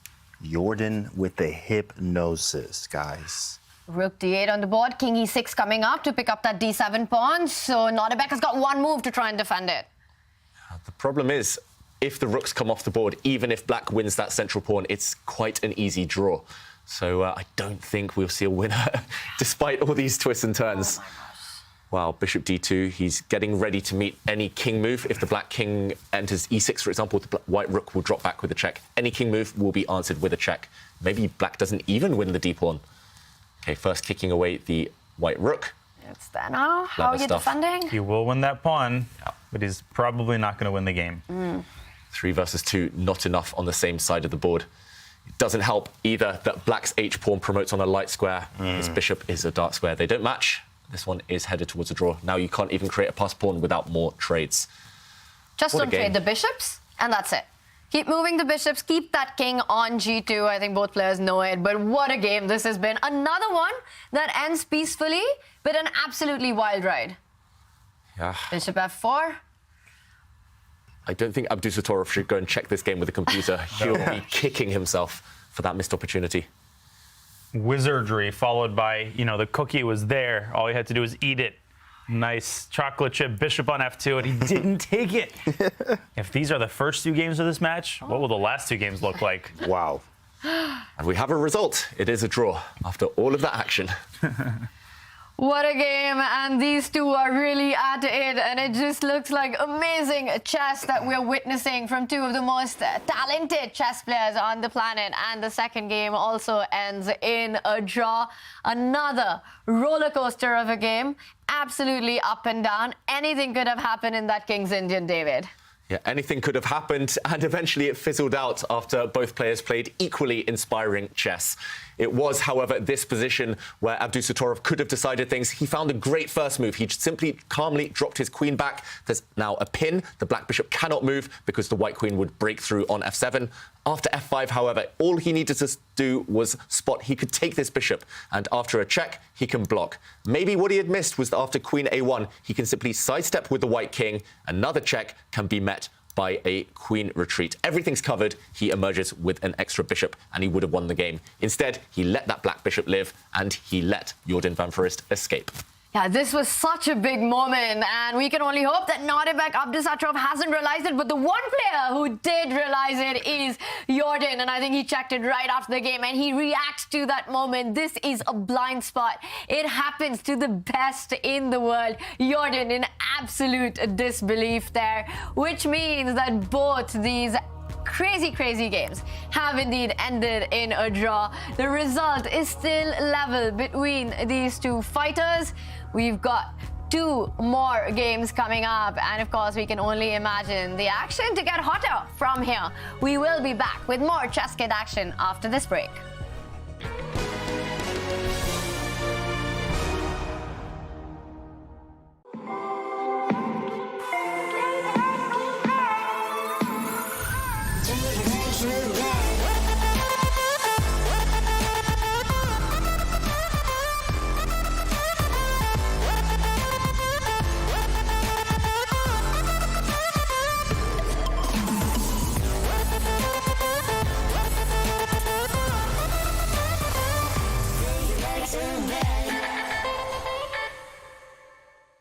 An air of focus, concentration, performance. Airthings put you in control of air pollutants that cloud your work from home space, shifting your state with every breath. Find your air of clarity now. For over 75 years, we've witnessed moments that will last forever. Records and trophies, firsts and onlys, game-changing innovations. From the heroes we admire to the joy of watching them play. Our history defines us, inspires us, and pushes us into the future. Celebrating 75 years of changing the game. Puma, forever faster. At Magnus Academy, we've taught chess to 100,000 kids. With summer around the corner, we're gearing up for camps. At online chess camps, kids learn about chess in a safe, fun environment from a team of all-star coaches. Kids are grouped by skill level from beginners up to national champions. There are never more than 8 kids per coach, so every child gets plenty of attention. You might even get the chance to meet Magnus and ask him a question or challenge him to a game. Each week has a different theme, like opening traps, learning from your losses, or Magnus Carlsen's best games. Sign up by May 31st to get a $30 discount. Join the 100,000 kids and counting that have learned chess with Magnus Chess Academy.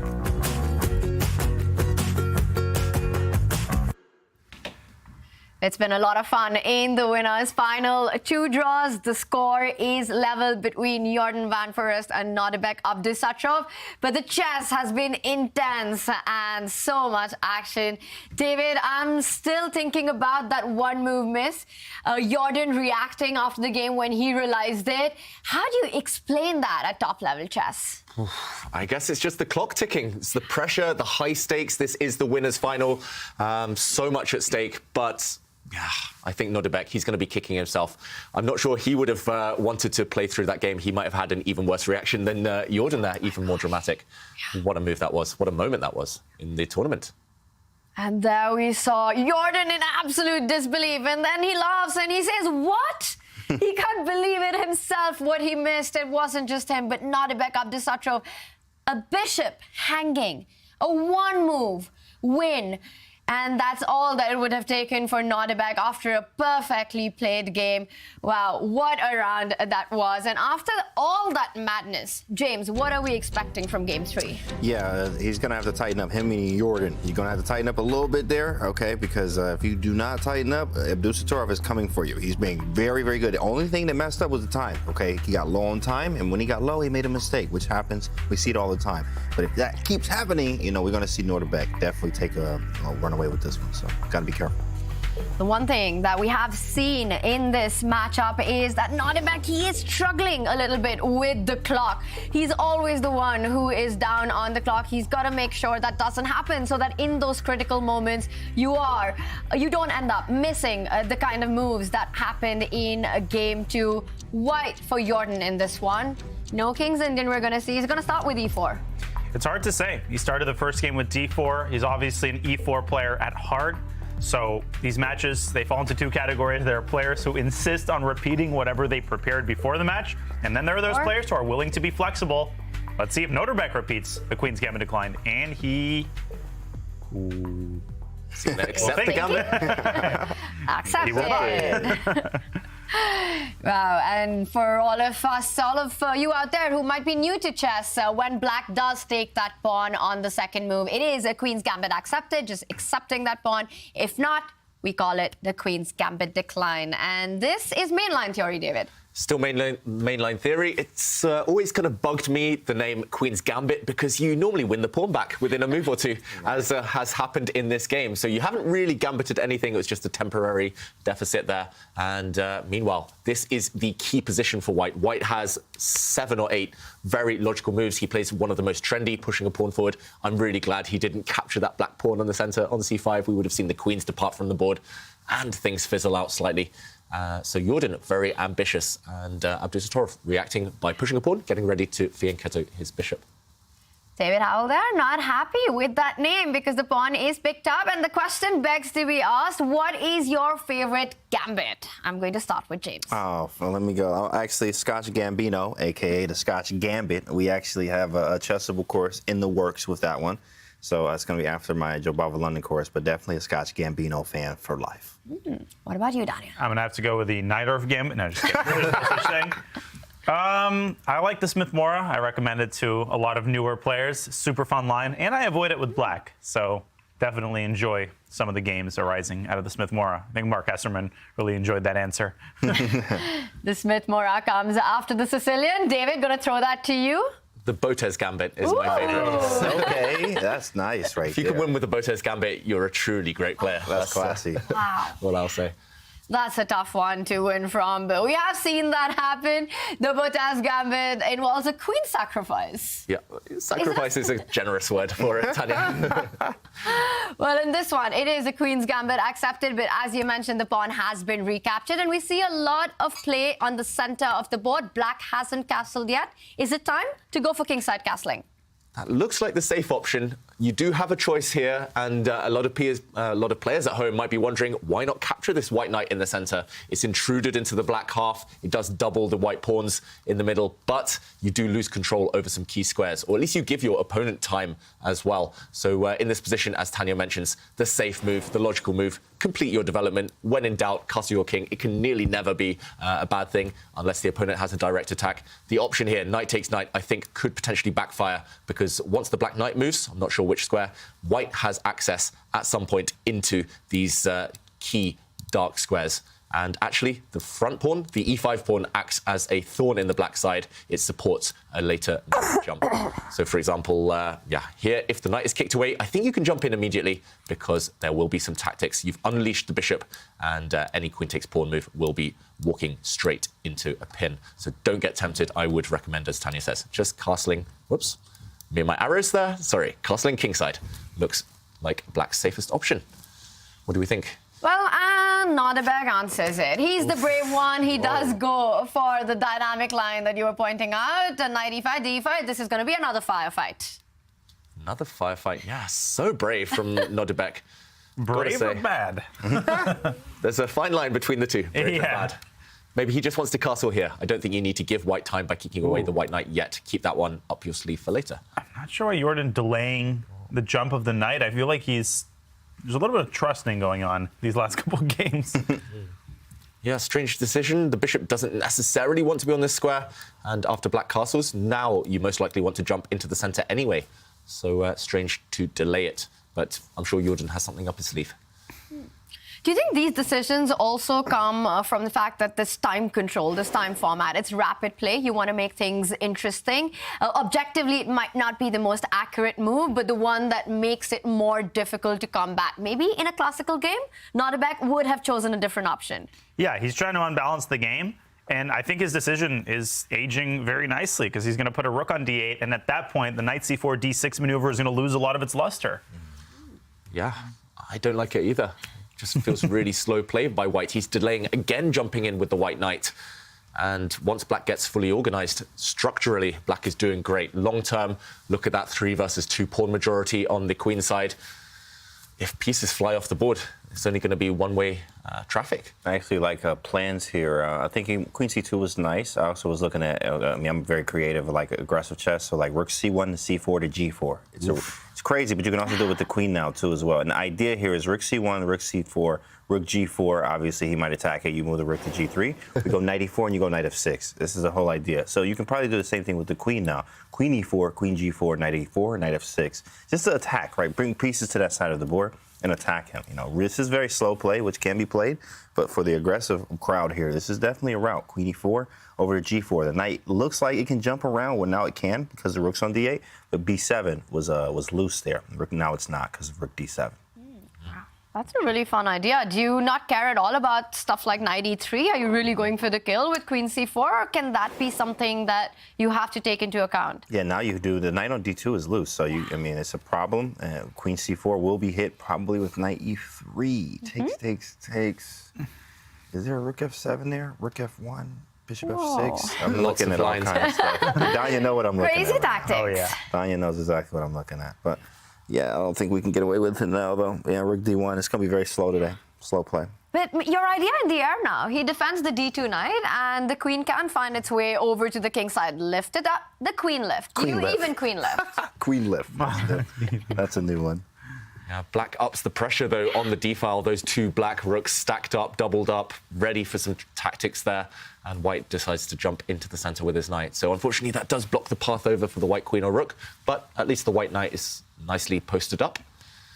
It's very tense. It's hard to know how to improve the position for either side, actually. Yeah, like what is white's next move? But before you figure out white's next move, what is black's next move? And the standard reaction is just to play h6, and then the white will play h3, and they'll start this awkward waning, and black will play a5, and eventually someone will have to do something, but both sides delay it as long as possible. Maybe knight d6 is possible. There is a pin with the dark squared bishop on e5 should black recapture it with the rook. So knight d6 actually might be white's next move, given the opportunity.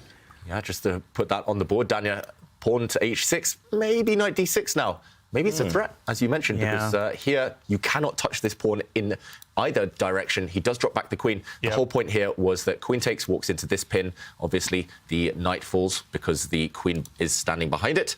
And maybe the less obvious pin is this one. You pin and you win, as Dmitry Kolas has shown today.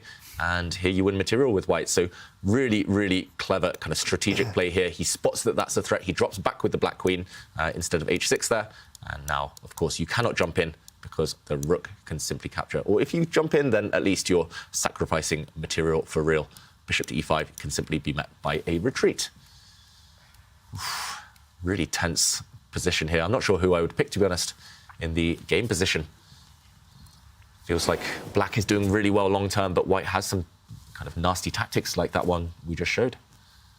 I always like to pawn on e5. I mean, if you have a pawn on e5, it does signify a kingside attack, but your pieces need to actually be in position to attack correctly. It's very difficult because everything, like the pieces are all queenside, in fact. Yeah, queen b1. Okay, it's not going to be an attack anytime soon here, and black is fine. I mean, everything's developed. Double rooks on the d file. Black's doing quite well, in fact. Queen a8 comes to mind. Black does have ways. He can tighten the screws. a5, a4 is a queenside idea, so Nodirbek is just so alert. I mean, doesn't miss knight d6, and I think he's kind of over the hump here.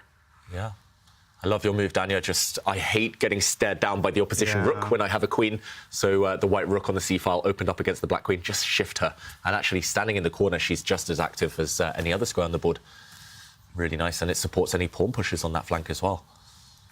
Looks like it's going to happen. Nodirbek just checking there are no tactics. That's the one downside for black. You always have to check there are no knight jumps. You mentioned, James, some knight f6 jumps at some point. You just have to be aware of that a bit later on. But there we go. Queen a8 into the corner, backing up her bishop, her light squared bishop there, the queen. Looking good for black. I think I'd take black here every time. Just better structure long term if there's no immediate tactics.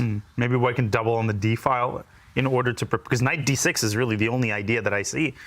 Now, maybe rook d2 fails tactically. You already have to start calculating knight takes e3, but for the time being, the knight on e4 is well enough protected. So if I'm Jordan, I'm choosing between a waiting move like h3, healthy waiting move, and a move like rook d2, which is a little bit more ambitious.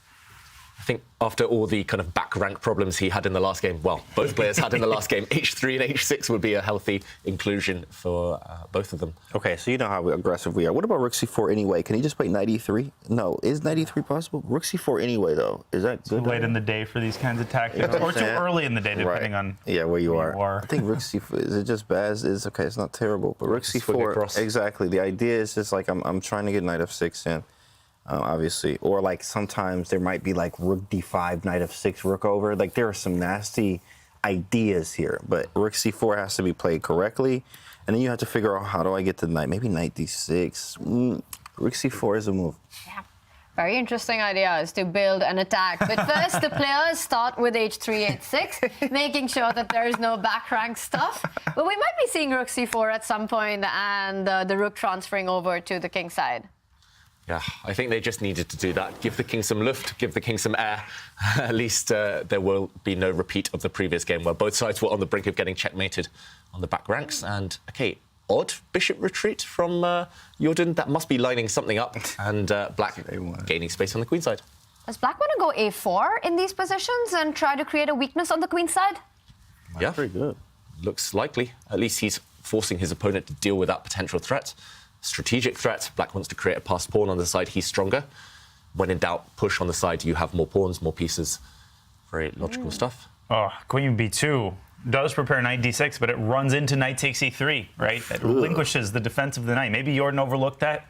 A lot of things that white has to keep tabs on. And if you play a4, then you weaken the b4 square, and then the pressure on the e4 knight grows even more critical. Maybe that is what white should do, but Jordan suddenly has a host of problems he has to solve. Nodirbek is in control of the game again. Yeah, again. Wow. Beautiful knight, and as you pointed out there, Dania, queen b2, you want to line up just in case this diagonal opens, but knight takes pawn, a killer blow, just because, I'm trying to do some counting here. You can simply take back, and bishop takes knight at the end. The queen no longer defends. Yikes. Position's fallen apart, and Jordan in a bit of trouble maybe on the board and clock. tactics everywhere, and I'm just wondering, with white here, you want to try to create your own chances. Maybe it's time to start thinking about sacrificing that e5 pawn. Notice how that central pawn on e5 is a pawn in white's position. You want to open up knight takes e3. Yep. Knight e3 Oh my gosh. on the board. Look at Jordan's face. He realizes immediately he put He ran right into it because eventually a piece is going to have to take d1. It's either the queen or the bishop. Both of them defend the knight. Nodirbek is not going to miss this. He solves these for breakfast. He solved these for breakfast 7 years ago. Yeah, he spotted it instantly, Nodirbek. Yeah. But Not this time. Wow. he's spending a minute or two. And it's on the board. Goodbye. It's resignable. It's not just a pawn. It's the health of the position collapses completely. That bishop on a1 is pathetic, and Jordan's like, I missed one again. That's elementary stuff. You always look for forcing moves, checks, captures, and threats first in any position, and this is just the most forcing, and it was appearing in all sorts of positions. This was on his radar. He just forgot to check it. He forgot to do a quick scan of the tactics before he made his last move, and I think we might see resignation. Wow. You mentioned, Tanya, what you said, like what it would take, after these games here, or after the last game here, especially for Jordan. It was like he has to tighten up. You can't allow these type of tactics at all. One-move tactics here. In the last game, it was the same thing, but Nodirbek missed it. But this one, he didn't miss, and he has time on the clock. So he used his time well. He found the right tactic. This is GG. Yeah, and the point I was just going to make was that maybe just sacrifice the e5 pawn, go knight d6, give up that pawn, open up your bishop, and try to get some compensation with a bishop pair. But queen c, yes, in this position, David, and I see the eval bar says black has an advantage, but at least here you've got a bishop pair. You can continue fighting for the initiative, but queen c2, another big miss. And we have been seeing that throughout the match. The last game in game 2, there was an entire piece hanging, missed by both these players, but Nodirbek with 10 minutes on the clock will not miss these tactics. ChessKid moment, lose pieces, drop off. Always look for these moments where your piece has got too much responsibility. That queen, that bishop, defending e4, and also the rook on d1. And some really cool motives there, David. Yeah, let's just put it on the board. This is the current position, and it's so lost for white now because you have to take this knight back. Your queen is attacked, but after a couple of trades on the d1 square, now, as Tanya mentioned, the queen and bishop are overloaded. They both need to defend their knight, but unfortunately, one of them needs to go and take this black rook as well. The piece is overworked, and at the end, you're left with a ruinous position such as this one. A pawn down. Black's going to create a majority here. You're left with terrible weak pawns. You're left with a stuck bishop in the corner as well. And yeah, at this high level, this is totally over. And it is an elementary tactic after all. He simply missed it. And I like what Nodirbek did. He spotted it instantly. He spent 30 seconds, 40 seconds just double checking, and then he went for it. Don't rush, even if you think you see a promising move. Here, he calculated everything to perfection. I mean, to me, if you're doing an autopsy of the game, yeah, the proximal cause of defeat is the fact that he missed knight takes e3 as he tries to muddy the waters with a queen sacrifice, desperation there with rook takes b7, but there were mistakes leading up to that. He missed that early knight jump, which would have given him the opening initiative. But this one's not over yet. Jordan will die on his feet. What's going on here? Which piece does Nodirbek take? What is this, actually? He may... I think just queen takes b7, maybe. Okay, the knight f6 and take. GF and knight takes a1, and you're going to end up 2 pawns up in an opposite-colored bishop endgame. Some practical chances, maybe. Okay, fair play to Jordan. He's complicated things slightly. He's at least making Nodirbek pause. And as you say, maybe you have to be slightly careful here with black. And just before we show that variation, maybe we can get Stockfish's help. How many moves give black the advantage? Are there more than 1 or 2? It might just be 1, honestly, but let's see. 2 moves give a winning position. 1 move throws away the bulk of the advantage. And luckily here for Nodirbek, those are the 2 most obvious moves. So he will play one of these 2 for sure. I think the safest, as you mentioned there, is queen takes b7. Also the best move, giving away the queen, returning the sacrifice, because this check, jumping out the way with the white knight, will win the queen. Here, you can maybe even take with either piece. Take it with the pawn the safest after the queen is recaptured. Knight takes bishop, and yeah, 2 pawns up. Should be more than enough. Majority on this side of the board, and majority in the center as well. And it's happening, David. As you're mentioning, this is the best option for Nodirbek. He finds it, the queen will be given back, but it has a big potential for black in this position. Up on the clock, up on the position. Is this close to a Nodirbek win? Yes. Very close.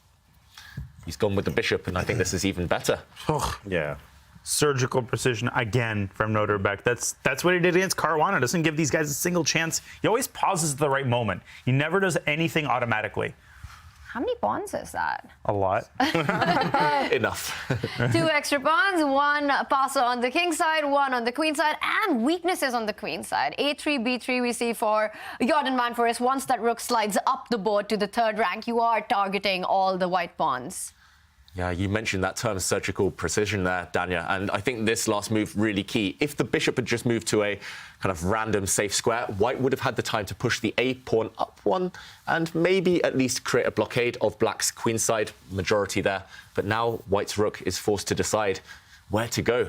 Black, I don't think, will give white that luxury of setting up a blockade on the light squares. I think the weaknesses are going to count. Maybe there's something even more kind of immediate than just slowly advancing those black pawns. Really just clinical play here by Nodirbek. Opposite color bishop, so maybe there's still work to be done here. Good technique to be shown or not. The 3rd pawn drops. There's another one. Maybe bishop c8, rook takes b3, rook takes e6 can be tried as a last-ditch attempt. But bishop c8 is pathetic. You can play king f8. I would try it, though. I would go bishop c8. Yeah. My dirty bullet mind, supplying the one-move tricks. But a classical game. And we do have a result. Jordan van Foreest does resign after that last move as the 3rd pawn will fall, which means that Nodirbek takes the lead in their match. Jordan has to win the final rapid game to take it to the Armageddon. What a game with the black pieces by Nodirbek. David, what was the key moment? I think the key moment was a moment of blindness, tactical blunder here by Jordan van Foreest. Actually, any random move, any kind of neutral move here would have kept the balance. Even if white just waits, even if white passes with a move such as bishop b2, the onus is on black to actually create something. White has everything protected, and there's no immediate knockout. Unfortunately, however, he put his queen on a vulnerable square, and the lesson to everyone at home is look for those tactics, look for those forcing moves, checks, captures, and threats in that order. And here, a capture was the one that did the business. As we saw, the white queen was overloaded in this variation if the rooks had come off, and it was actually Jordan in the end deciding to go down fighting, sacrificing his queen, and he was punished with some nice play by Nodirbek. Tactics everywhere, and you always have to be on the lookout for them, especially when you're playing against a player like Nodirbek. And that means that he does take the lead in this game 3, a big win with the black pieces. He starts game 4 with white. Jordan van Foreest has to find a way to create his chances with the black pieces, but if there's anyone who can do that with the kind of crazy chess that we've seen, it is Jordan van Foreest, and we will be back with more ChessKid action in just a few.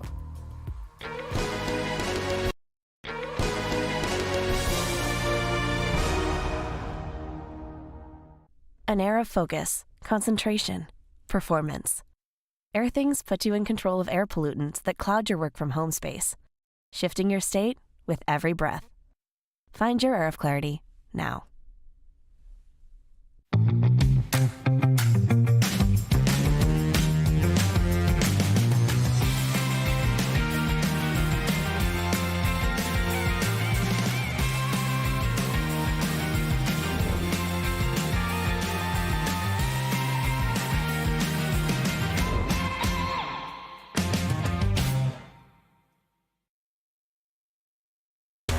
For over 75 years, we've witnessed moments that will last forever. Records and trophies, firsts and onlys, game-changing innovations. From the heroes we admire to the joy of watching them play. Our history defines us, inspires us, and pushes us into the future. Celebrating 75 years of changing the game. Puma, forever faster. The players being forever faster, fighting to win the ChessKid Cup. But meanwhile, we do have the winners of the ChessKid drawing competition, and they do get a 1-year ChessKid Gold membership. They sent in some amazing art. Take a look at the winners.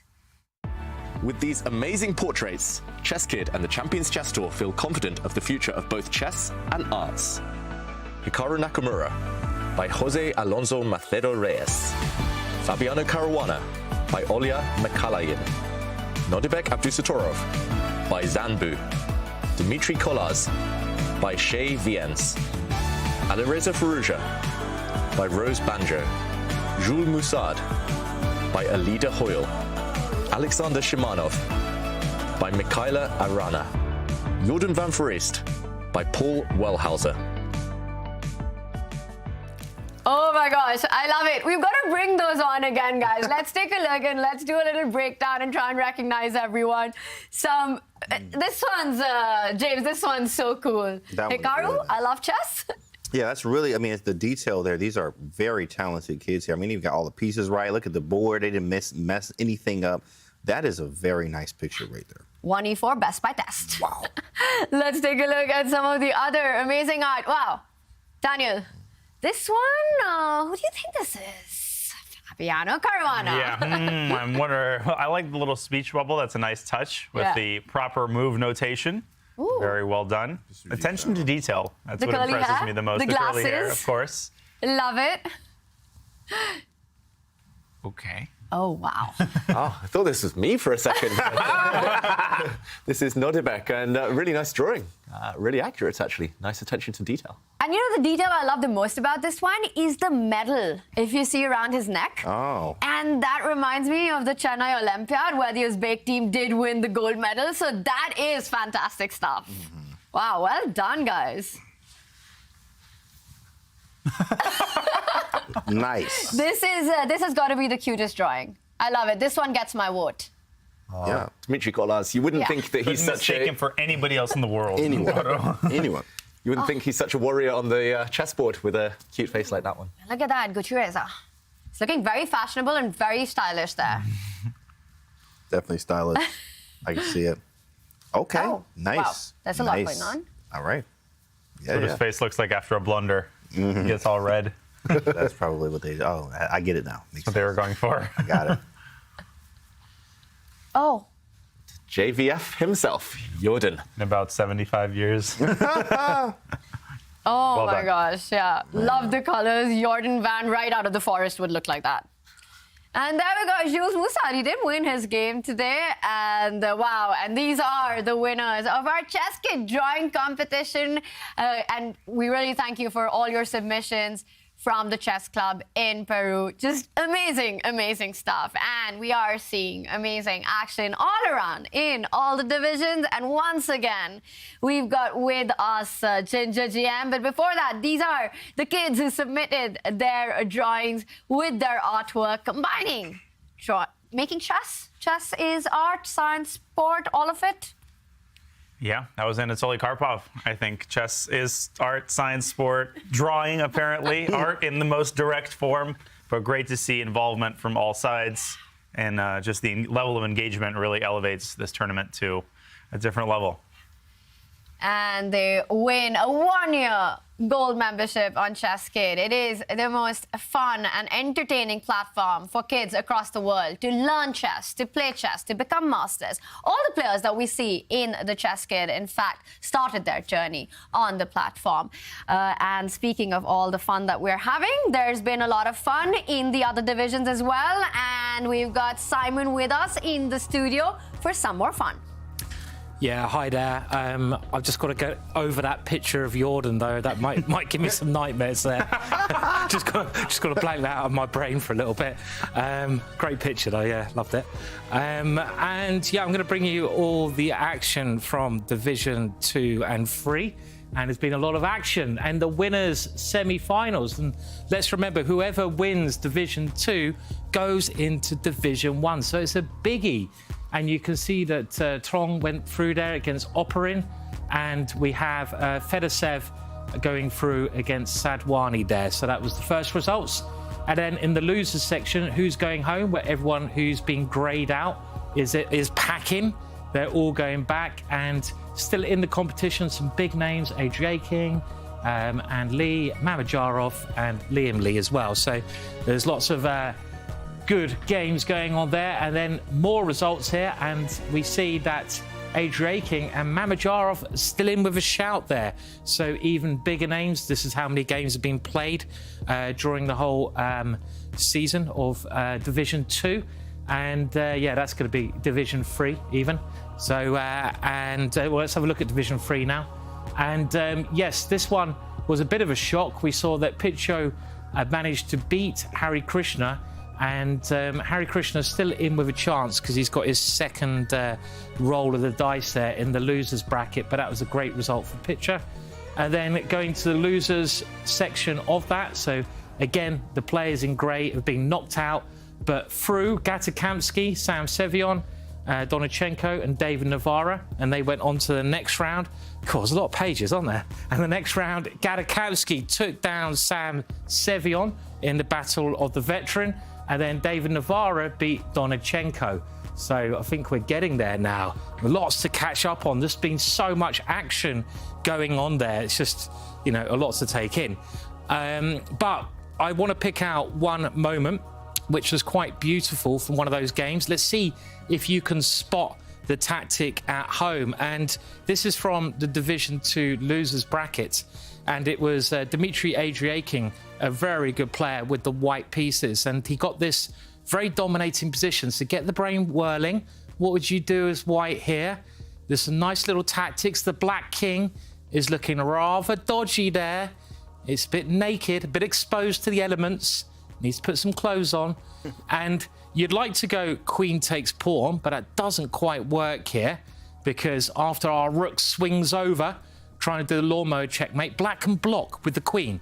So you've got to try to think of a way to distract that queen. So let's go back. And can you see a nice little idea? There's a couple of ideas, but I love this move. The knight just switches back to attack the queen. And they say retreating knight moves are the hardest moves to find. Now, the black queen has to move. Now, it only has really one square to go to. It moves that square. And the same idea. It can come across to block the rook. So again, if you take the pawn and the king takes, the rook checks, the queen comes across. So you've got to think of another way to make sure the queen can't come over there. And these guys are good, aren't they? I mean, I know everyone on the desk here will see it in a heartbeat. I've been very impressed by your tactics today. It's been good stuff. Great to watch. And now the bishop just slides in very elegantly in way of the queen. And that is such a beautiful move. And the point here is, let's say the bishop is taken. There's nothing else you can do. Now we can give up the queen. Oh, yeah, that is a beautiful, beautiful way to finish the game. And look at that. That's what we call the lawnmower checkmate, or the guillotine checkmate, or the blue line checkmate, or the, I'm not sure what I'm talking about, checkmate. And we call it the lawnmower because it's like, you know, you're doing that, I think. Is that right? I guess so, yeah. I'm just making sure I'm not making that up. So very nice game there. And that means that Dmitry Adriaking is in a very good position after winning that one. And remember, Division 2, whoever wins Division 2 gets in Division 1 and gets $10,000. Not bad. So all pretty good going there. And yeah, so lots of action there that we've caught up on. And I'm sure we're going to get more fantastic moves coming through in the next day or so. Simon, those are some incredible tactics that you just showed us. So instructive, and I'm also thinking about the one that you showed with Fedoseev, the knight jumping around. Big fish. Oh my God, he's on absolute fire. Arena Royale, Gotham Knights, MVP of Pro Chess League, ruling Division 2 currently. Just amazing stuff we're seeing all around. And thank you so much, Simon, for all that. We've got some amazing news for chat, by the way. Ginger GM has got a surprise. Simon, what's going on here? Well, you got 40% off on all your courses. I do, and apparently I've only got one set of clothes as well, which I always wear, my grey jacket and my black T-shirt. But, you know, I might have to diverse. If someone buys a course, I will buy another outfit. How about that? But, yeah, I've got many chess ball courses out. It's a great way to improve your chess, to get better at chess, to get better at your openings, and they're all on sale at the moment, at least 40% off. So Go and check them out and get yourself a bargain. You want to play like Ginger GM, strong and attacking with all those tactics and some really cool openings. Definitely check out his courses on Chessable with a very cool 40% off.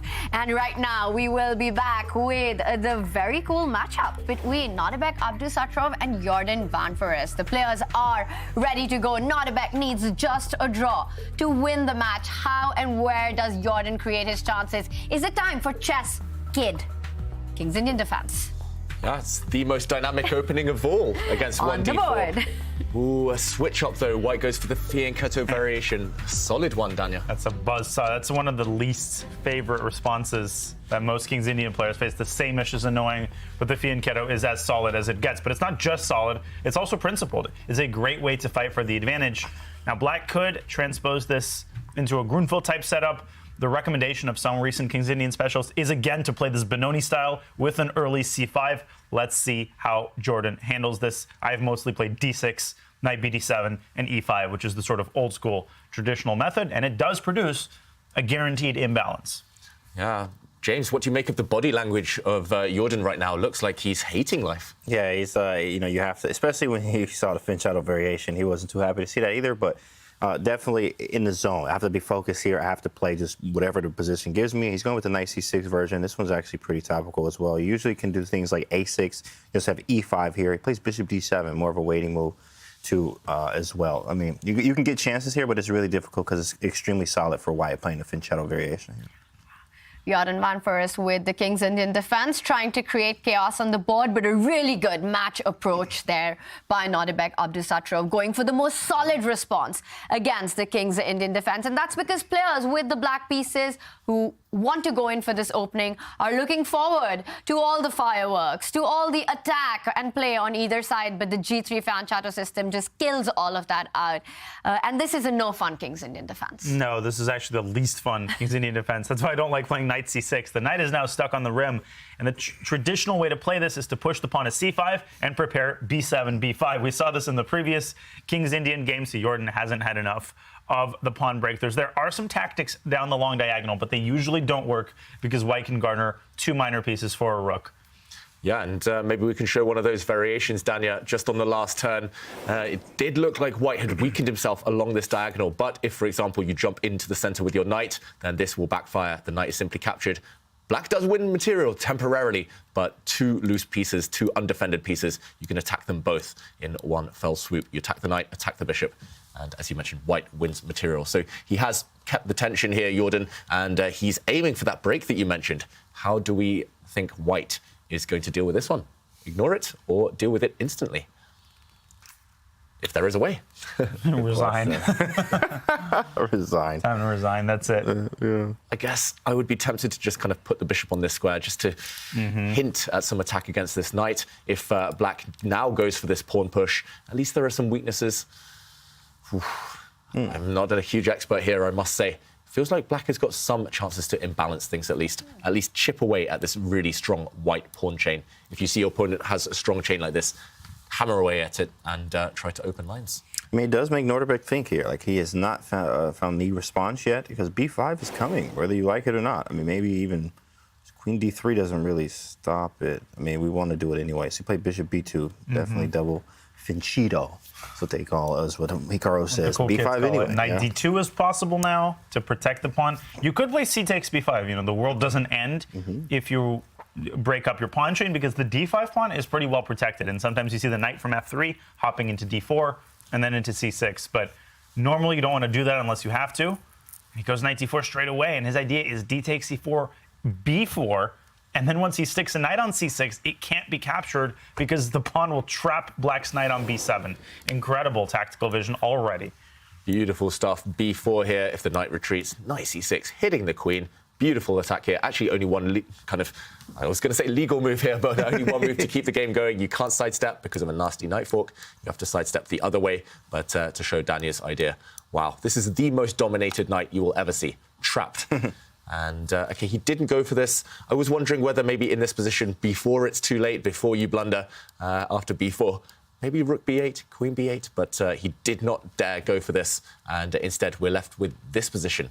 White has a semi-open file on the c file. Beautiful knight on d4, but I'm wondering where the white knight hops to after the move b4 for black this time, kicking this piece away from its dream post on c3. Looks acceptable to black, for black to me. I don't really want to retreat with white. I don't know where. Retreat, go to the side, go to the center. Lots of choice. I think he has to go for this, Jordan. There we go. b4 on the board. Big question, where do you go? Can whites try to maneuver the knight? You said you don't like the move knight b1, but it's a long path getting to c4, but we could be seeing that happen. Right now, Nodirbek Abdusattorov is in the think in this moment. It is definitely impressive how Jordan, from that g3 fan Chateau King's Indian, has still managed to, well, imbalance the position. We see that one pawn on the queen side, the b pawn, controlling two of white's pawns. c7 is a little bit of a weakness. The bishop on g7, it's a monster of a piece. There's a lot to play for, and things could potentially go wrong for white. And let's not forget, it was with the black pieces that Jordan van Foreest defeated Nodirbek in the final round of Tata Steel to give his friend Anish Giri the victory. Of course, Anish also beat a guy named Richard Rapport. So hopefully Nodirbek has pushed that away from his mind. In that game, Nodirbek played 1e4. It was a Taimanov Sicilian. So this is a completely different opening, but Jordan knows that it's possible, and he could meet a move like knight b1, perhaps with e5, in order to expand in the center. I think he's done what he has to do out of the opening. Now you actually have to beat Nodirbek from an equal position. Yeah, you have to outplay him, and there are enough outbalances with which to do that. Imagine lightning striking twice now, Abdusattorov in Vaikanze and here, needing just a draw against Jordan with white. It would be so heartbreaking if he fails. And I don't think he could recover from that. He needs the draw here now. OK, bishop for knight exchange. Black is really saddled now with weak light squares, but his structure is superior. What do you think of this this kind of transition, James? It's rock solid. I actually like what Black has with this knight c5 move. I mean, you can't put the knight, because the c file is very weak. I mean, obviously, I put the queen on c2, and I just have pressure all the time. Knight c6 square is mine. In many cases, obviously, you have to deal with the tensions of the bishops on g7 and b2. But queen c2 looks good, but then you have, knight to c5 there. We also have pawn breaks, e6, e5. We can go maybe f5. That's a long shot. Of course, he's going to make e6 very weak. We do need to deal with this d5 pawn at some point. But I think this is a great move. In fact, I think from Jordan here was knight d7, knight c5, and it targets the weak a4 pawn.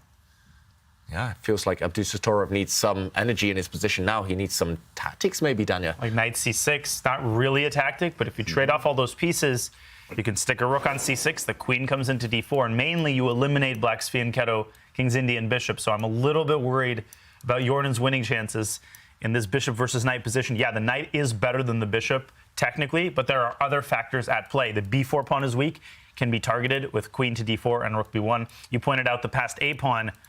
I'm kind of skeptical about Black's chances here. Of course, d takes c6 is also possible, and Nodirbek clearly calculating lines like these.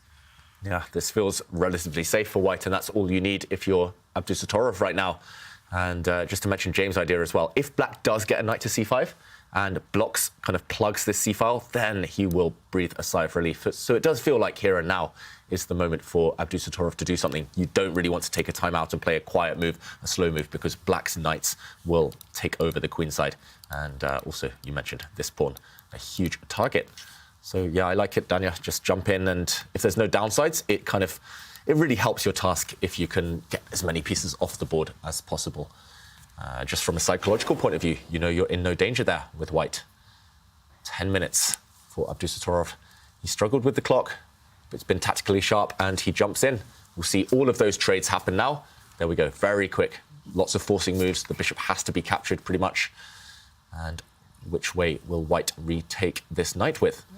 Pawn or rook? Looks like rook. It's got to be rook.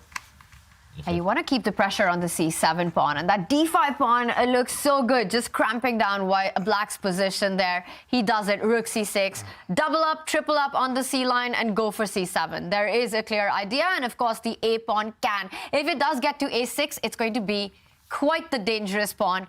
And a5, a6, how are you fighting it? Rook a8? Rook a8, maybe. b3? The Black b4 pawn needs protection. I don't like it. OK, the knight tries to block, but now just give a check in the center. What could be more natural? Improve the white queen. just lifeless after rook b1. I mean, if the b4 pawn is eliminated, how on earth is black going to win this game? Yeah. Follows your advice there. Just automatic chess, just improving pieces. He's not doing anything flashy. I think apart from that one tactic in the previous game, the last two games, Abdusattorov, he's just playing sensible moves.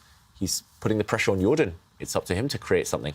Yeah, we got nothing out of this from a King's Indian Fin Shadow variation. It's very likely and probably one of the most annoying variations to face in the King's Indian. I mean, we got nothing out of this. The dark square bishops are gone. In fact, even Danya mentioned in the beginning with the early knight b to d7 to e5, the classical way of doing the King's Indian is usually where you always get yourself some type of game there, always, some type of imbalance. Here, this doesn't seem like we have the chances yet to create anything that we need to play for a win in Jordan's shoes. Yeah, I don't know if you're worse here, but you're definitely not better with black, and that's the big problem. It's not about drawing this game. It's not about holding it. It's about creating something, and white has full control. Look how active white's pieces are. It's just that one problem piece for white, the bishop. You kind of want to trade everything off and be left with a good knight versus a bad bishop, but that's a dream right now. And it's such a nightmare to try to create winning chances with black in these clutch win match moments. So I want to ask you, David, I'll start with you, all of you actually, that in such a situation, as a player, what do you do when you have to play for a win with the black pieces? What's the best approach? Yeah, when I was younger, I used to think, okay, let's just take massive risks and just burn our bridges and kind of hope that it works out. But as I've got older, I've realized that actually just keeping the tension and playing on the opponent's nerves is the key. So Jordan here, he's running out of material to do that with. But if he could somehow keep the tension, just get a slower position, slowly outplay the opponent while they're kind of making negative, passive decisions, playing for that draw. That would be my advice. But you're playing someone like Abdusattorov. I don't think that will help. He doesn't seem to get nervous. And Harry the H-pawn making an appearance. That black king, defenseless as well, if that pawn pushes even further down the board. Yeah.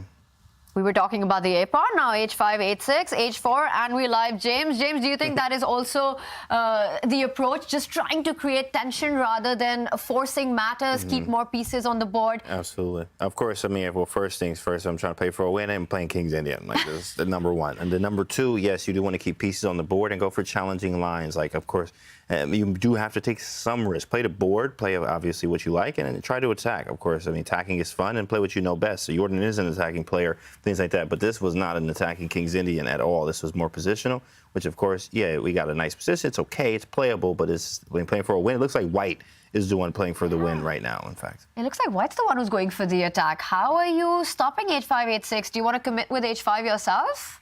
I have no idea, because if you play H5, you run the risk of meeting with G4, and then the game could end in like 3 moves. And when I say the game could end, you could get checkmated, or all the pieces could get traded, and the match ends either way. So I just don't. The problem is black is so tied down to the C7 pawn. Like, anytime you move the queen away from D8, white gobbles up that pawn. It's really as easy as ABC. I think Jordan is just completely running out of ideas. He's doing everything he can, but I just don't see it. I don't see any avenues of complicating this game at all in Nodirbek with 10 minutes on his clock to figure out whatever Jordan throws at him. Yeah, and that's the problem. Here, I would love to play moves such as queen to b8, trying to somehow get the queens off, force a draw, but a draw isn't good enough. And here, for example, I think you might be okay, just because the black rook will get so active. For example, you could take a timeout. I don't know if white can save this pawn long term. The black rook will come down, or maybe even just step across. But even at the best kind of case scenario, even if you win this pawn back, best you can hope for there should be a draw. Okay, he's forced to keep the queens on the board, Jordan, but this has come at the cost, potentially, of this pawn. Does white take it now? That's the key question. Or does white just take a timeout to defend this little guy on A2? Jordan does look pretty disgusted with the position that he has, playing the King's Indian defense, expecting fireworks, but really nicely handled there by Nodirbek. And right now in a think about whether to allow this activity with black's rook coming to b8, the queen coming on, picking up that pawn on a2. Questions to be answered, but the lines that we're looking at, it looks as if it's all ending well for white here. Rook c7. Does black start with rook? Oh, knight a6. Yeah, I just realized there's a blunder that's here. That's a fork. Oh my gosh. I didn't see that until 2 seconds ago. That's such a devious little idea, the retreating knight moves. Maybe rook takes c5 should be considered by Nodirbek. I know it sounds drastic, but that exchange set could give him some good chance. Of course, he sees it. Yeah, it's just like Simon said, retreating knight moves, backward knight moves, they're the hardest. I think that would have caught me out in a blitz game for sure. Tricky. But okay, he just sidesteps with the queen, getting out of that fork, defends this pawn, and now threatening the black c7 pawn for real. And, ooh, Jordan, I like what he's doing, I've got to say. Defending this pawn, but also threatening to slide in a bit of a scary move to have to face. Now the rook comes in next. Nice. Some chances here. Coming in behind. Suddenly, this white rook is trapped, and you might not be able to win it, but if you can keep it caged, keep it boxed, you might just be playing with extra pieces for black. Is there an idea like 97, 95 as well? I'm just thinking about all the folks in the position. And look at that. Nodirbek is going for an attack on the king's side. H5, H6, queen, D4. But this does allow a check on E1. By rook B8, rook B1. Suddenly we're talking about checkmate. Right. King's Indian again. Somehow King's Indian just working here. I mean, that's how it is. The magic of the King's Indian. We did not get in a position that we would like for an aggressive King's Indian or to play for a win. But we now have some chances that, we didn't have before, which is really nice to see for King's Indian players here. But this is not over yet. Yeah, I eat all my words. I was being too harsh. Jordan, I think I underestimated his just resourcefulness and his creativity in even getting a playable position like this. And I think Nodirbek's going to start getting nervous. He might still have that kind of cool exterior, but inside he's going to be thinking, not again, not like Tata Steel. And suddenly counterplay, he's lost control. And he might still save it. He might still be fine here with white objectively, but panic is going to be setting in. Do you think it's an inner battle right now for Nodirbek with those nightmares from Tata Steel? Oh, definitely. Oh my gosh. Treating now. I was just thinking this move. For some reason, I was like, Queen C1 feels good, at least, right? It's a great move. Yeah, it covers all the key squares. The queen can reroute to E3 right now. Right. And it does. And I think he's going to hold it. Yeah. So you can take C7, E7, also H6 still there. You got to be careful of your own back rank, too. If you play rook B1, king H2, and then we take and we're threatening almost mate on the back rank, right? Very resourceful. Queen C1 was a nice move. Yeah, white's bishop is terrible. It's blocked in by its own pawn. But the good thing about bishops is, especially fianchetted bishops, they are great defenders. So even if the black queen and rook slide behind, that white king will be safe. It'll be protected by its good friend there on G2. And meanwhile, the pawn is going to be recaptured. Black a pawn up, but you can't defend everything. Queen C1. Oof. Just, I was saying panic. What panic? Just so calm. Retreating, giving up a pawn. Who cares? Just centralize the queen. Again, good classical chess wisdom. He's so good in queen endgames, Abdusattorov, and he's centralized perfectly there. And maybe black wants to centralize the queen, gives a check first and fall back to F5, hitting the pawn on H5 as well, and taking control of the king's side. So really nice play by both these players. Just keeping the game alive. Queen F5. Yeah, F5 and we live. Queen is sitting there now. If I were white, I would really want to just kind of slide the bishop up to F3 just to protect that white H-pawn. I would be really reluctant to open up the H-file, that line that the white king sits on, just in case. But yeah, is there another way for him to keep control? There we go. Just defend everything. Black really doesn't want to open up his own king, taking that white H-pawn, and meanwhile, still in a dual attack against two other black pawns. White's rook threatening to break out of that cage by taking on C7. Maybe just queen D7 and hold on to your extra pawn like a grudge. I mean, I don't know. White will play H6 and then set up threats with queen D4. And that's the depressing thing. Even with an extra pawn, you don't even feel it because black's pawn majority is so immobile. Oh, I just saw some cool tactics, but I'll wait for them to happen on the board. Yeah, queen back to D7. Does black want to trade off that white rook? It feels like an intruder in the black camp. Looks like that might be the way to go, though, retreating with the black queen. If you want to win this game, at least, there might be other safer avenues. Oof, still so tense. Yeah. Jordan van Foreest with an extra pawn, but still the piece activity that white has and the attack on the C7 pawn, the attack on the E7 pawn gives Nodirbek enough compensation and a big decision, a committal decision there by Jordan. He pushes the G pawn. David, I see your expression. What is this move? G4 is the idea. What's going on here? Yeah, G4 for the score. He wants to play next move. What if white plays it first? Great question. And it's played. And queen F6. Answered. Yeah, if black had had time to go one square further to kick away that white bishop, there would have been a mating attack potentially against the white king. But for now, white's king is safe and white has won the pawn back. The downside is now any endgames might favor black. White's bishop is terrible, locked in by its own pawns. The black knight much more flexible. And also note how most of the pawns are just on one flank of the board. We've talked about this throughout the ChessKid Cup. Bishops are better than knights with pawns on both flanks here. It's definitely this knight that is superior.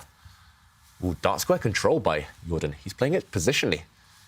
What do we think of this, Dania?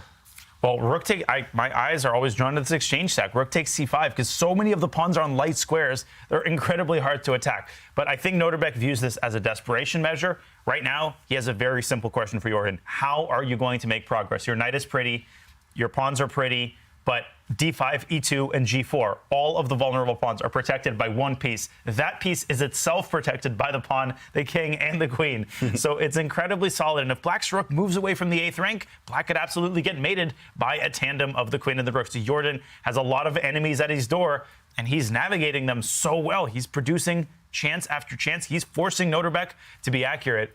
But the Uzbek Grandmaster is not flinching at all thus far. Yeah, the black rook forced into passivity, not what he wanted. Jordan, the key question is whether he can improve his knight. If the black knight was somewhere nearer the white king, then huge chances. Whoa. Did he? Oh, wait, he didn't hang it. Okay. Why is this a blunder? The white... F5 and G4. Oh, my goodness. F5, we live. We're going to Armageddon, possibly. Oh, my God. Bishop on f3 is trapped. He wanted to trade the rooks with rook b8. He wasn't just trying to be fancy. He was trying to force pieces off the board. And he just forgot where the danger comes from. F5, wow. Just we to have show a match this, on our hands. this bishop is trapped, nowhere to go. And if you can't take this pawn, you're just going down a pawn at the very minimum. It crossed my mind just pushing this pawn forward, trying to hit the black queen, but maybe the idea persists. Maybe you just... It doesn't help. Yeah. Doesn't help at all. Oh, bishop d1, queen d5, still 4. Oh, and the rook is hanging too. Whoa. And this is the first time I'm seeing Nodirbek just lean into the screen like that. He knows that this is turning around. F5, is there a way to actually safeguard your bishop? David, is it all over for him? Look at the bar. It's all over in one move. We were just saying he's played perfectly, he's found safety, but this happens when your queen gets too far distanced from your king. You lose all ability to defend. And this white bishop, we thought it was holding the fort on its own. Turns out that was an illusion, and white's going down to defeat now. Also, it is clumsy putting that white rook on a square. It can later be captured by the black knight. I think he just panicked. I think he got overexcited at the prospect of getting that desired draw. Relax, one move too soon. Jordan needs to do at this moment, James, is play the move queen to c4. Get out of that pin, hit that rook, threaten the pawn on g4. And that's it. And we have ourselves an Armageddon. I mean, it's a reminiscent of what happened before, right? All I need is a draw, playing this guy, and like, same thing happens. It's crazy how it just repeats itself like that in the same situation. Hopefully, he's able to try to salvage this, but it doesn't look like it. The rook's hanging, and we're going to take g4. Whoa, what the heck? Yeah, but Jordan wasn't born yesterday. He's not going to allow queen h8. Come on. He played that so quick, too, king g8. Yeah, like, no way. Nodirbek.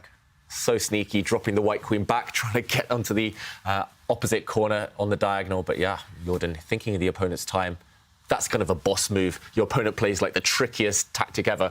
Nope, I've spotted it. Bang, I've shut the door. Rook b1 and keep fighting. It's like bishop d1. Black's king is a little bit airy, so Jordan has to demonstrate some precision, but he could just maybe go for checkmate without even touching the d5 pawn.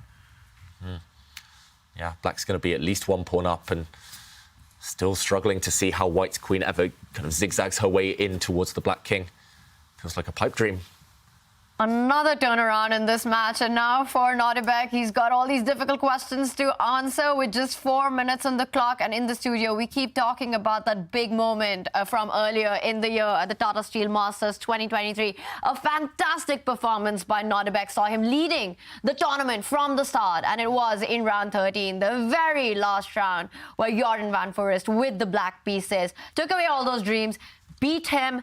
And this, a big grudge match, everything going his way. And now we're seeing another turnaround. Jordan, Nodirbek, going into Armageddon. Jordan's just in the zone. We saw him just kind of hiding his head at the beginning of the game. I think that helped him regain his focus after that heartbreaking defeat in the previous game with white. And what a beautiful move. King g8 in 1 second. Just yeah, really fast, right? Got out of there. Yeah, I mean, this was great. I mean, King's Indian is very powerful, but this was one that was dry from the beginning. Very dry position. He just worked the magic that he could, got some chances there, and took them when they were there. a great job from Jordan so far, just making the best of his position and creating these problems that are unsolvable right now for Abdusattorov. Yeah, a couple pipe dreams here, maybe rook a8 at the right moment, some perpetuals. If you take the pawn on d5, you have to watch out for the bishop coming to b3 once the knight moves on to greener pastures. So just a couple T's left to cross and I's to dot, but Jordan's got 6 minutes to do it. I just don't see Nodirbek pulling out a swindle here. And if Jordan does pull this one off for the Armageddon, do you think the momentum totally shifts towards Jordan? Absolutely. Of course, especially that last game. When you win that last game and you're going into an Armageddon, you still feel the pain of the last game. So, of course, it's easier said than done. It's a little bit of psych there. You got to get over it. But, hey, I won. I'm feeling good. You feel a little bit more confident, too, especially even if you win the bid there. That'd be even better. And then if black pieces winning, let's say Jordan gets the bid, and it could be game over. The bishop has fallen back. And David, in this position, can black just start getting greedy, pick up the d5 pawn with a check? He's done The it. answer is yes. 2, 3. Something's going wrong. FG, what's the follow-up? Yeah, giving back one pawn, Jordan, just to open up the white king. But yeah, the proof is in the pudding. You've got to eat that pawn and ask black the question, how to checkmate. Because rook f8 blunders the e7 pawn. That's a very easy pawn to blunder. Then that queen on a1 is going to have its moment in the sun. Queen, wow. What is the follow-up? Maybe queen e4. Do you want to hit the e3 pawn? Okay. Queen a2 check maybe there. So Weird tricky. checks, yeah. Yeah, it feels like both kings are equally open at this point. Feels like Jordan maybe didn't need to get greedy. Kind of, you asked the question, Tanya. I was saying, okay, I wouldn't be able to resist either just taking that pawn. But suddenly on the light squares, as Daniel mentioned, all sorts of tricks. And, okay, he's jumped in. Ibabar showing almost equality here. What? Queen d4. Jumping in as well. Is it queen d4? And then forcing that queen trade, the knight is nowhere good to go. Wow. The bishop jumps out to a4. E7 falls. I think he's blundered queen d4. Must have missed it. I don't know if that's the move. Queen d4, queen e1. King g2. And then Let's rook f8, bishop rook f3. F8, bishop f3. Oh my wow. Let's ask Stockfish for help here. Queen d4, only move. Everything else He'll find wins it. for black. There's just nothing else to do. Queen a2 check is a miserable endgame. He's reaching out. He's about to make a move. Queen He'll play a2 does trade the queens, but a really bad endgame, and he finds it. Queen d4, super precise by Nodirbek. Jeez. Jordan got impatient. He tried to force the win. He was a pawn up, 2 pawns up. He didn't need to go this direct. Oh, wow. I thought I was bracing myself for Armageddon. I was saying, okay, will lightning strike twice? Will it strike again? Same. Queen d4. Yeah, black's rook is just too passive. What a sequence, too. Queen e1, king g2, rook f8, bishop f3, and now who's attacking who, buddy? You know, that's actually a very scary line there. Yeah, after the bishop gets f3 and sacking you, it's no good, right? Rook takes f3, takes check. Yeah, king is g4. Wow. You've probably got perpetual there, but not more than that. And Jordan, of course, cannot trade queens. That was 0 winning chances there. He's tried the check on e1, but the knight on c5 is just not contributing to the attack in any way. It's totally dominated by the queen. I don't see a move for him. It's even on the board. Queen e1, king g2. And look, he's shaking his head. Look at Jordan. My goodness. Nothing to do. This is maybe what he'd missed. The black rook's entry can be blocked by the move you guys mentioned, bishop f3. Attacking as well as defending. Wow, Jordan so close. He created everything, but Nodirbek, nerves of steel. I would have resigned, I think, after f5 or a couple of moves ago. Suddenly, it's counterplay. It's no longer a 2-result game. Even white could win this if black overpresses now. Without question. Right. What to do? You have to force that draw that I think you just mentioned there. But then that's game over. No moves. There's no checks. There's no moves. There's no ideas. This is cake. This is heartbreaking after the way things turned around and how Jordan Van Foreest did manage to create his chances in a clutch win position and then just rushing with that pawn move, g3, and then it's all over. But Nodirbek, queen d4, keeping it precise, keeping it sharp, and now the players are down on the clock. The clock is almost level. Nodirbek can feel it. He's so close to taking this one. That's why I need to retire, guys. These youngsters, they're so sharp, so resourceful. You don't just outplay them and beat them. You need to beat them like 10 times in one game. And how do you finish them off? And Greg Shade saying, man, I really wanted the Armageddon. I think that's all of us here in the studio. Yes. It would have been a lot of fun to see these two incredible fighters take it down to the Armageddon, but so far, Nodirbek looks like he is about to level this game and with that, win the match. Jordan's realised what he's done. There's simply no hope now. No checks, no tricks. White is the one with threats. Okay, he plays this rook move, trying to enter, threatening queen f1, threatening to bring the black I think rook you in. have to take on f3 or you literally lose on the spot. Actually, it's that bad. You have no other moves. And of course, you lose the match on the spot if you make a draw. Yeah. No, that's it. It's a no-win situation for Jordan. Rook f3, if that's the best option to try to get a perpetual check in, this is indeed match over. And Jordan really trying to find a way to keep things going. And the problem here, Daniel, is it that White is simply threatening to take on e7 and a mate on g7? And Black just has no mating constructions. Maybe knight e6 can be tried. That's what I would play in Jordan's situation. Okay, he takes on f3. Can't blame him for that. As long as Nodirbek sidesteps all the forks and there's nothing to sidestep. He has literally only moves. Queen g4, queen e2 check, and king f5. King f5 maybe possible, but I think he's just going to go king h3. King h3. And make the draw. Tuck and roll, yeah. I think king f5 loses there by force after a series of checks, but... oh, yeah, there's knight e6 at the end. David's calculated it all. Don't need to be a genius to see that line. And, don't need to be a genius to know White will retreat the king to safety and make the draw and win the match. Whoa, king f7. Was there a knight d3 there? Okay, queen d5, king f6, and queen d4, king e6. And you dodge the check, so wait a second. Ooh. But queen h8 might be the way to like force Black into giving a bunch of checks. I don't know. Also looking at queen takes d6, and does Black have more than just a perpetual check there? Dang, nope. Queen d6. Ooh. Yeah. It's all because that knight, Black's knight on c5, it's far away from White's king. And just put that on the king's side and you're talking a different tune there. But knight on c5, unable to give a single check. The queen is just not enough to deliver anything more than a perpetual. Yeah, I think this check is maybe the safest, the simplest. I was just wondering about queen takes, trying to use the pin, but yeah, this one would have been fine too. Wow, okay, he finds a safer one. He gave a series of checks. The queens are coming off the board. No winning chances for Black. Even with a knight, such a good piece here. You can re-centralize it, but simply, you're never going to create a pass pawn. Heartbreaker, that one. That is the final blow, that queen trade. Wow, that was a very practical decision there by Nodirbek, just going for this endgame. And once you see that, you grab it faster than a college student grabs a free donut. Like, you just take that queen trade and run with it, because you know you're never going to lose this endgame. Yeah, Jordan's not going to try. There's nothing to try for. And there we have it. Nodirbek Abdusattorov takes the match against Jordan van Foreest. What an incredible fight this was. A disappointing end for Jordan after a fantastic turnaround in that King's Indian defense. He's smiling. He knows he's done it all. And Nodirbek there as well with a smile. Both players have a lot to be proud about with the kind of fight that they've put up in this big match. Entertaining, classy chess. David, what was the highlight? Actually, the highlight for me was Nodirbek Abdusattorov's defensive play. It was with that resolute defense that he was able to clinch the match. Jordan had created winning chances, and in this position, he had already won a pawn with Black, White's king out in the open. And maybe it was just the temptation to win a second pawn that caught him on his heels here, that really tripped him up in his winning attempts. If he had left that pawn on the board, then the Black king feels much safer on the light squares. There's never going to be any checks on this diagonal. Black could simply have given a check himself, and the attack would have been decisive. If the White king sidesteps, the Black rook could join the action, crashing down now on f2. If the White king had stepped back, then the same idea that Jordan actually played in the game would have been even stronger here. Pawn to g3. This White king is not going to survive the combined might of Black's army.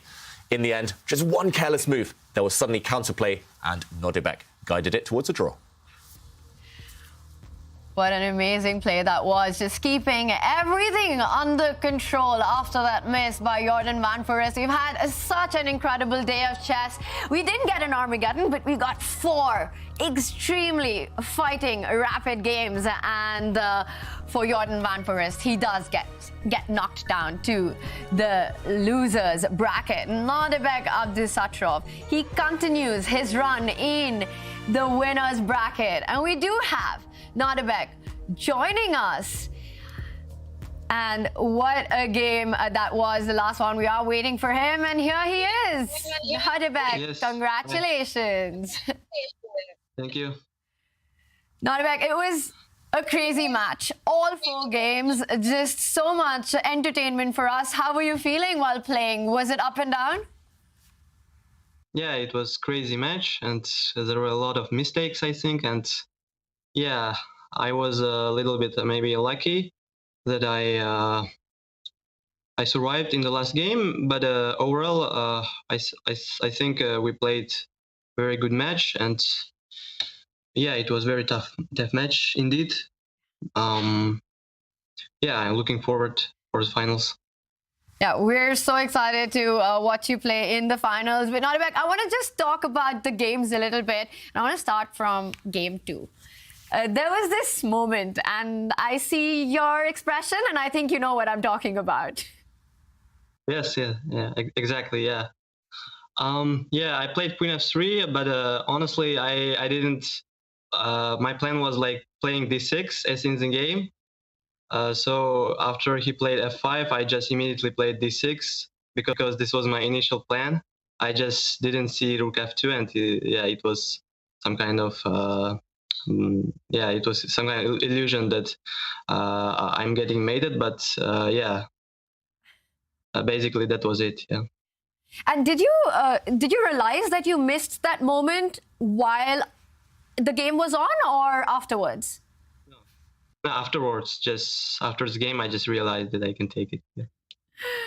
It all turned out well in the end, but even the final game, everything was under control. But then Jordan, he's so good at this. He managed to create his chances.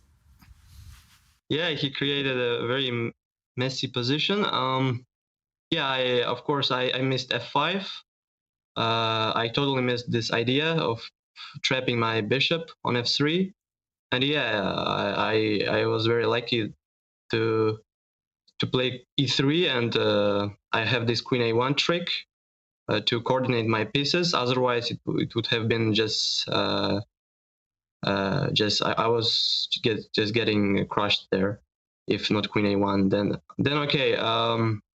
He could have played queen e4 check instead of queen takes d5, I guess, with idea of rook f8 or g3, which is, I think, stronger. But yeah, I mean, it's very tough in kind of tense situation.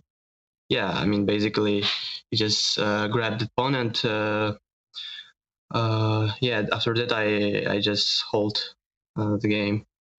Yeah, you played flawlessly after that.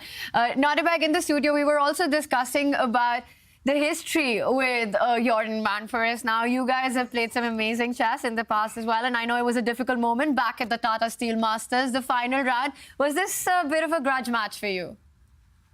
No, I don't consider it like as something dramatic. I just lost that game because he played better than me, and yeah, he just outplayed me there, and I wasn't. Of course, I was very upset not winning the tournament, but I wasn't very upset about the game. Yeah, yeah. Today I managed to beat him, but yeah, I think we can. I think he has still chance to play in the finals. So yeah, we'll see. Yeah, you might have a rematch, but tomorrow you've got a day off while the players fight it out in the elimination bracket. What's the plan for the rest day? Yeah, I mean, I'm enjoying time here, and yeah, also preparing, and yeah, just have a walk, and to go sightseeing. Maybe there is a a beautiful place here, I think, nearby. So yeah, I will go there and we'll have a rest. Will you follow the other bracket, the action on, to see who you will be playing in the grand final? Yeah, of course. But until then, maybe I will have I will rest. We wish you a really good rest. And before you go, we've got a little surprise for you. We had a drawing competition for Chess Kids, and we want to show you one of the young artists. They actually drew you. And Nodirbek, this is the drawing. Yeah, very nice. Very nice. It was one of the winning paintings. It was, you know what I thought was really amazing was the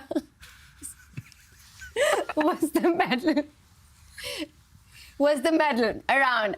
It reminded me of the Chennai Olympiad. Yes. Yes. So we've been having these quite nice memories.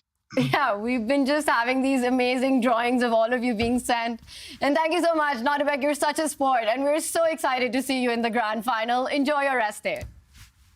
Thank you. Bye-bye. Thanks. All the best. Wow. Nodirbek there reacting at the arts that we received earlier. It's just so wholesome and so cute, the kind of drawings that we've been seeing come in. And these are the brackets. While Nodirbek Abdusattorov gets a day off in the winner's bracket, we will be seeing action in the loser semi-final as Fabiano Caruana takes on Musaud, and the winner will play against Jordan. As Nodirbek said, Jordan van Foreest might actually come back to face him in the grand final, David.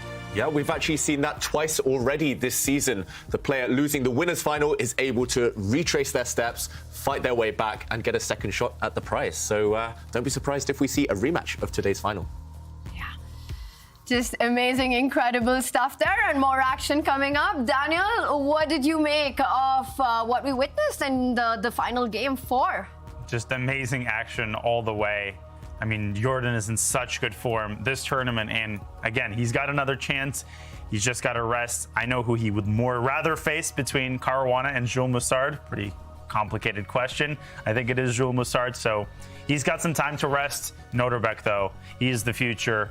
He is incredible. He's universal. And just the way that he handled that after he committed the mistake, after he allowed F5, that was the most impressive bit to me. The way he just calmed himself down and then found 15 perfect moves to pull out the draw and make his way into the grand final. A very well-deserved break there after all the action that we saw from Nodirbek Abdusattorov. We've had so much fun today. The chess was fantastic, starting from the elimination bracket up to the winner's bracket. We had the drawing competition, saw some amazing, fun artwork there. And not just that, it doesn't stop here. We've got a really, really fun segment coming up tomorrow. We're going to reveal that tomorrow, but here's a little teaser. David Howell went to London and the chess kids did challenge him to a school test. David, it was a lot of fun. What's the capital of Guyana?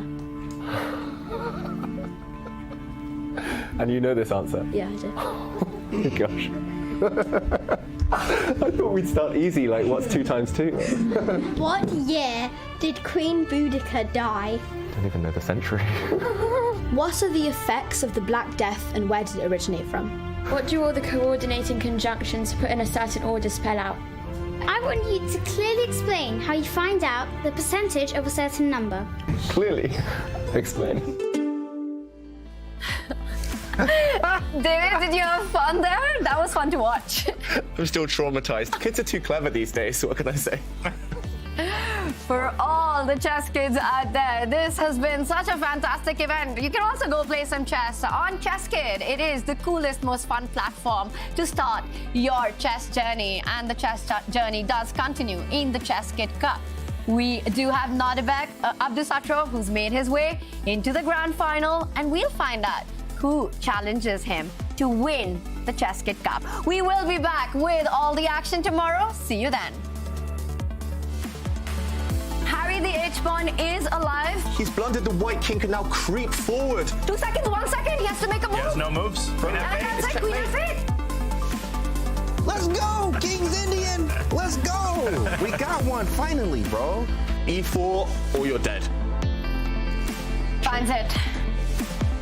Jordan in absolute disbelief.